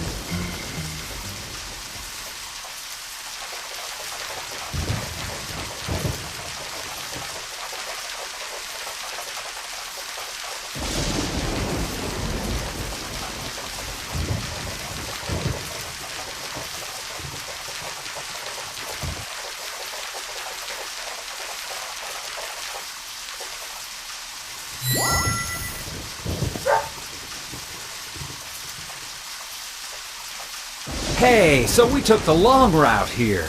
You weren't playing with us, were you? George, we found out where York is. George? George!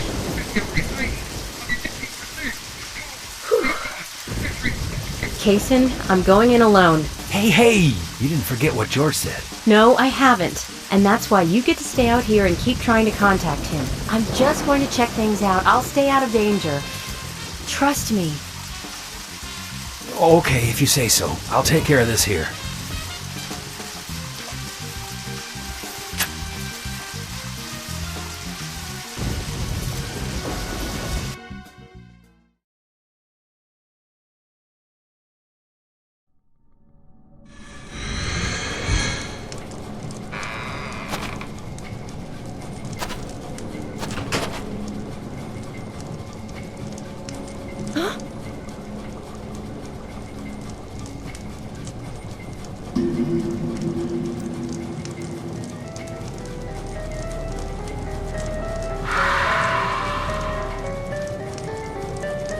Freeze!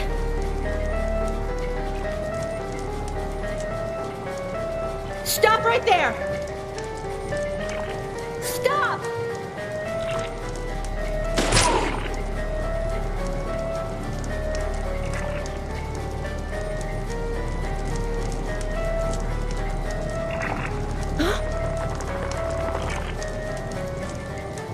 What the hell?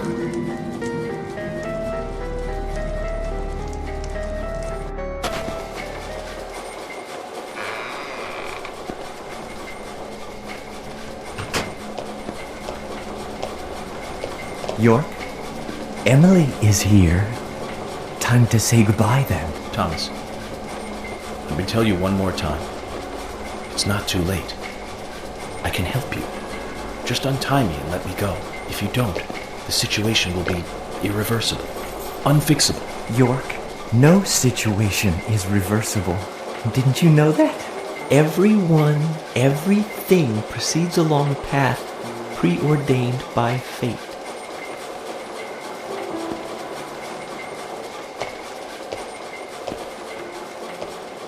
Goodbye then.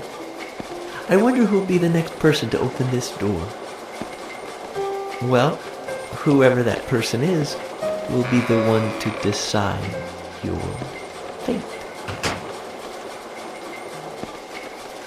Zach, what was I supposed to say? All I can do now is wait.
You sure took your time.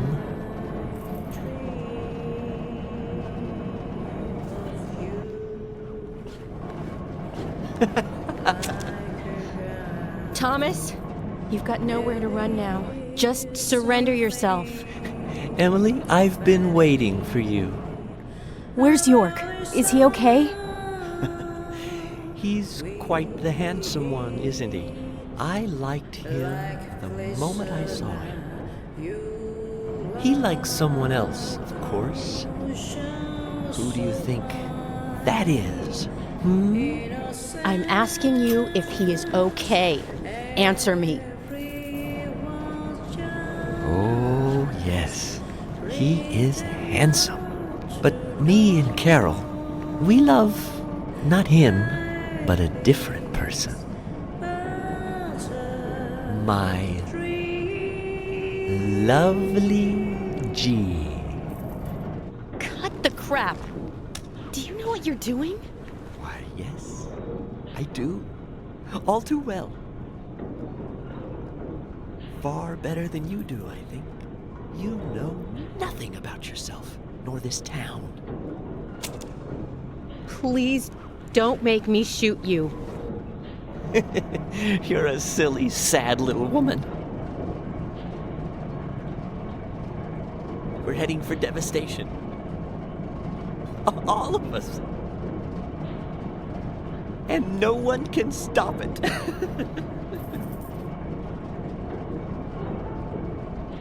Oh, Thomas. You're sick. But there's still time. We can get you help. I'll help you. You're too kind, Emily. As kind as a goddess. That's why he likes you. This town is soiled, and only you are shining in it.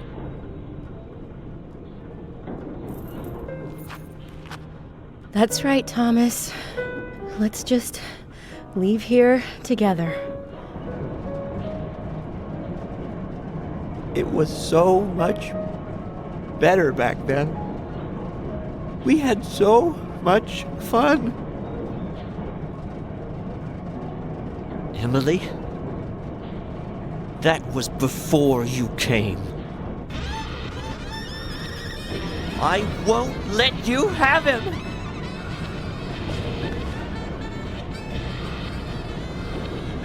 You filthy pig!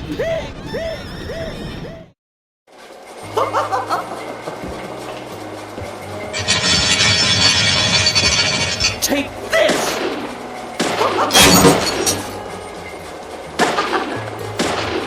Dodge this! Eat this! This is good! This. How's this?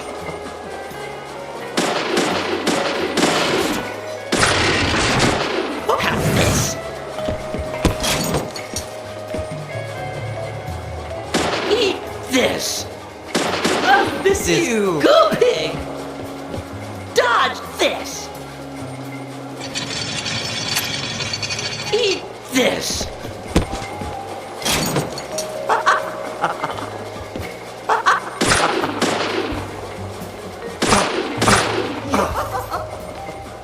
You won't have it your way! I won't let you take it! I'll show you how serious I am! I'll turn you into hamburger meat!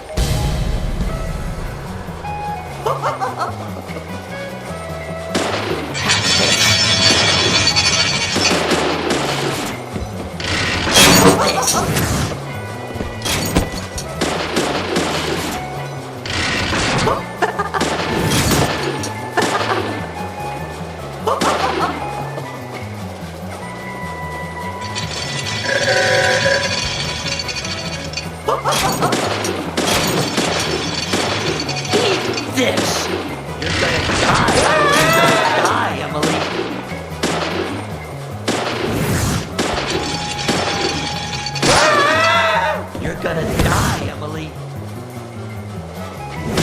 Emily!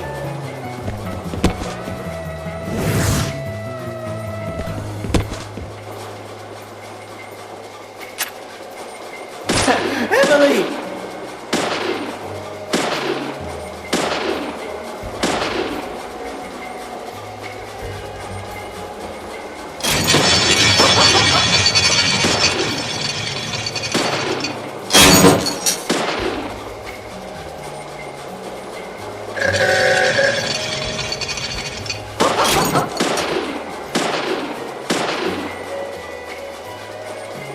You pig!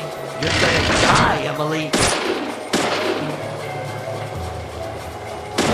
Die, Emily!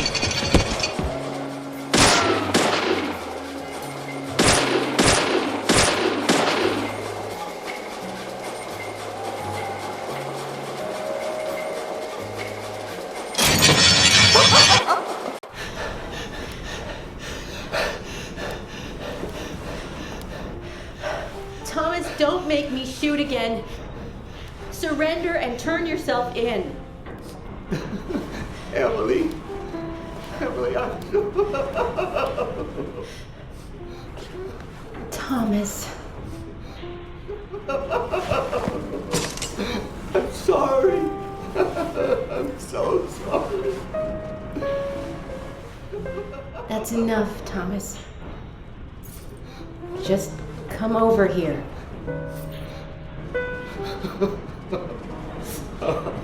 Emily, Emily, I just...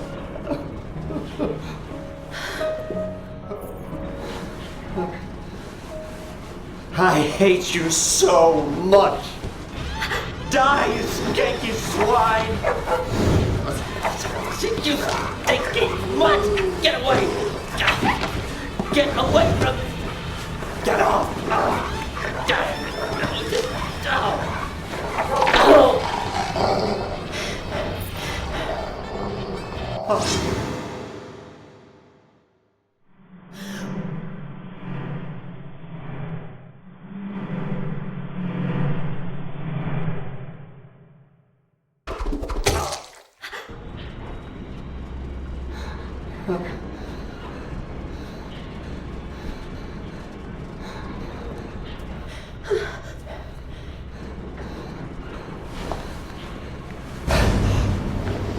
Thomas!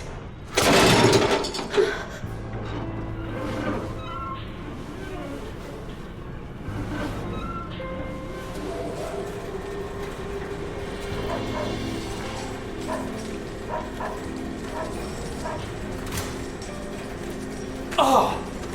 Is that Thomas hanging there? Oh my god. He looks like a strung up turkey.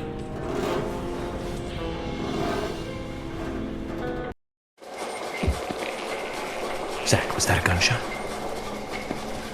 I hope nothing terrible has happened.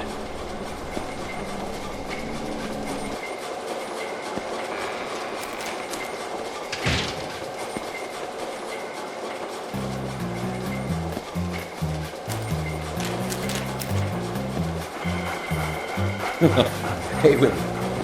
Are you here with your owner?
Hey!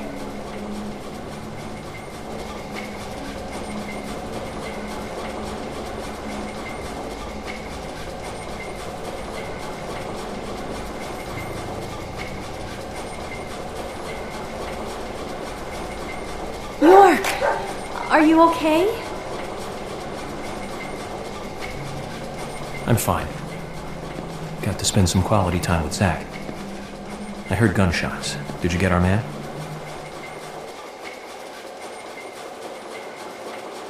York. Thomas is dead. I shot him. He tried to kill me. Thomas. I suppose that this is the fate you talked about. But Emily, what about the murderer? I just told you I had to shoot Thomas. Thomas's actions may have surprised you, I understand that. But our job is to catch the killer, isn't it? You didn't let the killer get away. York, are you saying that Thomas was not responsible for the murders? What? That makes no sense. Emily, are you out of your mind? Thomas was certainly neck deep in this. But he didn't kill the girls. He has concrete alibis for all 3 murders. He also doesn't have the reverse peace symbol on his back. These are basic facts that for sure you haven't forgotten. Then who? I need you to be strong, Emily. If Thomas is not the killer, then there is only one other possibility.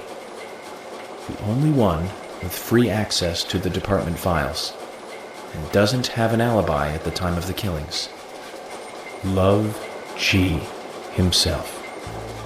George? George is the killer? And since when did you start thinking this? I wasn't sure to start with, but you saw the pictures, right? In that secret room in Carol's bar. That was when I became 100% positive. But George didn't have the tattoo on his back. Ah, right. He doesn't have a tattoo on his back. But there is a pattern there. What do you mean? Emily, I'm not saying that the pattern was the tattoo. Remember what Harry said. There isn't a single thing that can maintain its shape for eternity. And George's back is a perfect example. Hey, you two! Could you explain this so I can understand what's going on? Emily, come in. Emily here. I've rescued Agent York from the clock tower. Thomas is dead. I was forced to shoot him. I see. And you two are both all right? York is a little weak, but we're heading back to the department now. Okay. I'll do the same.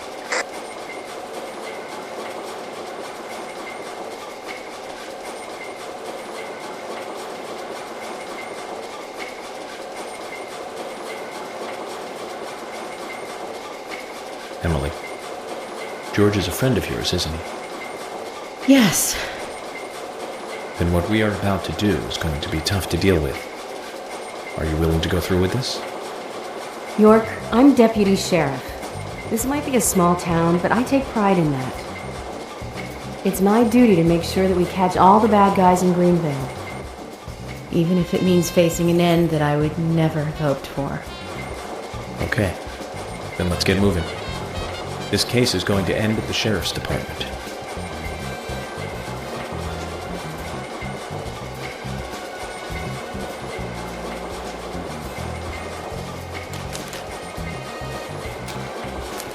This is madness!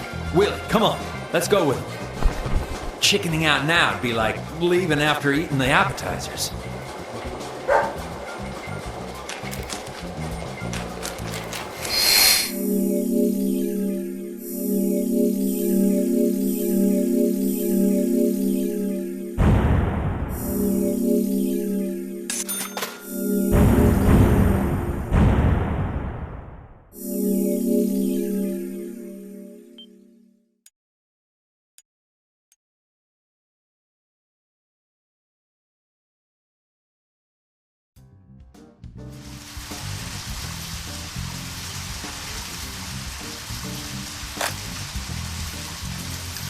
Emily, I'm going in from the front. You secure the back. Okay. What should I do? Kaysen, stay at the entrance. No, don't cut me out now. If this was a movie, I'd be some minor nameless character, and I thought I was the cheerful sidekick that helps solve the case.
Zach, I thought we might get a warm welcoming.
Don't want to die.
Carol!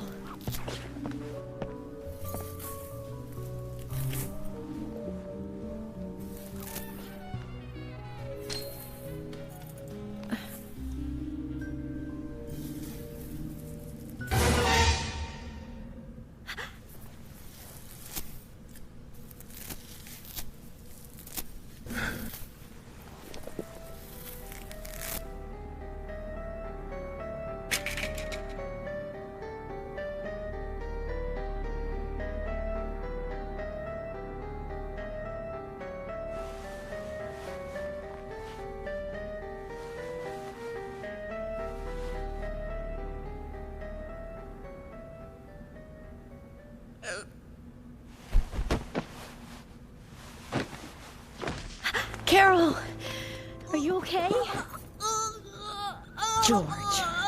George did this to you.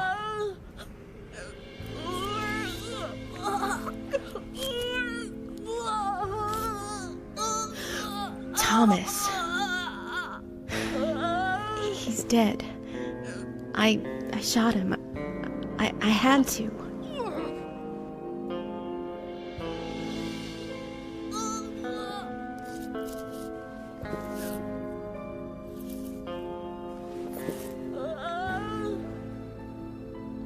Carol?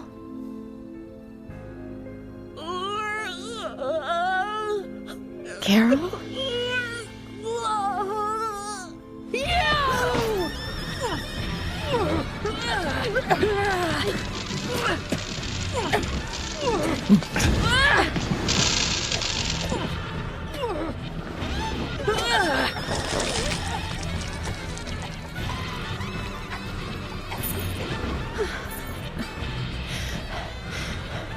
Kaysen! Kaysen, quick!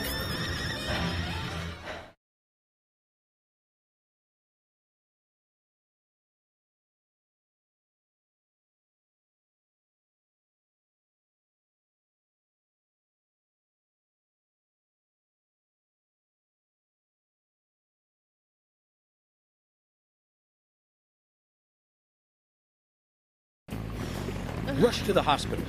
She needs a full stomach and liver cleansing. York, you need to come too. She needs... No, I have to take care of something here. But I can't take her alone. Please, Kaysen. Okay, I'll do it. Fast. But if something happens, don't blame me, okay? Just go!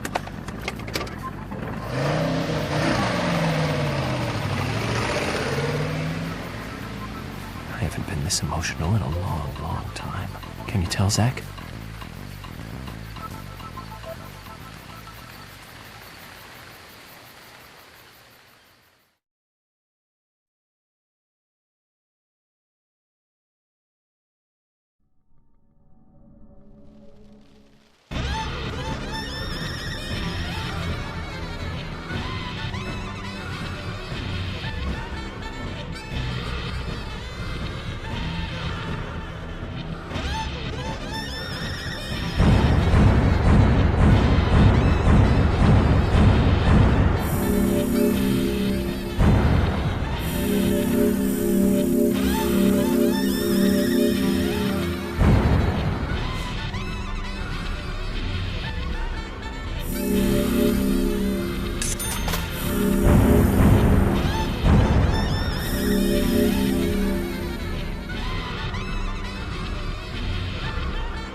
Previously during the investigation. Thomas, you've got nowhere to run now. Just surrender yourself. You won't have it your way. I won't let you take him. Die, you skanky swine. Carol, are you okay? You! York, are you saying that Thomas was not responsible for the murders? Love G himself.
So, Zach, I'm thinking of asking Emily out for dinner once this is all over. Nothing too fancy. Just somewhere where we can relax. You know what? Nick's Diner might be a good idea. I think I owe him a nice big tip, too.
I swear.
roads of Greenvale. Agent Francis York Morgan. Ah, I finally got to see the real Greenvale. I knew you country folk were shy. It took you long enough to show me who you really are. York, this is a wonderful and powerful town. Especially when it is raining. I always get depressed when it rains. Especially in this town.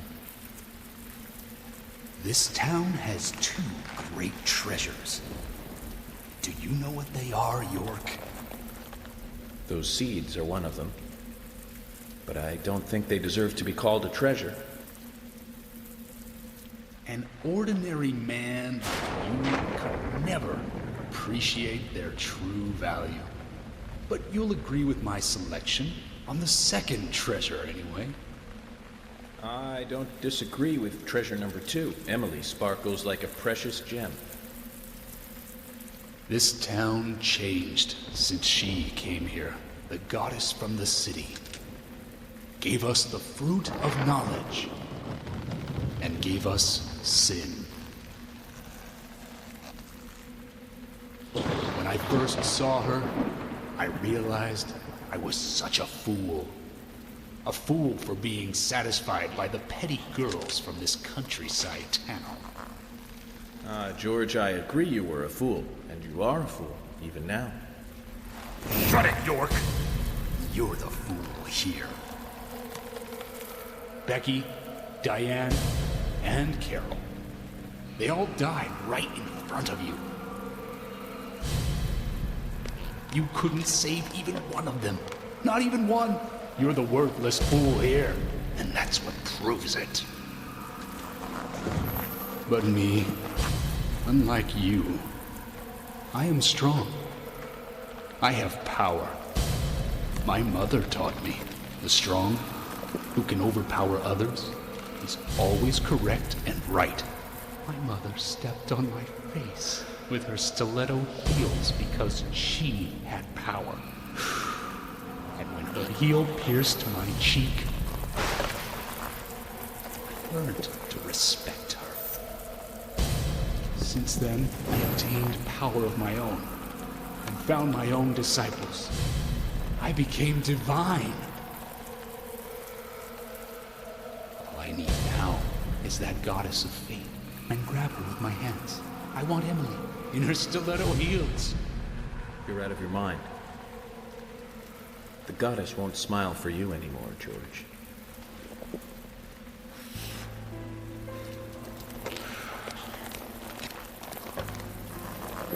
York, have you ever shot down a deer? Oh, it's so different from shooting a man.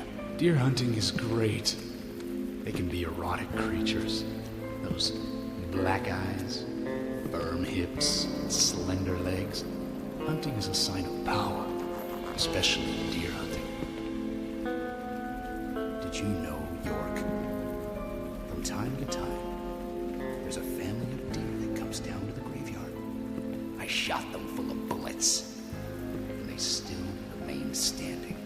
First, I thought they were zombies, but when I snuck up on one, cut its stomach out, I found the truth. The red seeds. Those seeds made those deer invincible. George, no Olympics for you. You'll fail the doping test.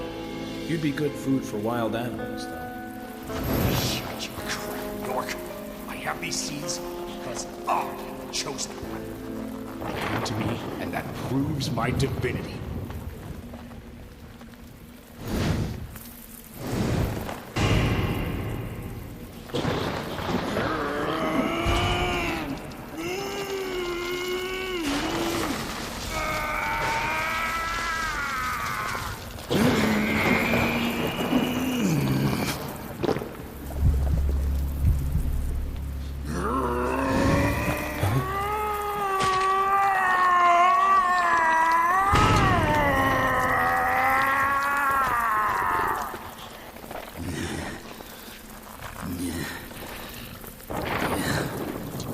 This is the mark my mother gave me. Proof of power. The red tree. The red tree. You've got that all wrong, George. That's the mark of child abuse.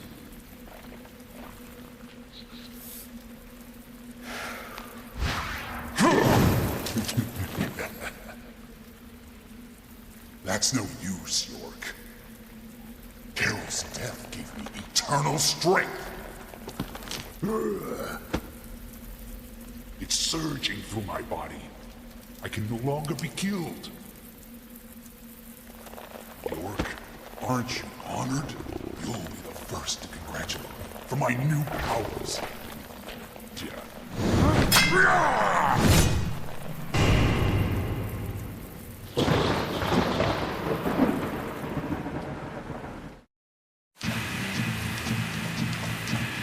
Weak, York! Weak! You think you're so clever? I've got many more, York. I'm the chosen one.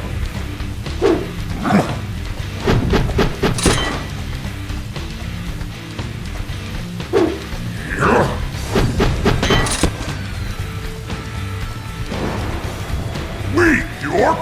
Weak!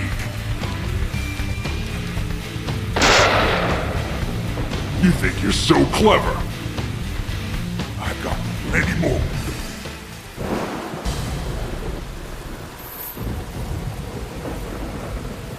Getting Anna and Becky involved was all too easy. Carol and Thomas built a secret club for me. All we had to do was tell them about it, and they were giddy to join us immediately. That's where I used the seeds on Anna and Becky. Amazing results, let me tell you. They went berserk, like cats in heat. Anna, especially, enjoyed the seeds. So I made my decision.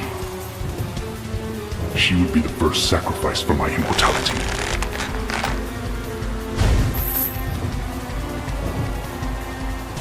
George, your poetic prose is a bit confusing.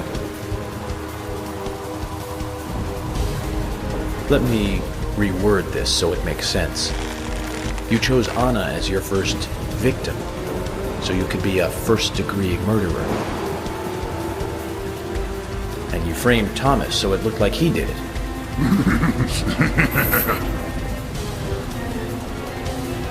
You saw him, didn't you? All made up. Poor fellow. He knew that he was only being treated as a substitute for Emily. He knew that. And Carol knew too. But they played along with your sick games.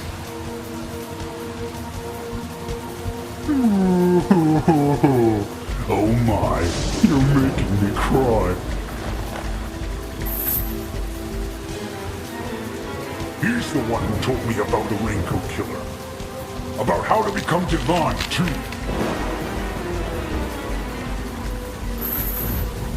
He didn't believe any of it, but when he told me, it all made sense.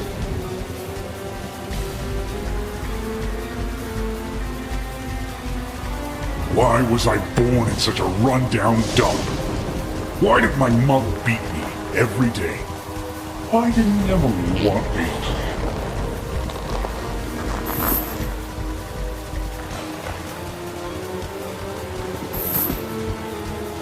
All these things were just preparing me for something. Ultimate power! Ah!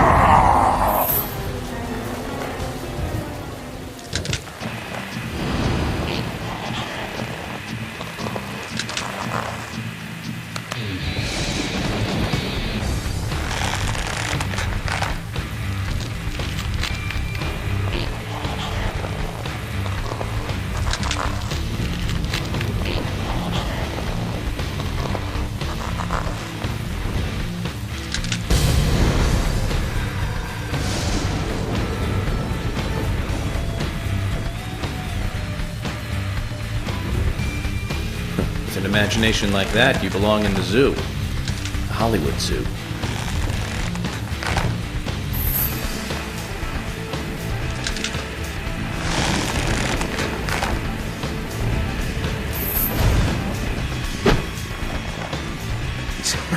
to get serious, York.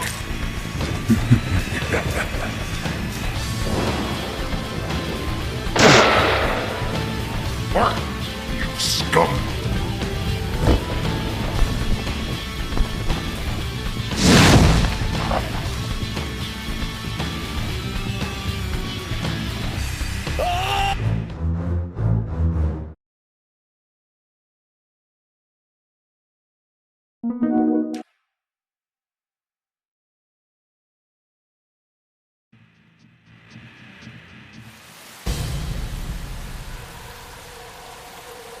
With an imagination... Time to get serious, York.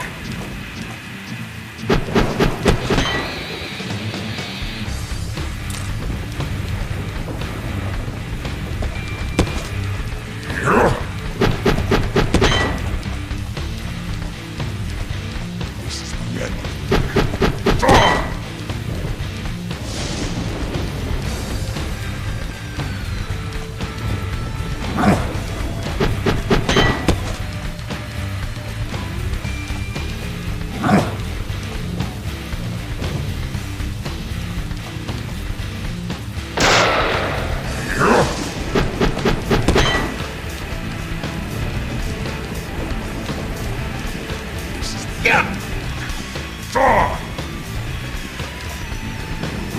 Let's settle this, York. You don't think you can beat me, York?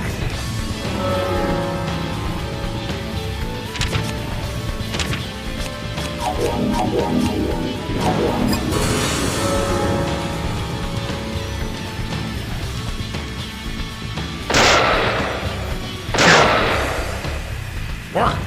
You scum!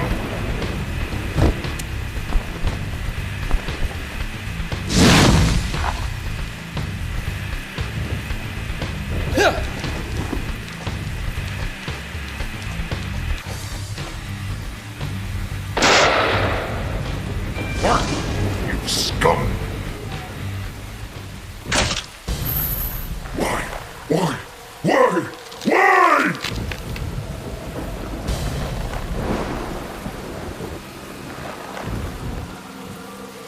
Mama, I didn't do anything bad. Why? Why are you doing this to me? It wasn't me. I didn't do anything. I know to apologize to Premonition. I know I did it with you, but still, I didn't do anything wrong. You know who it was. He's the one who made me do all this.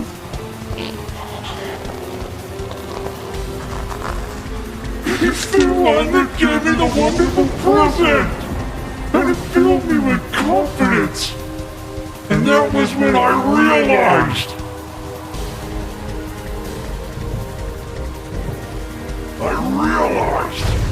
that I am blessed.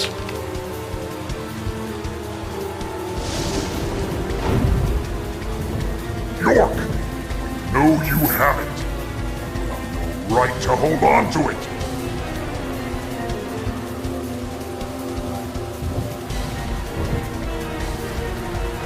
You mean this? Why are you so concerned about this locket? I told you I'm the chosen one. Only the chosen one can own that locket.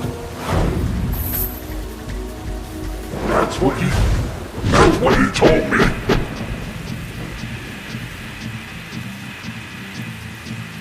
Haha! I am special! I am! You puny punk! You puny punk!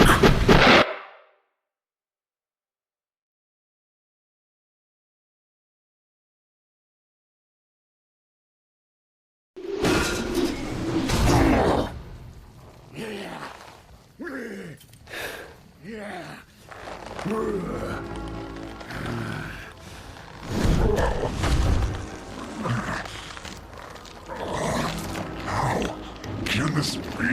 I'm divine! No. You're a a first-degree murderer. And I'm a federal agent. George, of course you're going to lose.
You'll also be able to return back soon.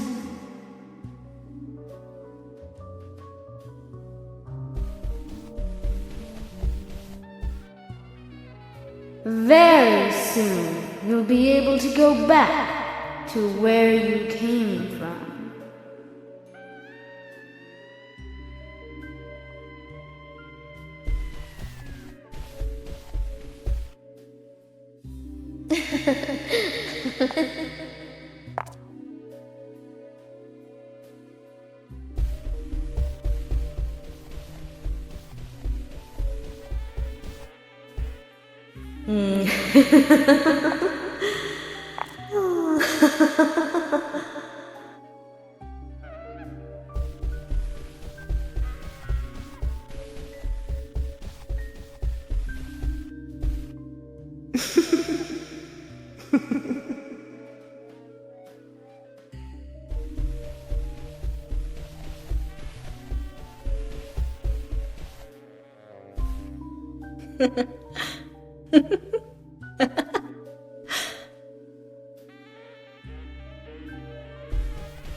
You also need to have more fun.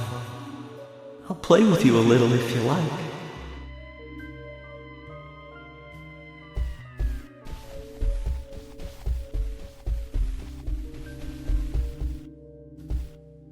Expect no praise. You did nothing but your duty.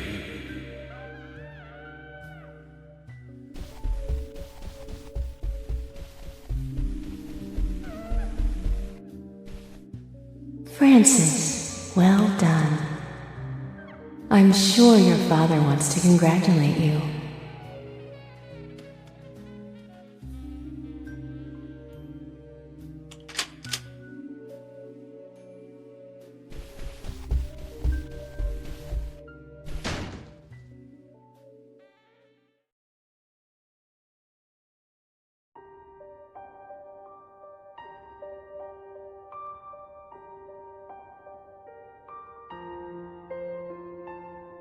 I'm sorry, but I can't allow you to go with your parents yet. There is still something you need to do. Open that envelope.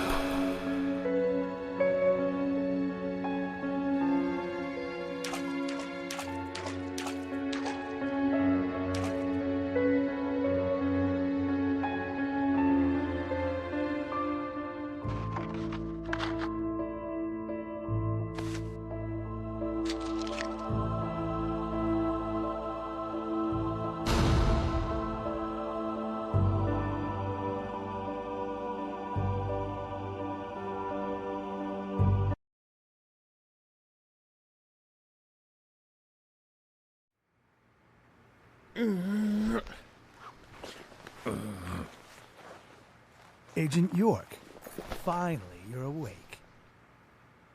How long have I been out? A whole day, plus 10 hours or so. I wanted to challenge you to a game, but you were asleep. Emily. Which room is Emily in? Emily? What, she hurt too? She hasn't come into the hospital. What? I told Kaysen to bring her here. Kaysen? Well, Kaysen came. I mean, he's the one who brought you here. Which reminds me. He asked me to give you this.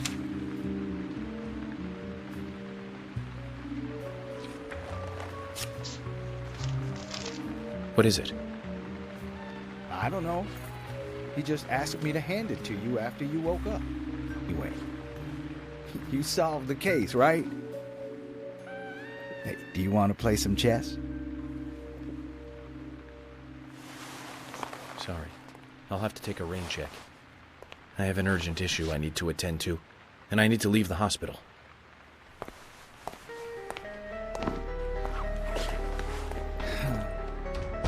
Zach, I have a bad feeling about this.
Emily alone as I slept through an entire day. Zach, I need you to pray with me. Pray that things have not gone too far. All we can do is go to the location written in Kaysen's letter.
George's house?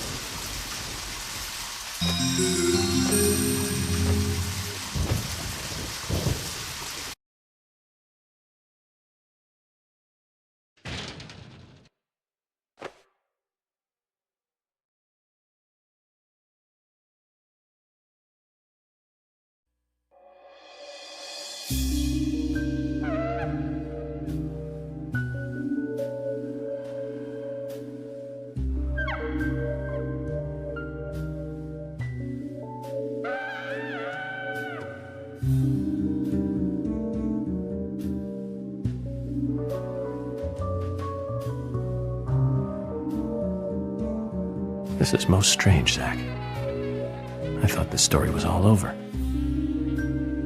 But it looks like there's something else before we get to see the ending.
Zach, it looks like George really had a thing for Emily.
Meeting the mother is always a bad experience after killing the son.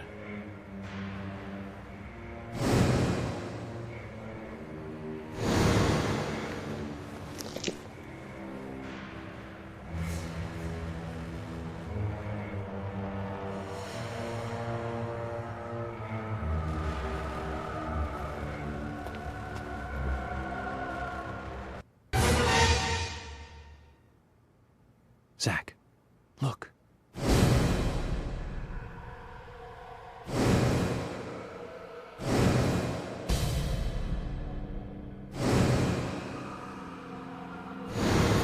That wasn't a reversed peace mark.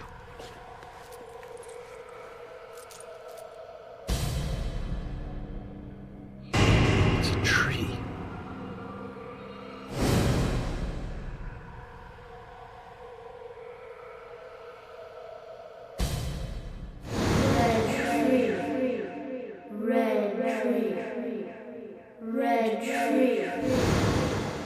Red tree.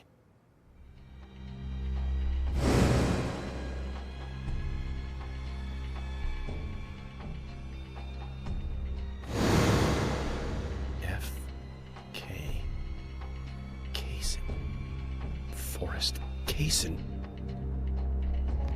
He's the one.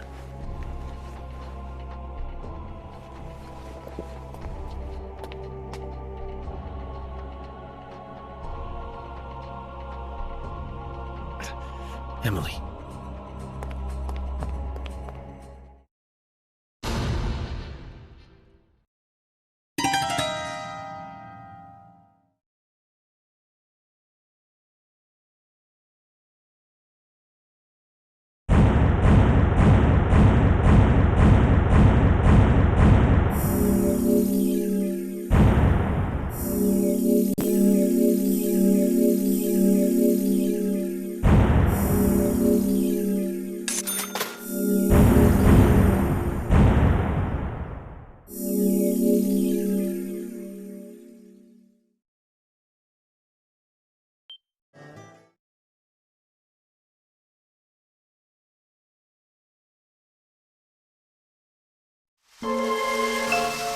Previously during the investigation.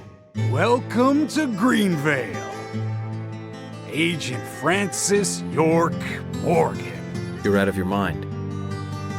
The goddess won't smile for you anymore, George. Emily. Which room is Emily in? That wasn't a reversed peace mark. Red tree. Zach, I need you to pray with me. Pray that things have not gone too far.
Daddy, Mommy, and Grandpa. Everyone's acting strange. It's okay.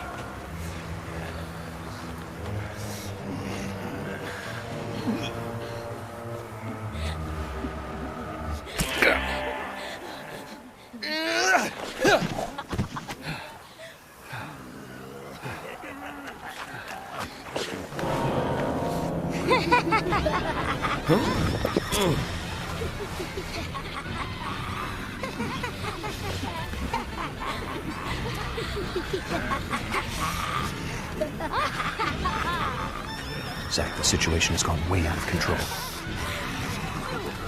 We need to get inside the theater.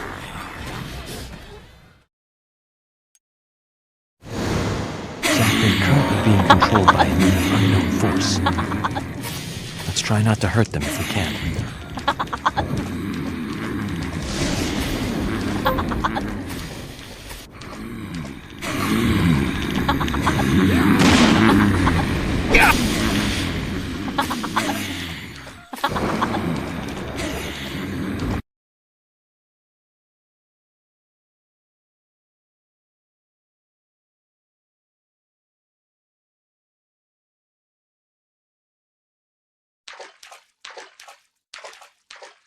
Open this door.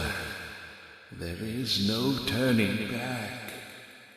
You still want to enter? Very well then. Off you go, Mr. York.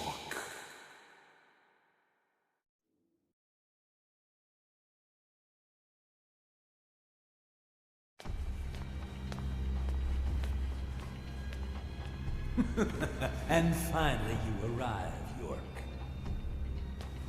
George is dead. You've got nowhere left to run. George! Oh, right, George. He was a funny one. I gave him a toy locket, and he was so impressed, so moved. But he wasn't very intelligent. He was born in this town, you see, and it took him too long to discover the red seeds. Binding down people with rules is a sign of small-mindedness, and that was what George represented in life.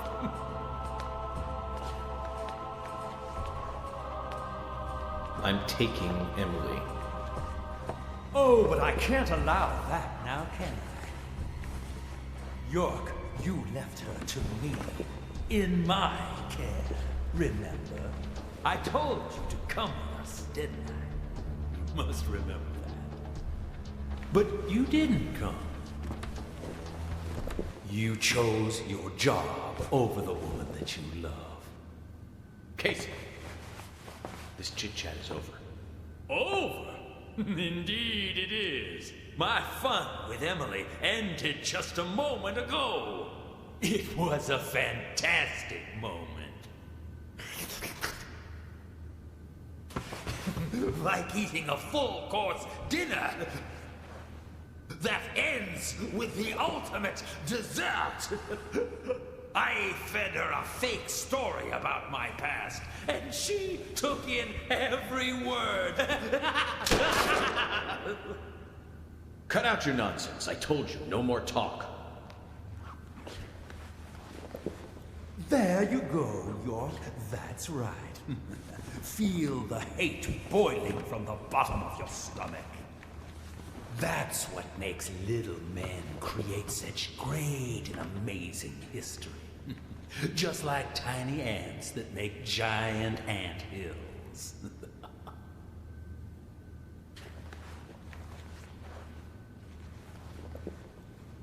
You know, I just had dessert, and yet I'm already hungry again. No wonder why I keep failing at keeping a diet. Kaysen, stop. The next one will pierce you between your eyes.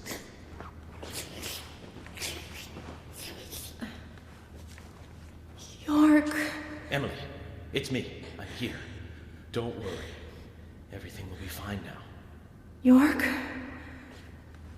Is that you? Oh, thank God. York, Emily, no. That isn't me. York.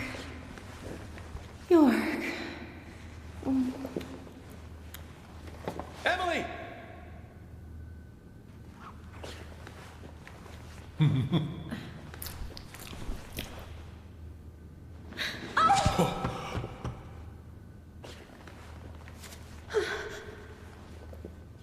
York, I'm sorry. It's okay, Emily. Hurry, come over here. We need to get you to the hospital. I can't. I can't go to you.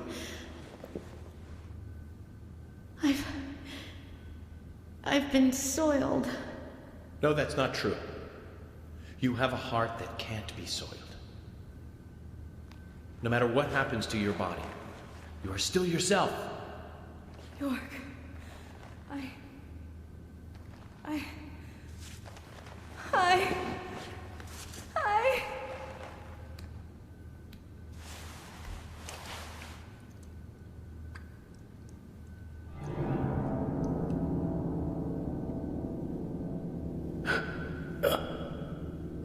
Didn't I tell you? Getting these saplings to sprout requires a certain technique.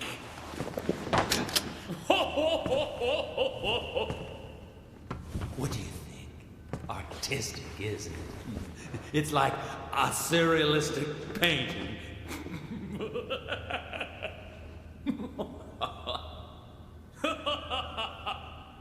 York, shoot me. Emily? Let me die. Please. York.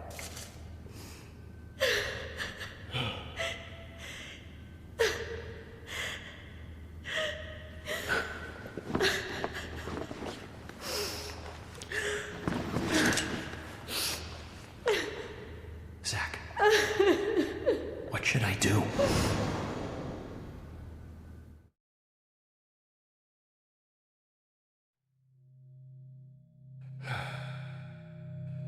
I'm sorry, my darling. Let her go!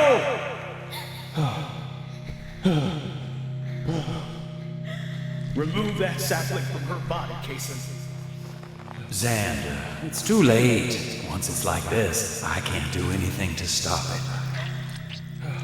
Please, darling. Shoot me. I'd rather die. If you love me, let me die.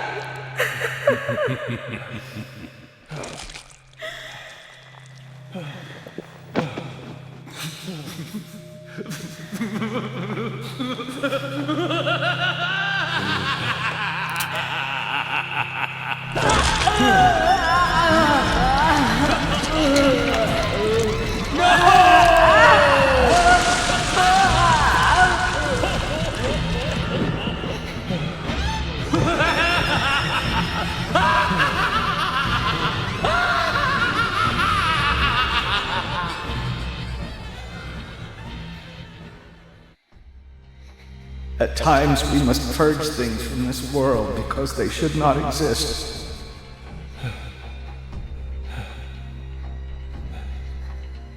Even if it means losing someone that you love.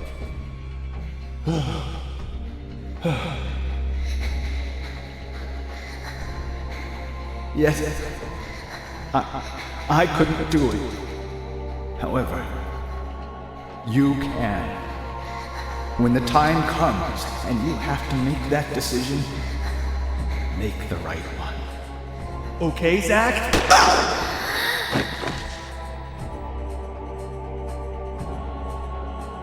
Zach. Zach. Zach. Morgan. Francis. Zach. Morgan. Francis. Zach. Morgan. I saw you, Zach.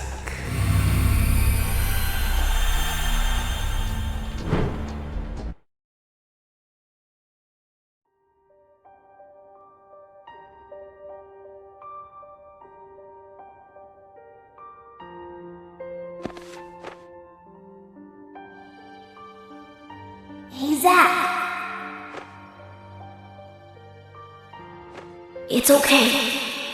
I'm here. I'm with you. I'll be with you always. We can get through this together. Who are you? My name is York. Me and you. We'll always be together. Okay, Zach? I'm you, and you are me. Now, give me your hand.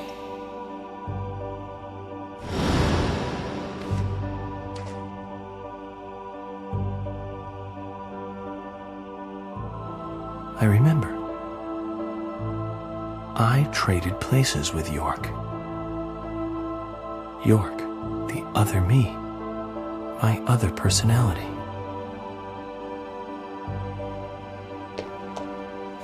Zach, please. Please shoot. Kill me.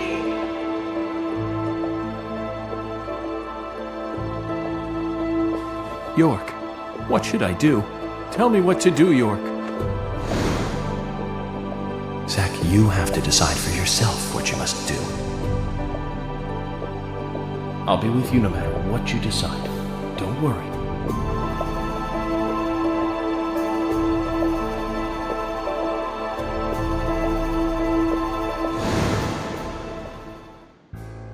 There are some things in this world that must be extracted, no matter what. Even if that means losing someone that you love.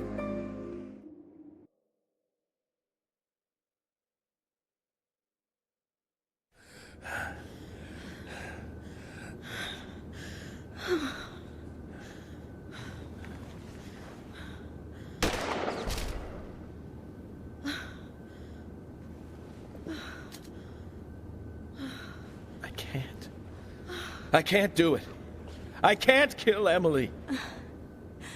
I'm sorry, Zach. Stop.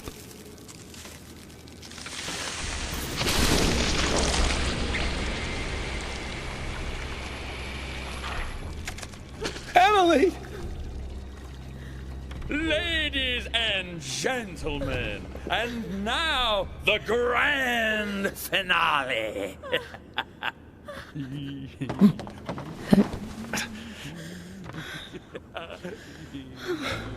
Emily, what have you done?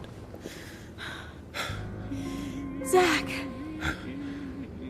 I wasn't used as soil at all. You're beautiful. The most beautiful person I've ever seen. Thank you, Zach. I wanted to be with you.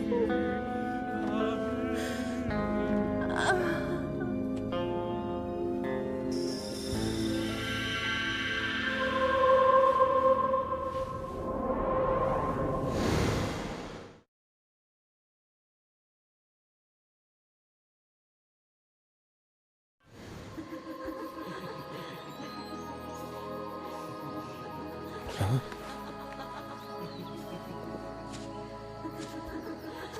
Emily, no. You aren't supposed to go over there. That's not the way. Come back, Emily.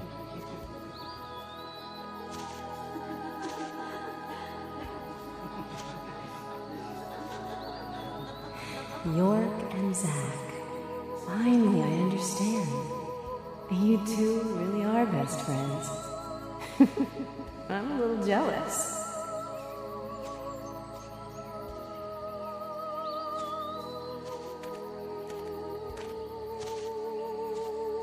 Hey, stand up, Zach.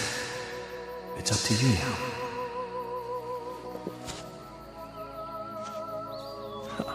Emily, I finally got to meet you face to face. But you had to go with York, didn't you? He always gets the girl. He's a good guy. You see that too, right? He kept talking to me and ended up pulling me back out of that room.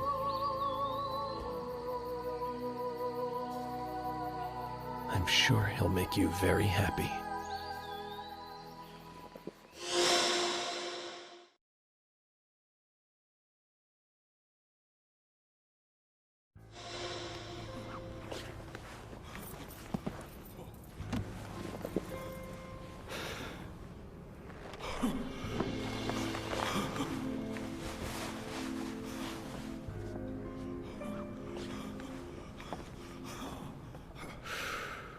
Why did you bring Zach back? Who the hell are you two? How did you get out of the Red Room?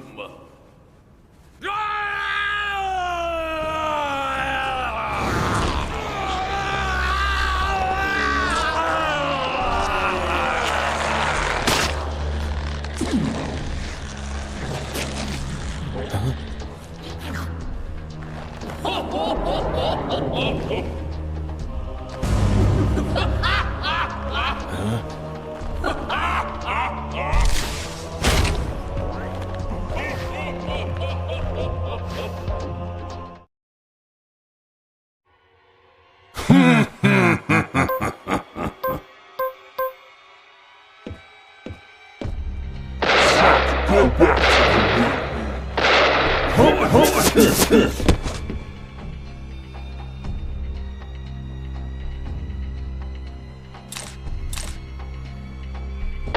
It's showtime!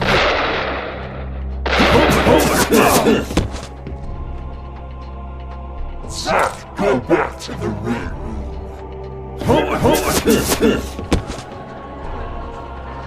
It's showtime!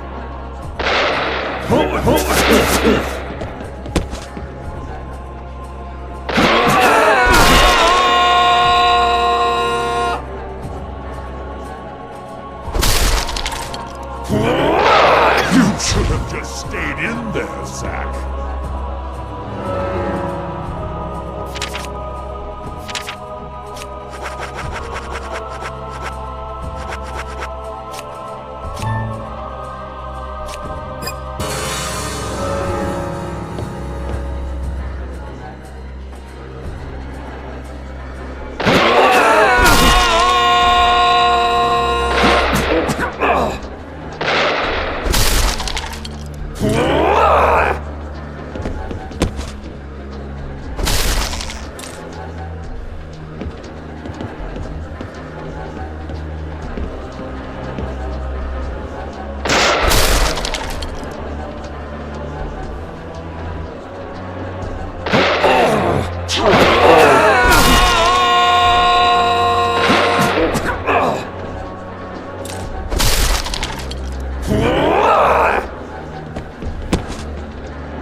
Could have stayed hidden in the White Room. Just like that senile old man. Humans are so foolish. So foolish. There's nothing to compare. With one whiff of that gas I made from the seeds, they happily kill each other. Even their neighbors, even the ones they love. Not much compared to the full effects of the seeds themselves, but I still got a really good laugh out of it. Anyway, I think we've had enough fun for today. But I really don't like having to exercise.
I'll squash you like a frog!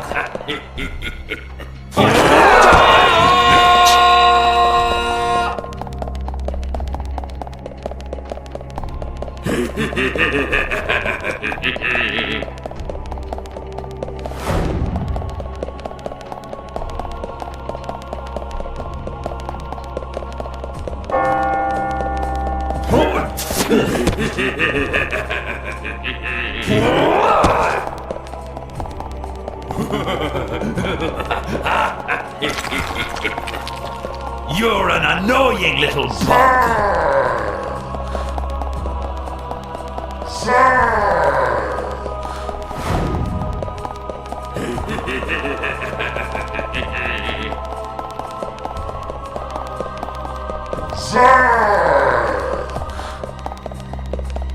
I'll squash you like a frog!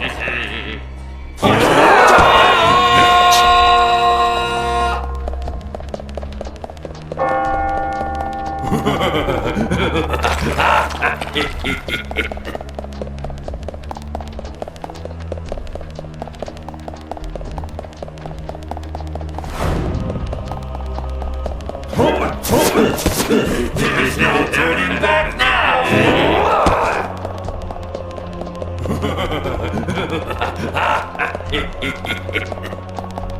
Run, run, run!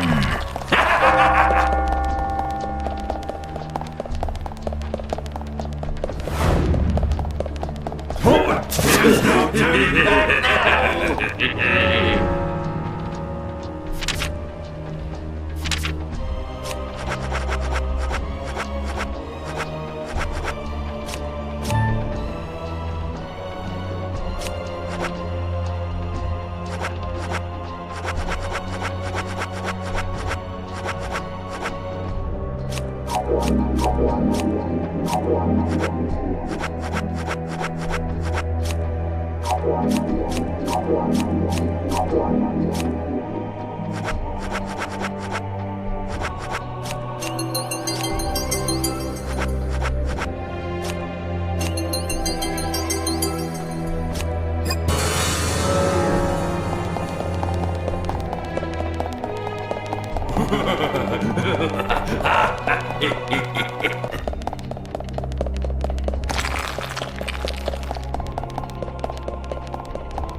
I'll squash you like a frog!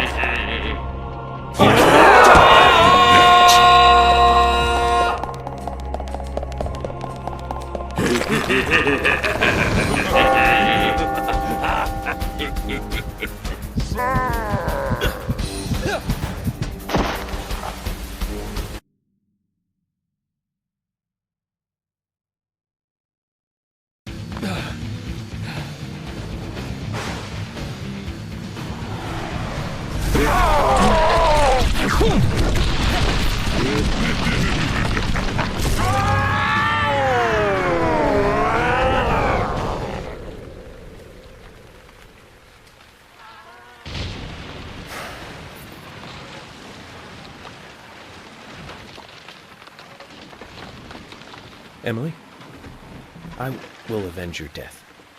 Just a moment longer. I'll buy you a new dress to make up for all the pain I've caused you. The dress you wore when you came to my hotel room didn't seem to fit you right.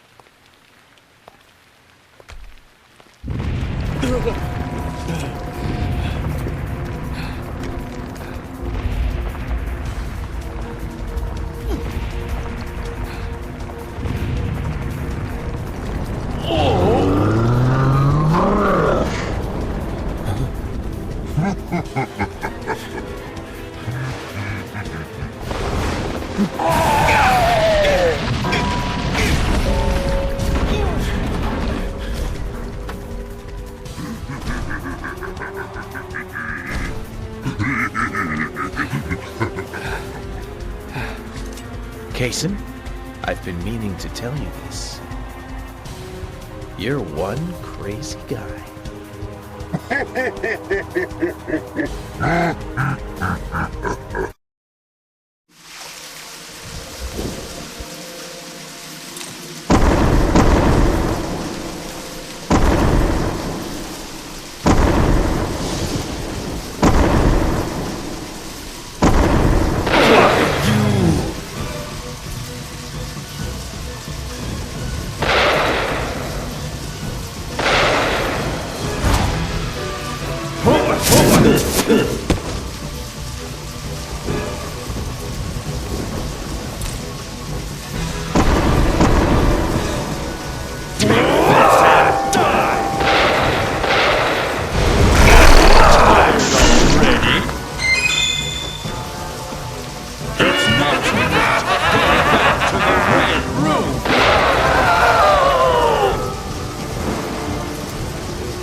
It's not too late. Go back to the Red Room.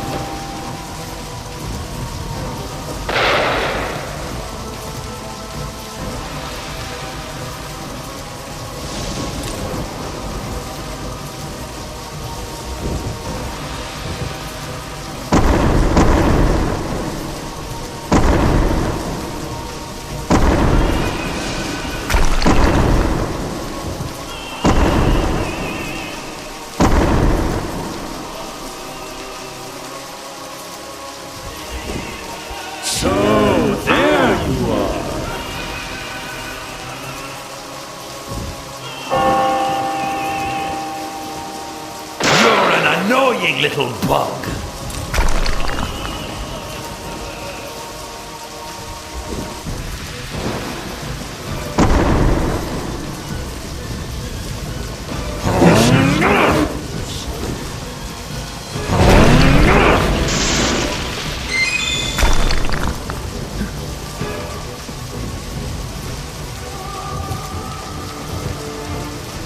What the?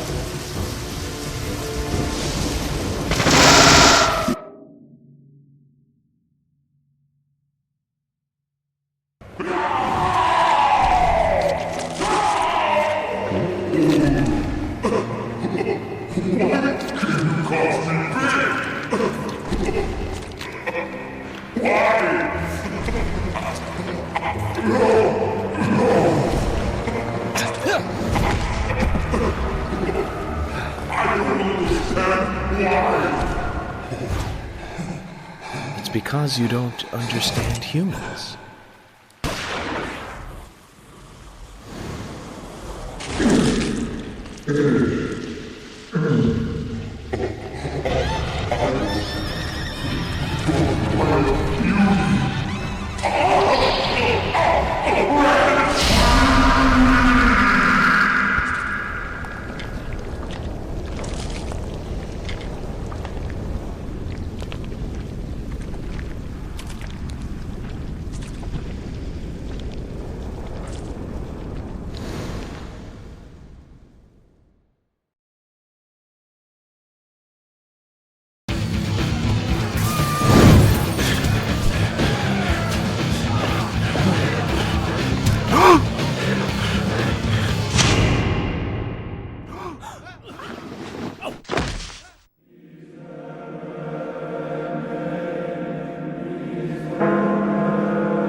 Emily, York tries not to show it, but he's pretty shy.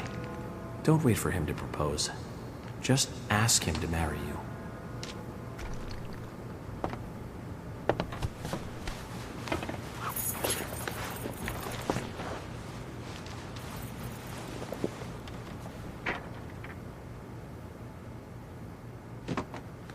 Hmm?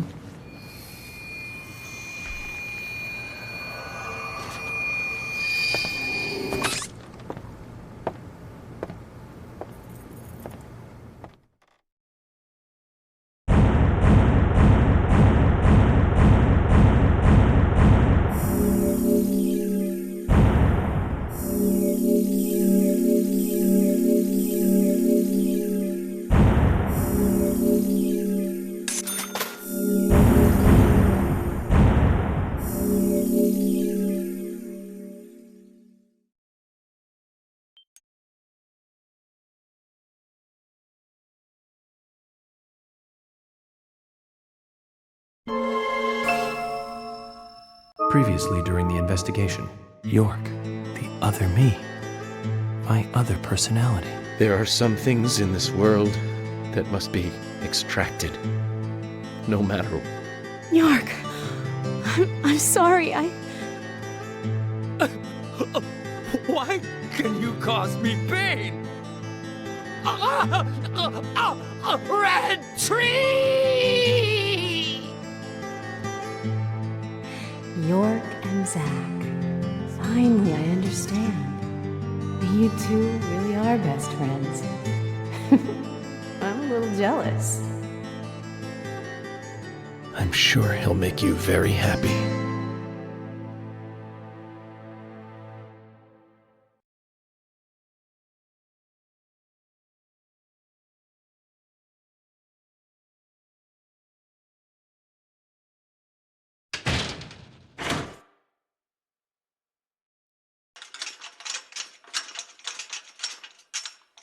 Are you leaving today?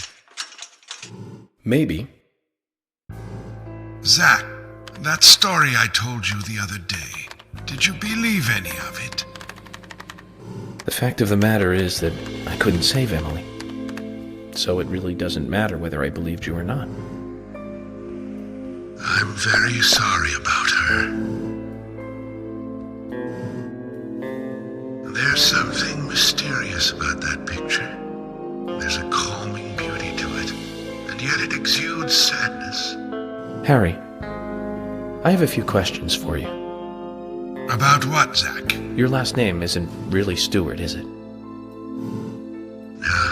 That is correct. It's really Woodman. Harry Woodman. George was my son. You were there in the White Room when I was there. Why? The same reason as your father. Long, long ago, I too was unable to shoot my wife. What's worse is that I was also unable to kill myself. Which is why I lost both. The woman I loved and my son. My wife suffered from a mental illness, but I still loved her. I wanted to save George too, if I could.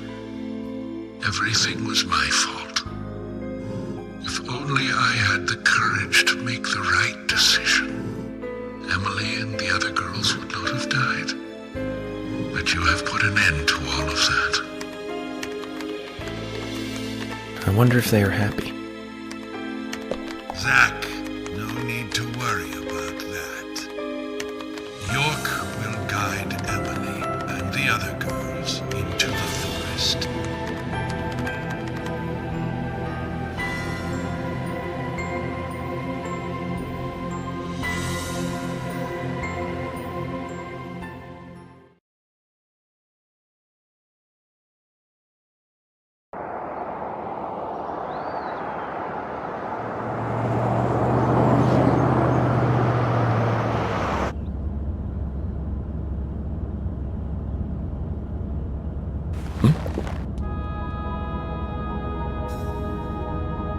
Hey, Michael. Mind stopping the car for a moment? Very well, Mr. Francis Zach Morgan.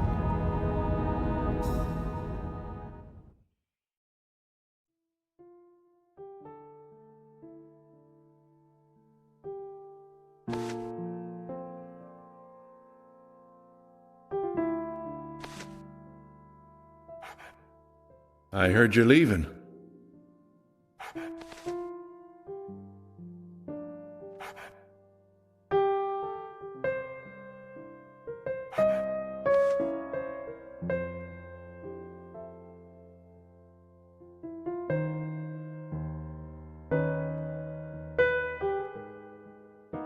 Uh-huh.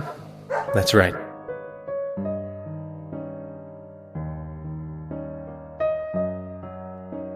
It's a shame about Emily, and the other girls too.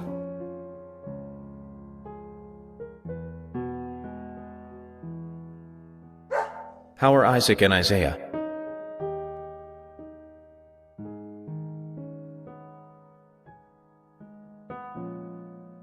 Oh, they're fine. They still don't think the girls are dead.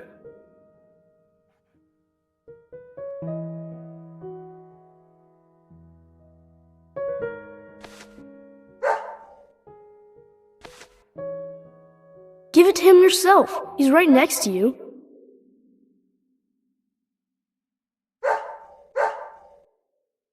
Oh, okay. I understand. We'll do it for you.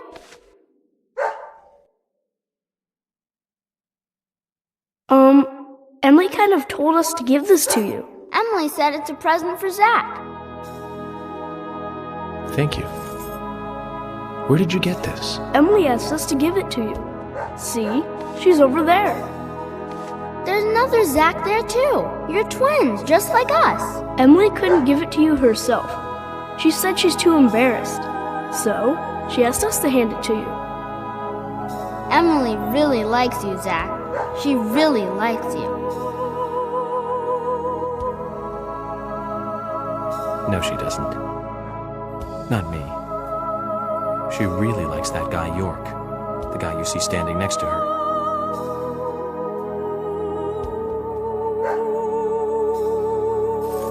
Anyways, you two. Be nice to the girls, okay?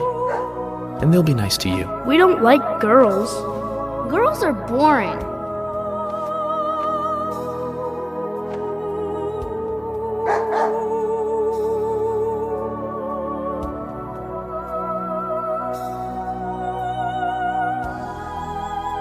Gotta love him. Just full of energy.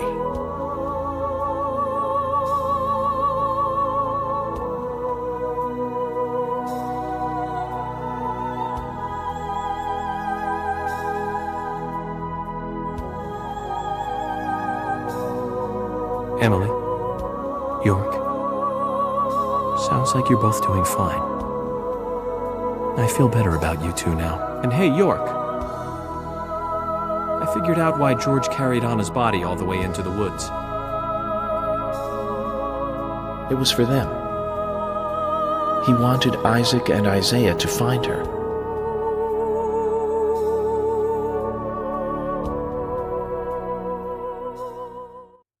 Mr. Francis Zach Morgan, if you are finished, if you are, please, let us return to the car. No need for that. You can go home. I want to take a look around more. Very well, then. I'm sure Mr. Stewart will approve of that. Ah, thank you, Michael.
I'm all alone on this side now.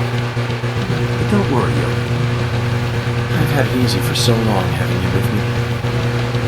I need to get used to being on my own.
Zach, you don't feel like leaving this town yet, do you? You're right.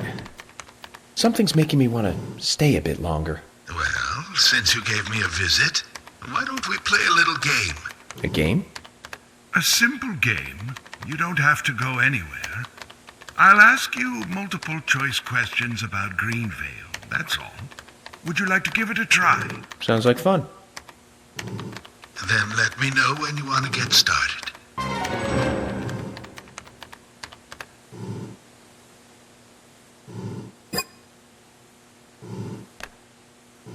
All right then. These questions are about Greenvale. Are you ready? First question.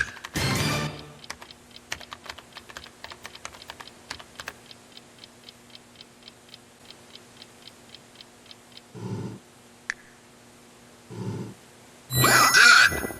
But how about this next one? Second question.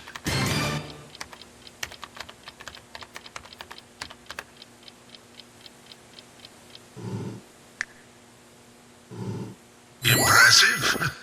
But can you answer this one correctly? Third question.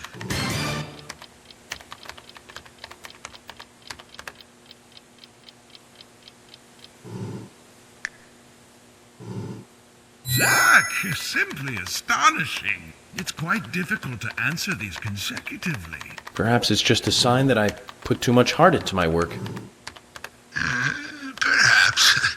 But you must control your feelings, your desire to stay. You're right. At this rate, I'll be here forever. Well then, I shall give you your prize. Here, take this.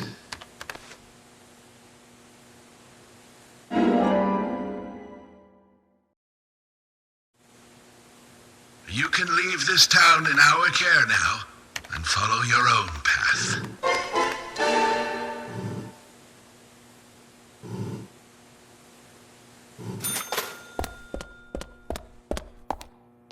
Yes?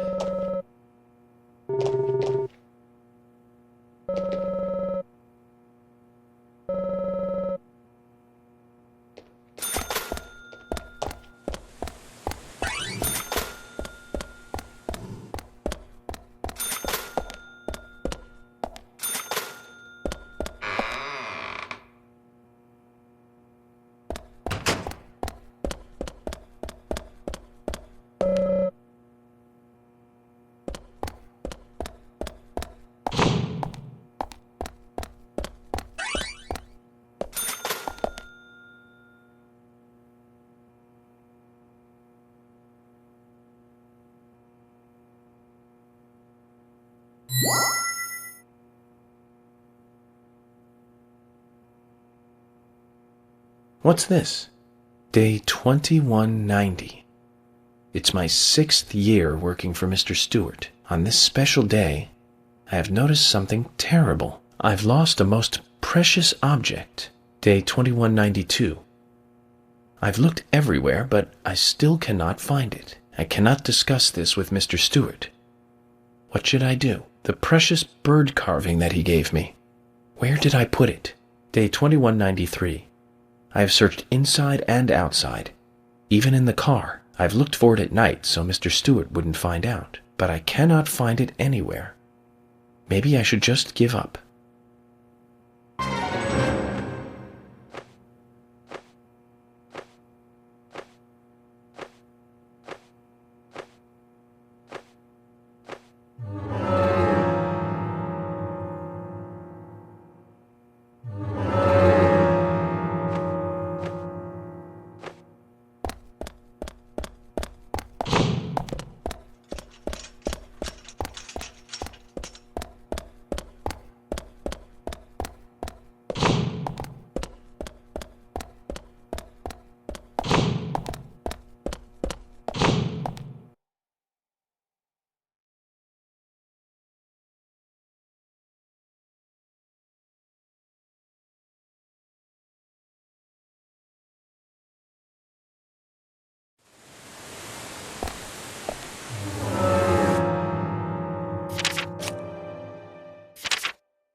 Hi there.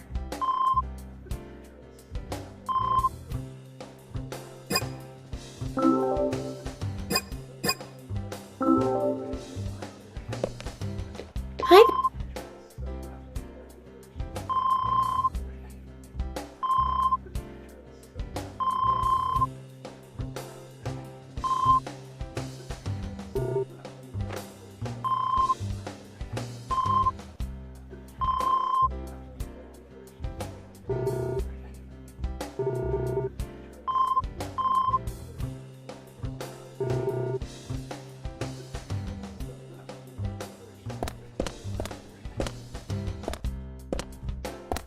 Hey, I'm working here. You can't just stroll into a chef's kitchen. Then perhaps you would give me your permission to enter. No! Get the hell...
Hey, bro!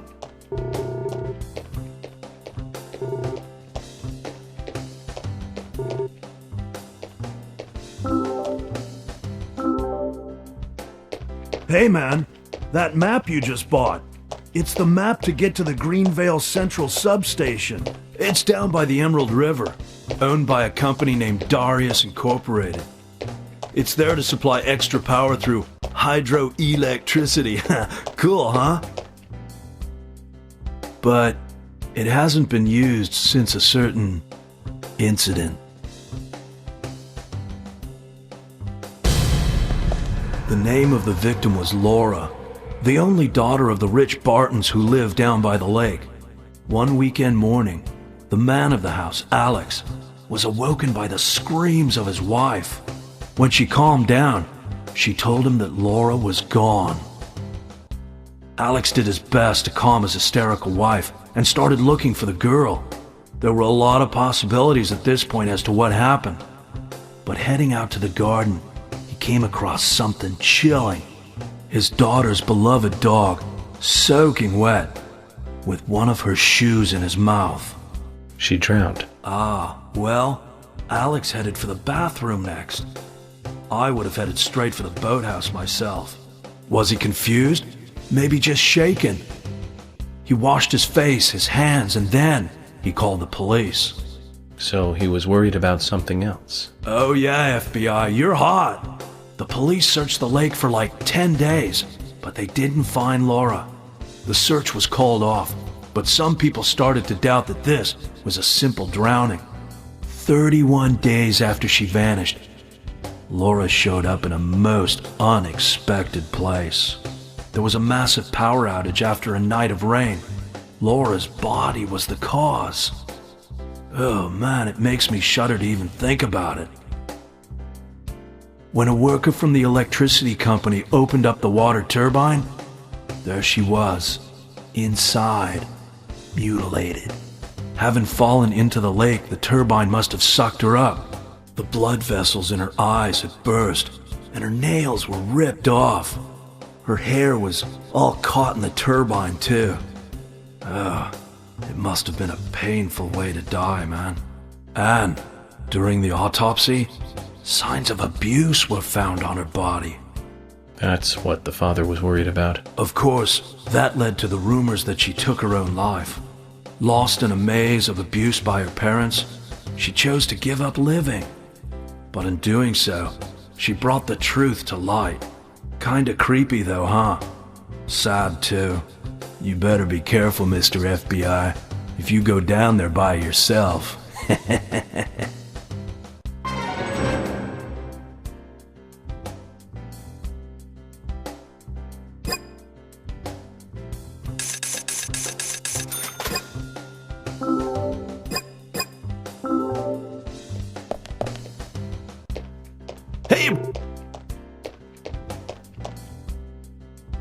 Hey, man.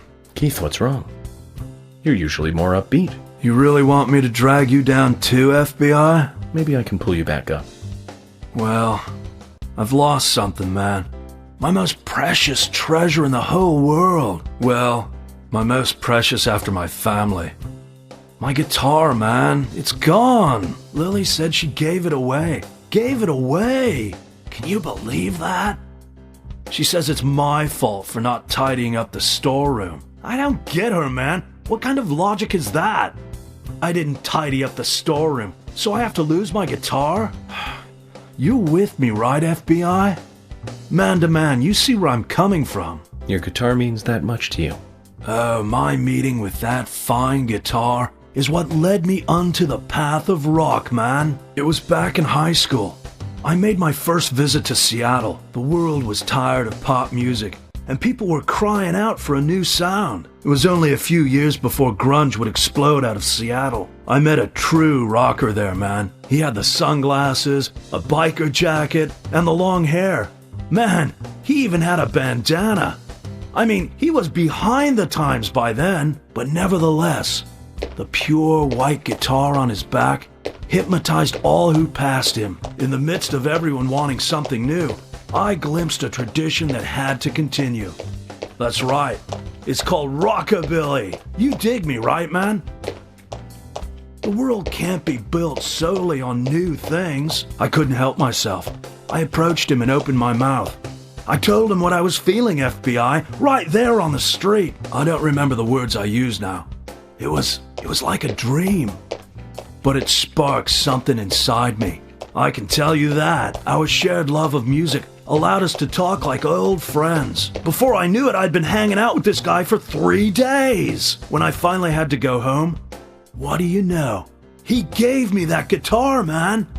He said that the soul of rock should be passed on to the next generation. That is how the legendary guitar Greenvale came into my hands. Well, thanks for listening anyway, FBI. It means a lot to me.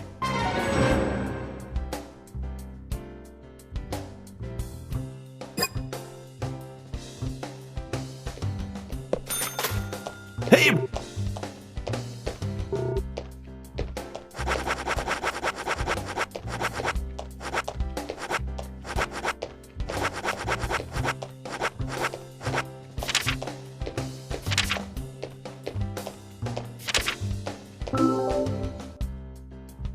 Hey! Oh, baby! Where did you find it? Lily gave it to me, as a reward for cleaning up the storage room. Oh, I see. Well, I'm happy to see it with you. Treat it well. I'll just do the manly thing and forget about it. Come on now, Keith. I can't play it myself. Instruments exist to be played, not to become an ornament. What am I going to do with it? Use it as a weapon? That's not what it's for. You're the owner of this guitar. You should have it. Bro! Your story relit the burnt-out fire of rock in my soul. FBI, you're all right. Hey, just hold on a moment. Take this then, in exchange. It's a gold card, our super discount card. There's no markup on anything we sell you if you use this. This, in a way, means I'd work for no pay for you, man. Are you sure? Of course, we're buddies, man. Yeah.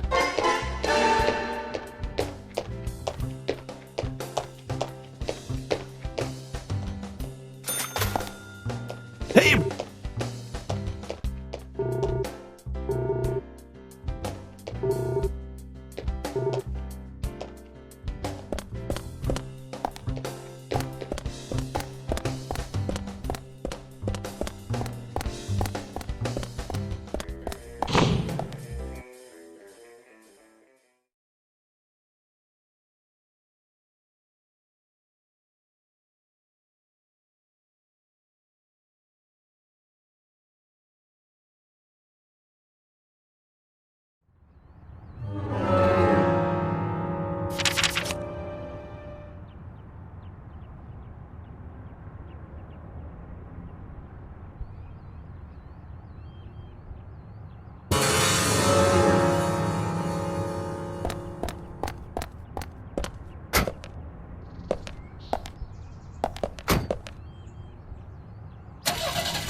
always been horrible with women. I gave you tons of advice during your last relationship, and you ignored all of it. I'm sure Emily will take the lead. Just don't fight her. Let her steer you in the right direction.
Hey, little piggy, cry all the way home.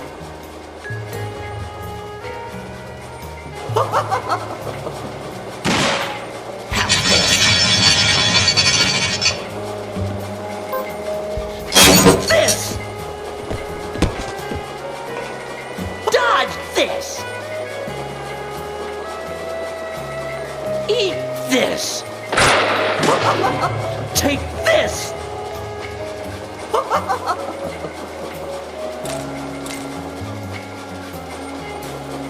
Dodge this! Eat this! You won't have it your way! I won't let you take it! I'll show you how serious I am! I'll turn you into hamburger meat!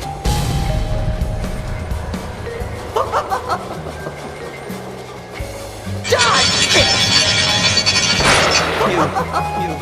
You shouldn't have come.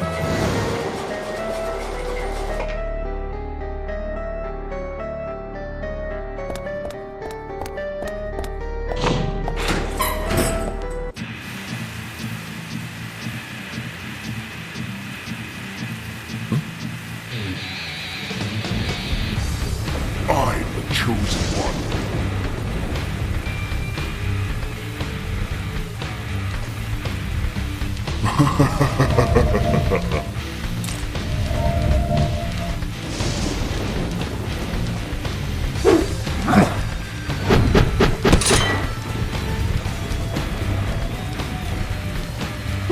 I'm the chosen one.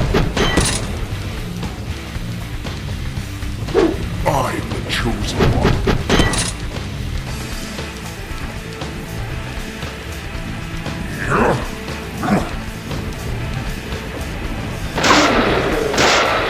You think you're so clever?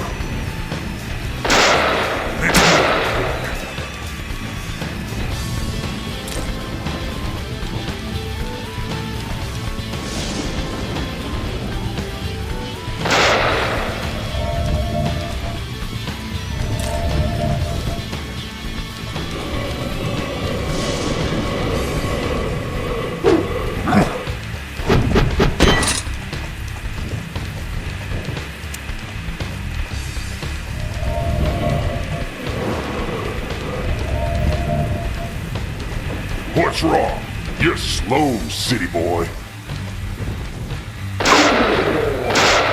You think you're so clever? I've got many more. I am divine!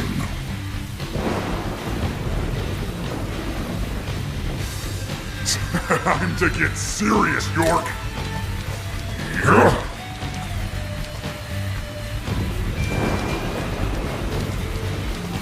Let's settle this, York.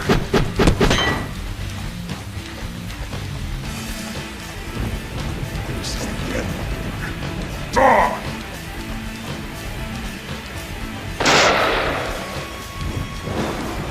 Let's settle this, York.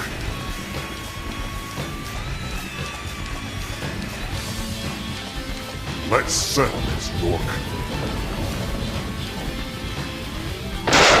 Kneel before me, York! What? You scum!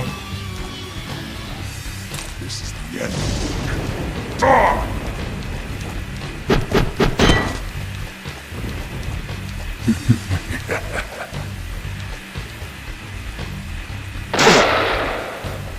What? You scum!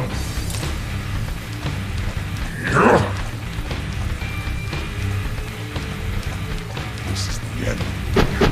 Ah! This is the end.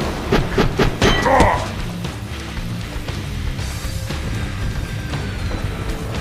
Let's settle this, York.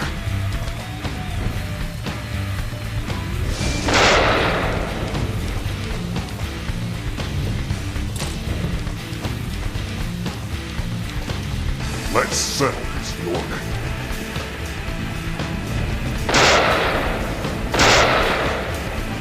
What? You scum! Why? Why?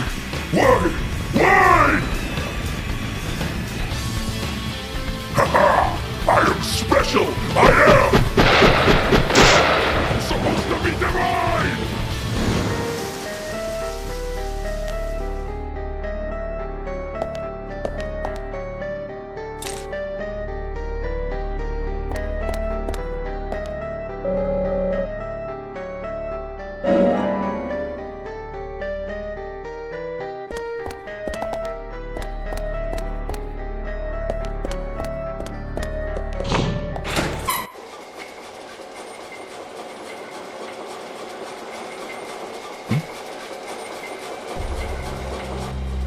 I'm scared, Zach.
Zach, go back to the ring.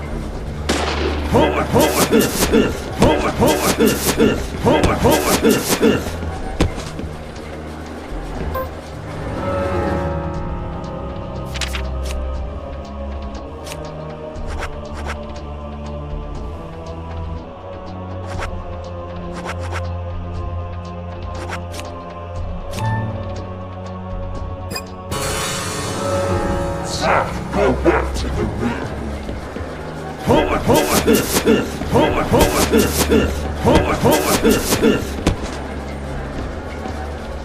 Zach, go back to the ring. Zach, go back to the ring.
It's showtime!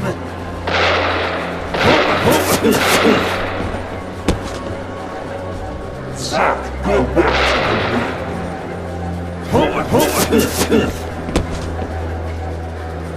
Zack, go back to the ring!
I want to see how far you can run.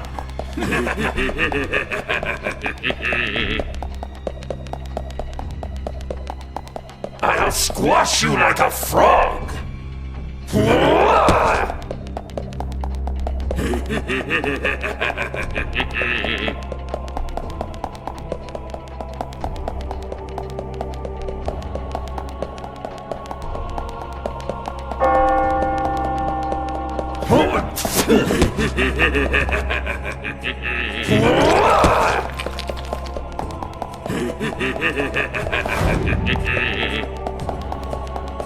I'll squash you like a frog.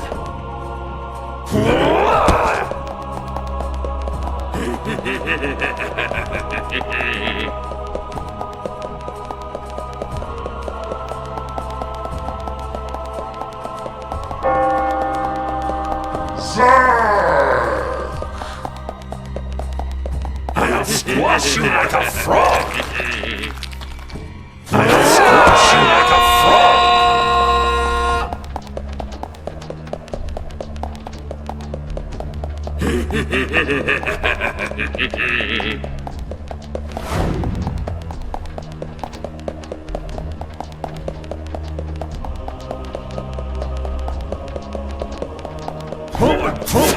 There's no turning back now!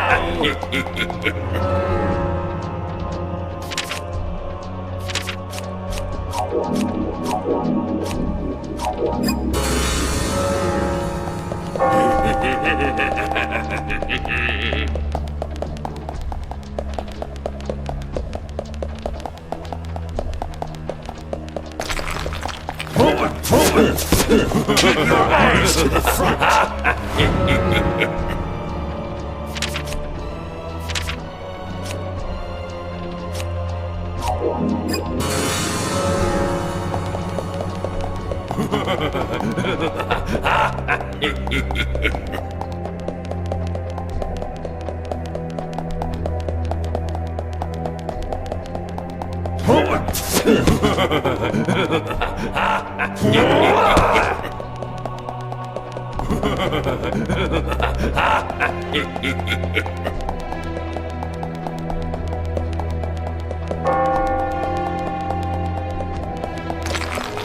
There's no turning back now!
Come on, I'm right here.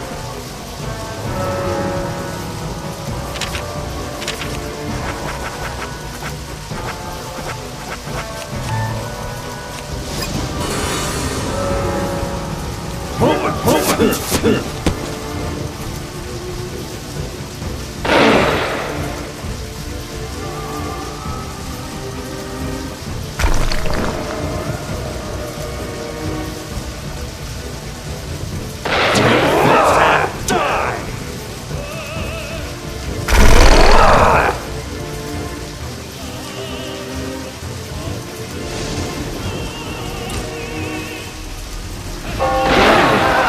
this thing?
this town.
Yes?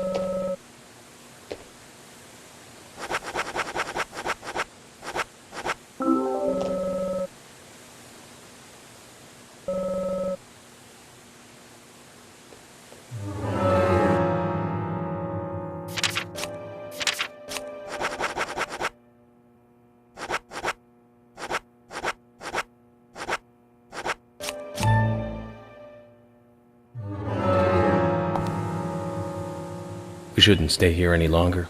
Let's leave for now.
Yes?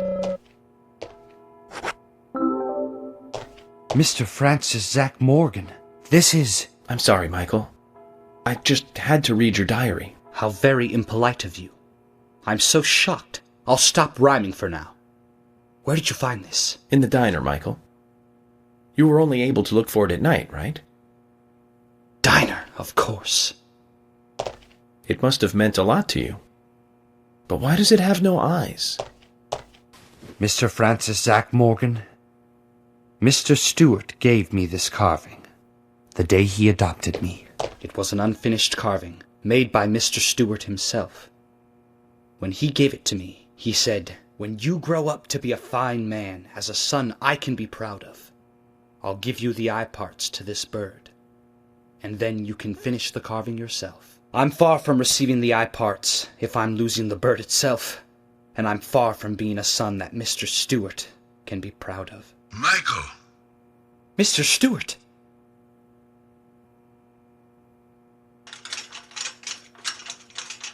Let me give you these. These are the eyes for the bird. Have you forgotten my promise? What a fine son you turned out to be. But It's okay, Michael. Objects are not important. It's your heart that's important. That's what I wanted to teach you. And you've learned it well. I'm proud of you. Thanks to Zach and York, we can stop our act now. You and I need to be a team and steer this town in the right direction. Mr. Stewart.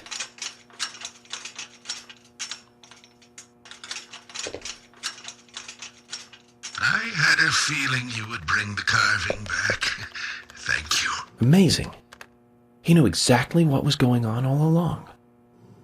Mr. Francis Zach Morgan, you've been very kind to help me, and I appreciate it very much. No problem. Look after your father, okay?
York, tonight I'm going to sleep like a baby.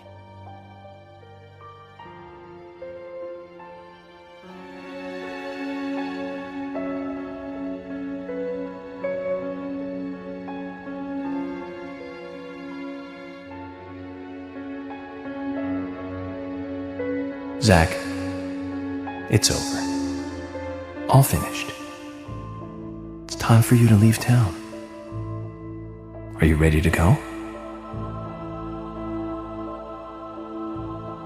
Then this is goodbye, Zach. Thank you for everything. Good night, Zach. And sleep tight.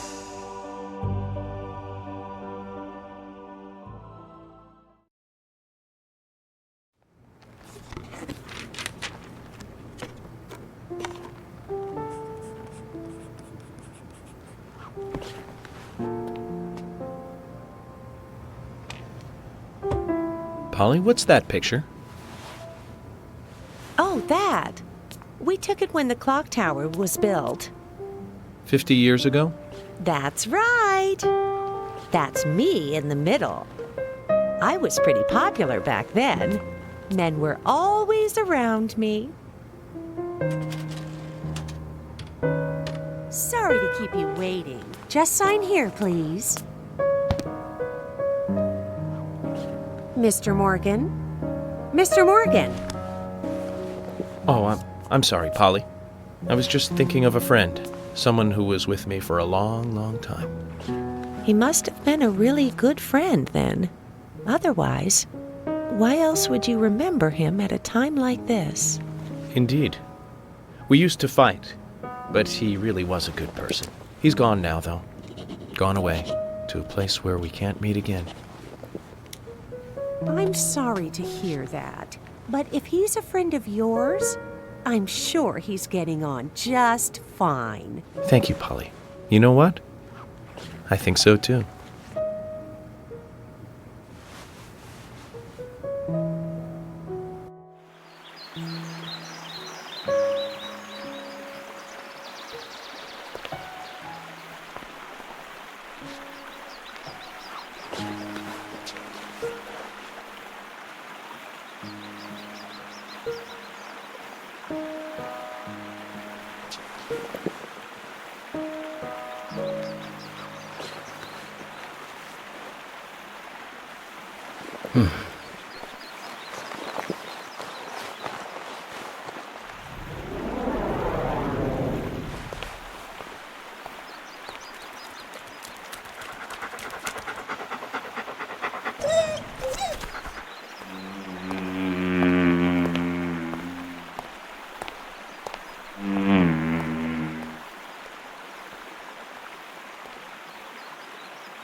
Did Emily die? No. She became the goddess of the forest. Even now, she is still in the forest with York. She watches over the world from there. Emily became a goddess. That's right. Isn't that a lovely ending? Hey, Grandpa, can I ask you something?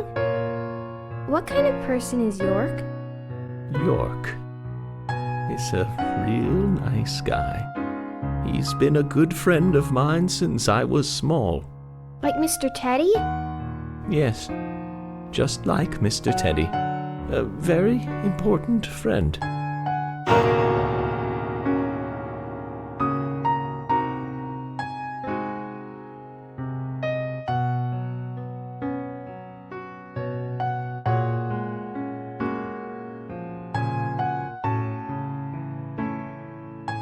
Emily! It's almost time for dinner! Take your grandfather's dinner up to him, will you? Yes, Mom!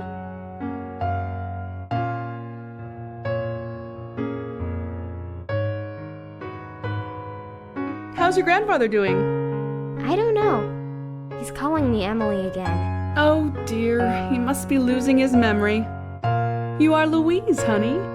Michelle Louise Morgan. Not Emily. You know that, right? I know my own name, Mom. I know you do, baby. You're just so lovely, Louise.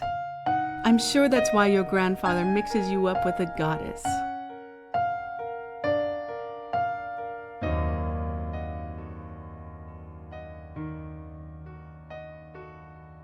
Mom, where is the goddess?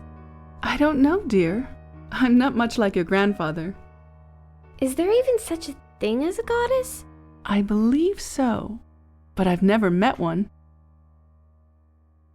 Mom, you're so pretty. You look like a goddess. Oh, thank you, honey. If I am a goddess, then you are an angel.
a fearful shade. Nobody can tell me a rainbow appeared after the rain. Mom, do you believe those stories that Grandpa tells? You believe them, Louise? They're all just made-up stories, dear. All fiction, like your picture books. So all my picture book stories aren't true? Oh, don't twist things around, Louise. You just want to know everything, don't you? Nobody can tell me a horizon. Here, take this dinner to your grandfather. Go on while it's still hot. Mom, I understand what Grandpa's talking about. I've got Mr. Teddy, just like Grandpa's York. Very nice, dear. Now off you go. Hold it straight or you'll spill the soup. I've got it. Paint the darkness with the genuine tears.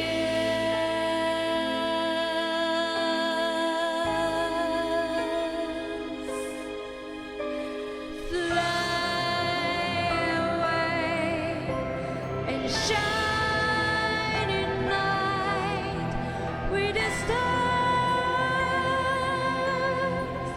Stars,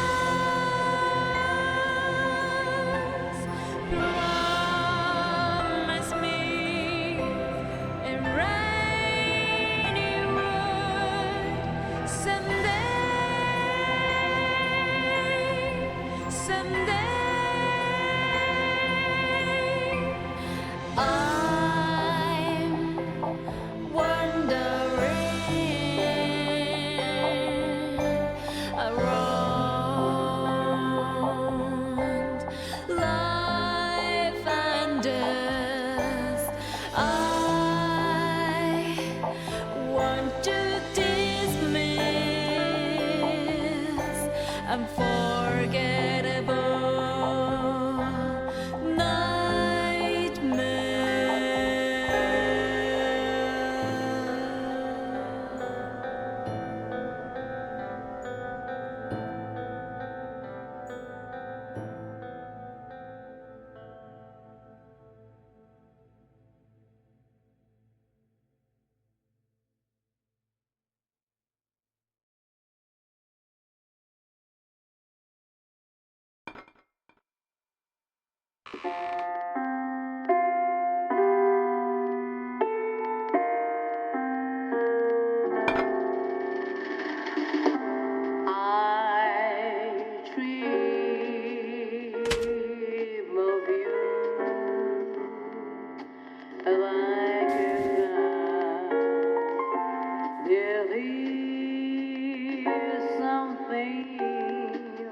Zach, it's great to see you again.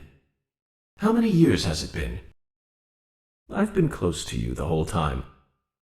You probably couldn't see me, but you felt my presence nearby, right, Zach? I never thought you'd get married and have a family. Quite a surprise. I spent years honing my profiling skills, but I never saw that one coming. That's what makes humans so interesting. And that's why I just can't leave you guys alone. More than anything else. Seeing you look so happy is the best thing I could ever ask for. Anyway, Zach, did you see the newspaper today? As it turns out, over the last 3 months, there's been a string of bizarre incidents near New Orleans. Residents there are reporting a sudden strike of nausea, and then they completely lose control of their bodies. Some have already had 2 months of only being able to walk backwards. Does that make you feel anything? It makes me feel something. I know you feel it too, Zach.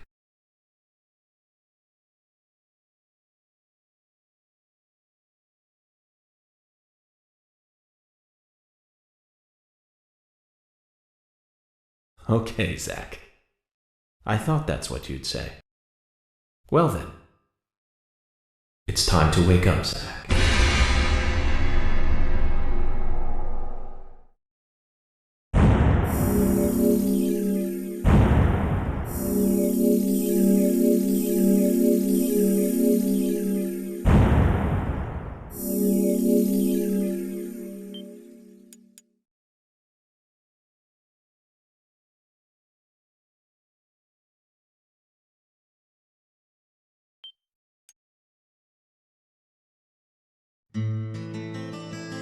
Mom!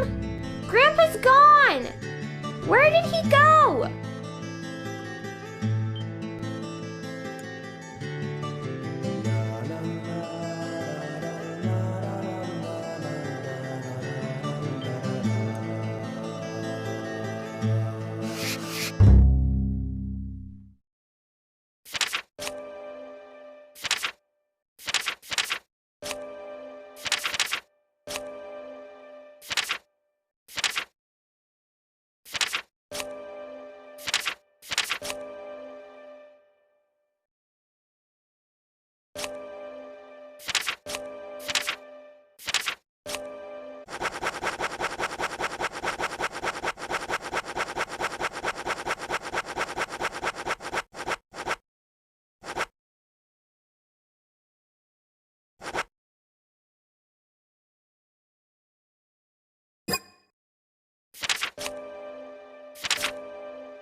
Previously during the investigation, these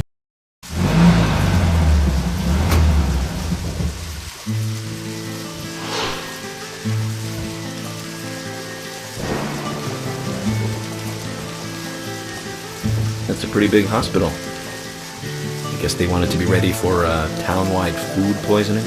No, it's another leftover from the town's prosperous slumber days. Hard to imagine now, though, isn't it? My mother always talked about how energetic this town used to be. Almost like a gold rush, she used to say. Impressive. But the hotter the fever, the faster it cools. And so now there's hardly anyone left to use this place. It pains me to watch my hometown lose so many citizens. Beyond your understanding, I'm sure.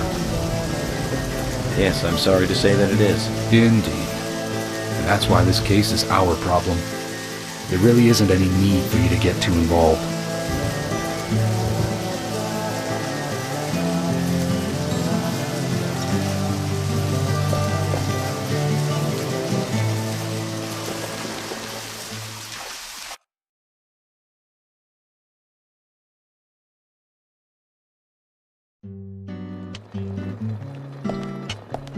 Hi, Fiona. Hello, Agent York. We've come for the results of the autopsy. Is Usha around? Hello, Sheriff. I think Dr. Johnson is in the computer room. What's he doing? I don't know. He never discusses his work with me. You'll just have to ask him yourself. Thanks. We'll go find him. You're reading again today. Yeah, I've become fond of mysteries recently. The doctor is always telling me to read some dry old medical journal. It's not really fair because he only reads chess magazines himself, so I cover them up like this to keep him off my back. I can tell you're working hard then. But I really like that about the doctor, to tell the truth. Fiona? Oh, I'm sorry. I just got a little... Don't worry. Such feelings are nothing to be ashamed about. I hope things work out for you.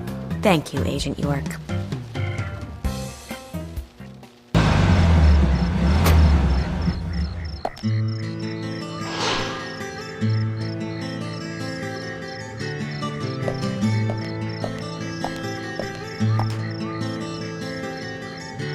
Is this government land?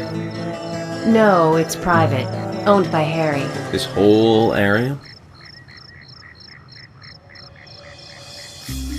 That's right. I'm sure I mentioned that he owns pretty much the whole town. He used the money left by his father to buy up most of the town. Many town residents live on his land. Zach, did you hear that? This entire park. A rich man's personal playground. These country rich folk are amazing. It all looks very well kept, too.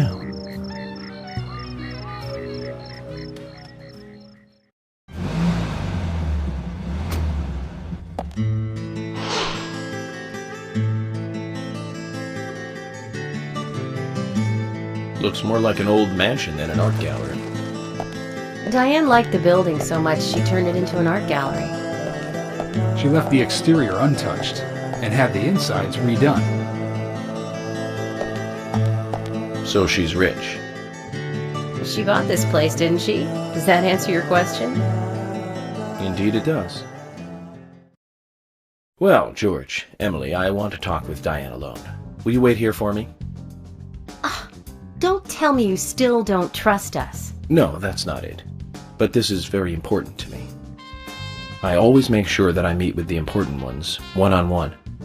Otherwise, it's difficult to sense the subtle reactions of the suspect. This is just how I do things, and I'd appreciate your understanding.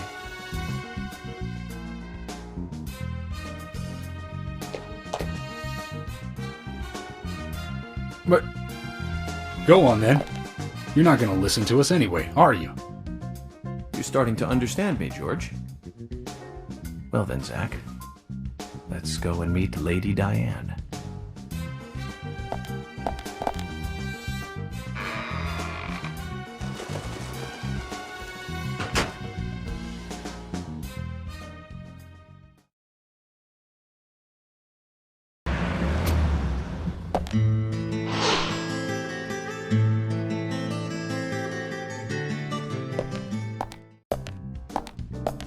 The A&G Diner. Wonder what the A and G stand for. Any ideas, Emily? Nope, I don't know either. Air and gravity, perhaps? Access and games? Aliens and Godzilla? Who knows? Is it important to know? I mean, why don't you just ask Nick? Oh, I will. But first, I need to eat. Wonder what's good here.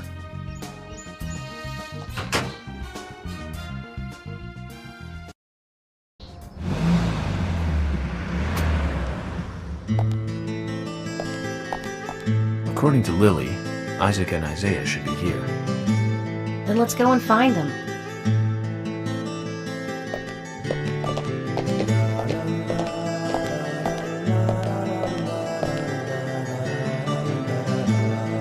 Hello again, Isaac and Isaiah. I hear you're teaching Willie to do tricks. What's your secret? It's easy. Really simple. If he does it right, we give him a treat. A cookie if he does it right. I see. Very clever. So, tell me, you two. Could you perhaps tell me your other special secret with Becky? No, we can't. It won't be a secret if we tell. I'm not telling. We promised Becky.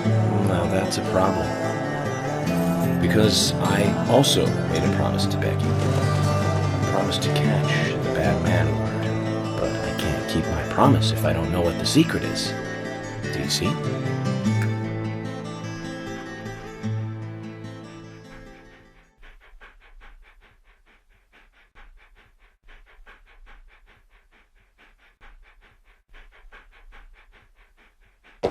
She told us to give Diane a box.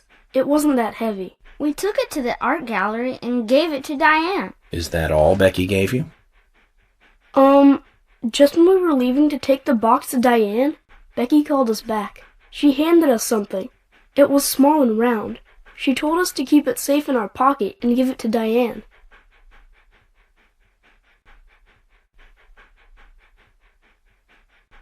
And then you met Carol on your way? Yep, I took the round thing out of my pocket and we looked at it. And then she talked to us. We told her that we were on an errand for Becky. She said she'd do it for us. But we told her no, because Becky asked us, not her. We promised Becky to do it ourselves.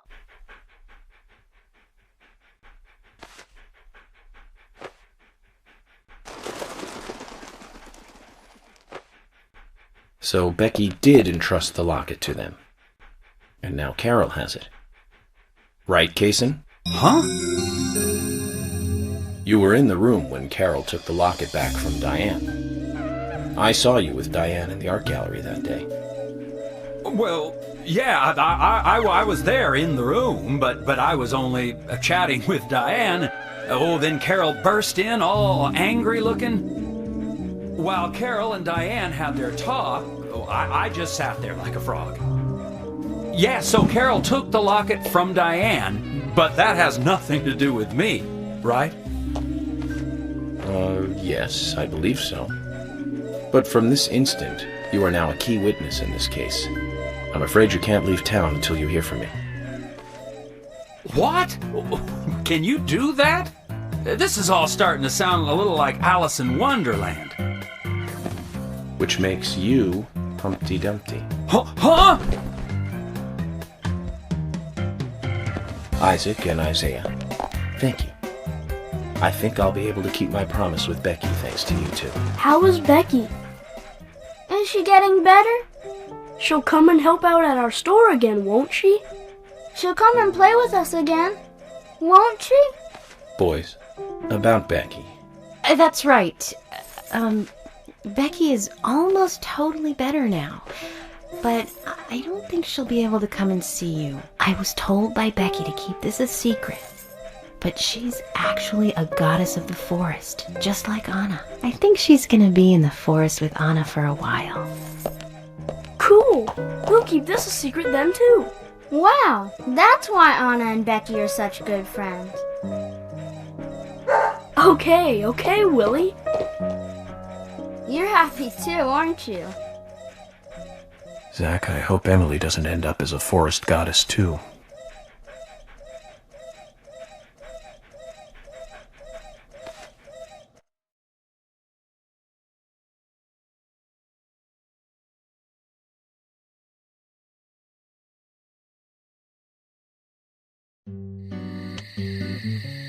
All right then, let's do that. Hold on, Agent York. We're going out to eat at Nick's Diner. Would you like to come with us? The diner? That might be nice. Thomas is a great cook, but Nick is the real deal. No visit to Greenvale is complete without eating at the A&G. A very appealing proposition. Zach, what do you think? We can always go back to the hotel after eating dinner, or go directly back to the hotel. You decide, Zach. Sorry, Emily, I'll take a rain check for today. Zach says he doesn't feel like company. I see. Well, that's too bad. Maybe some other time. Well then, I'll head back to the hotel.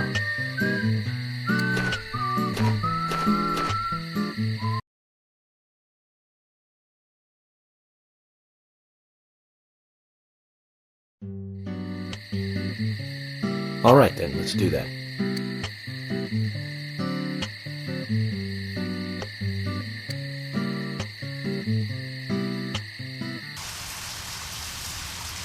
Zach, what do you think? We can go drinking with George, or turn him down and head back to the hotel. George, sorry, but I have to go back and write the investigation report. We can talk another time, okay? Okay, I guess. Sorry to bother you.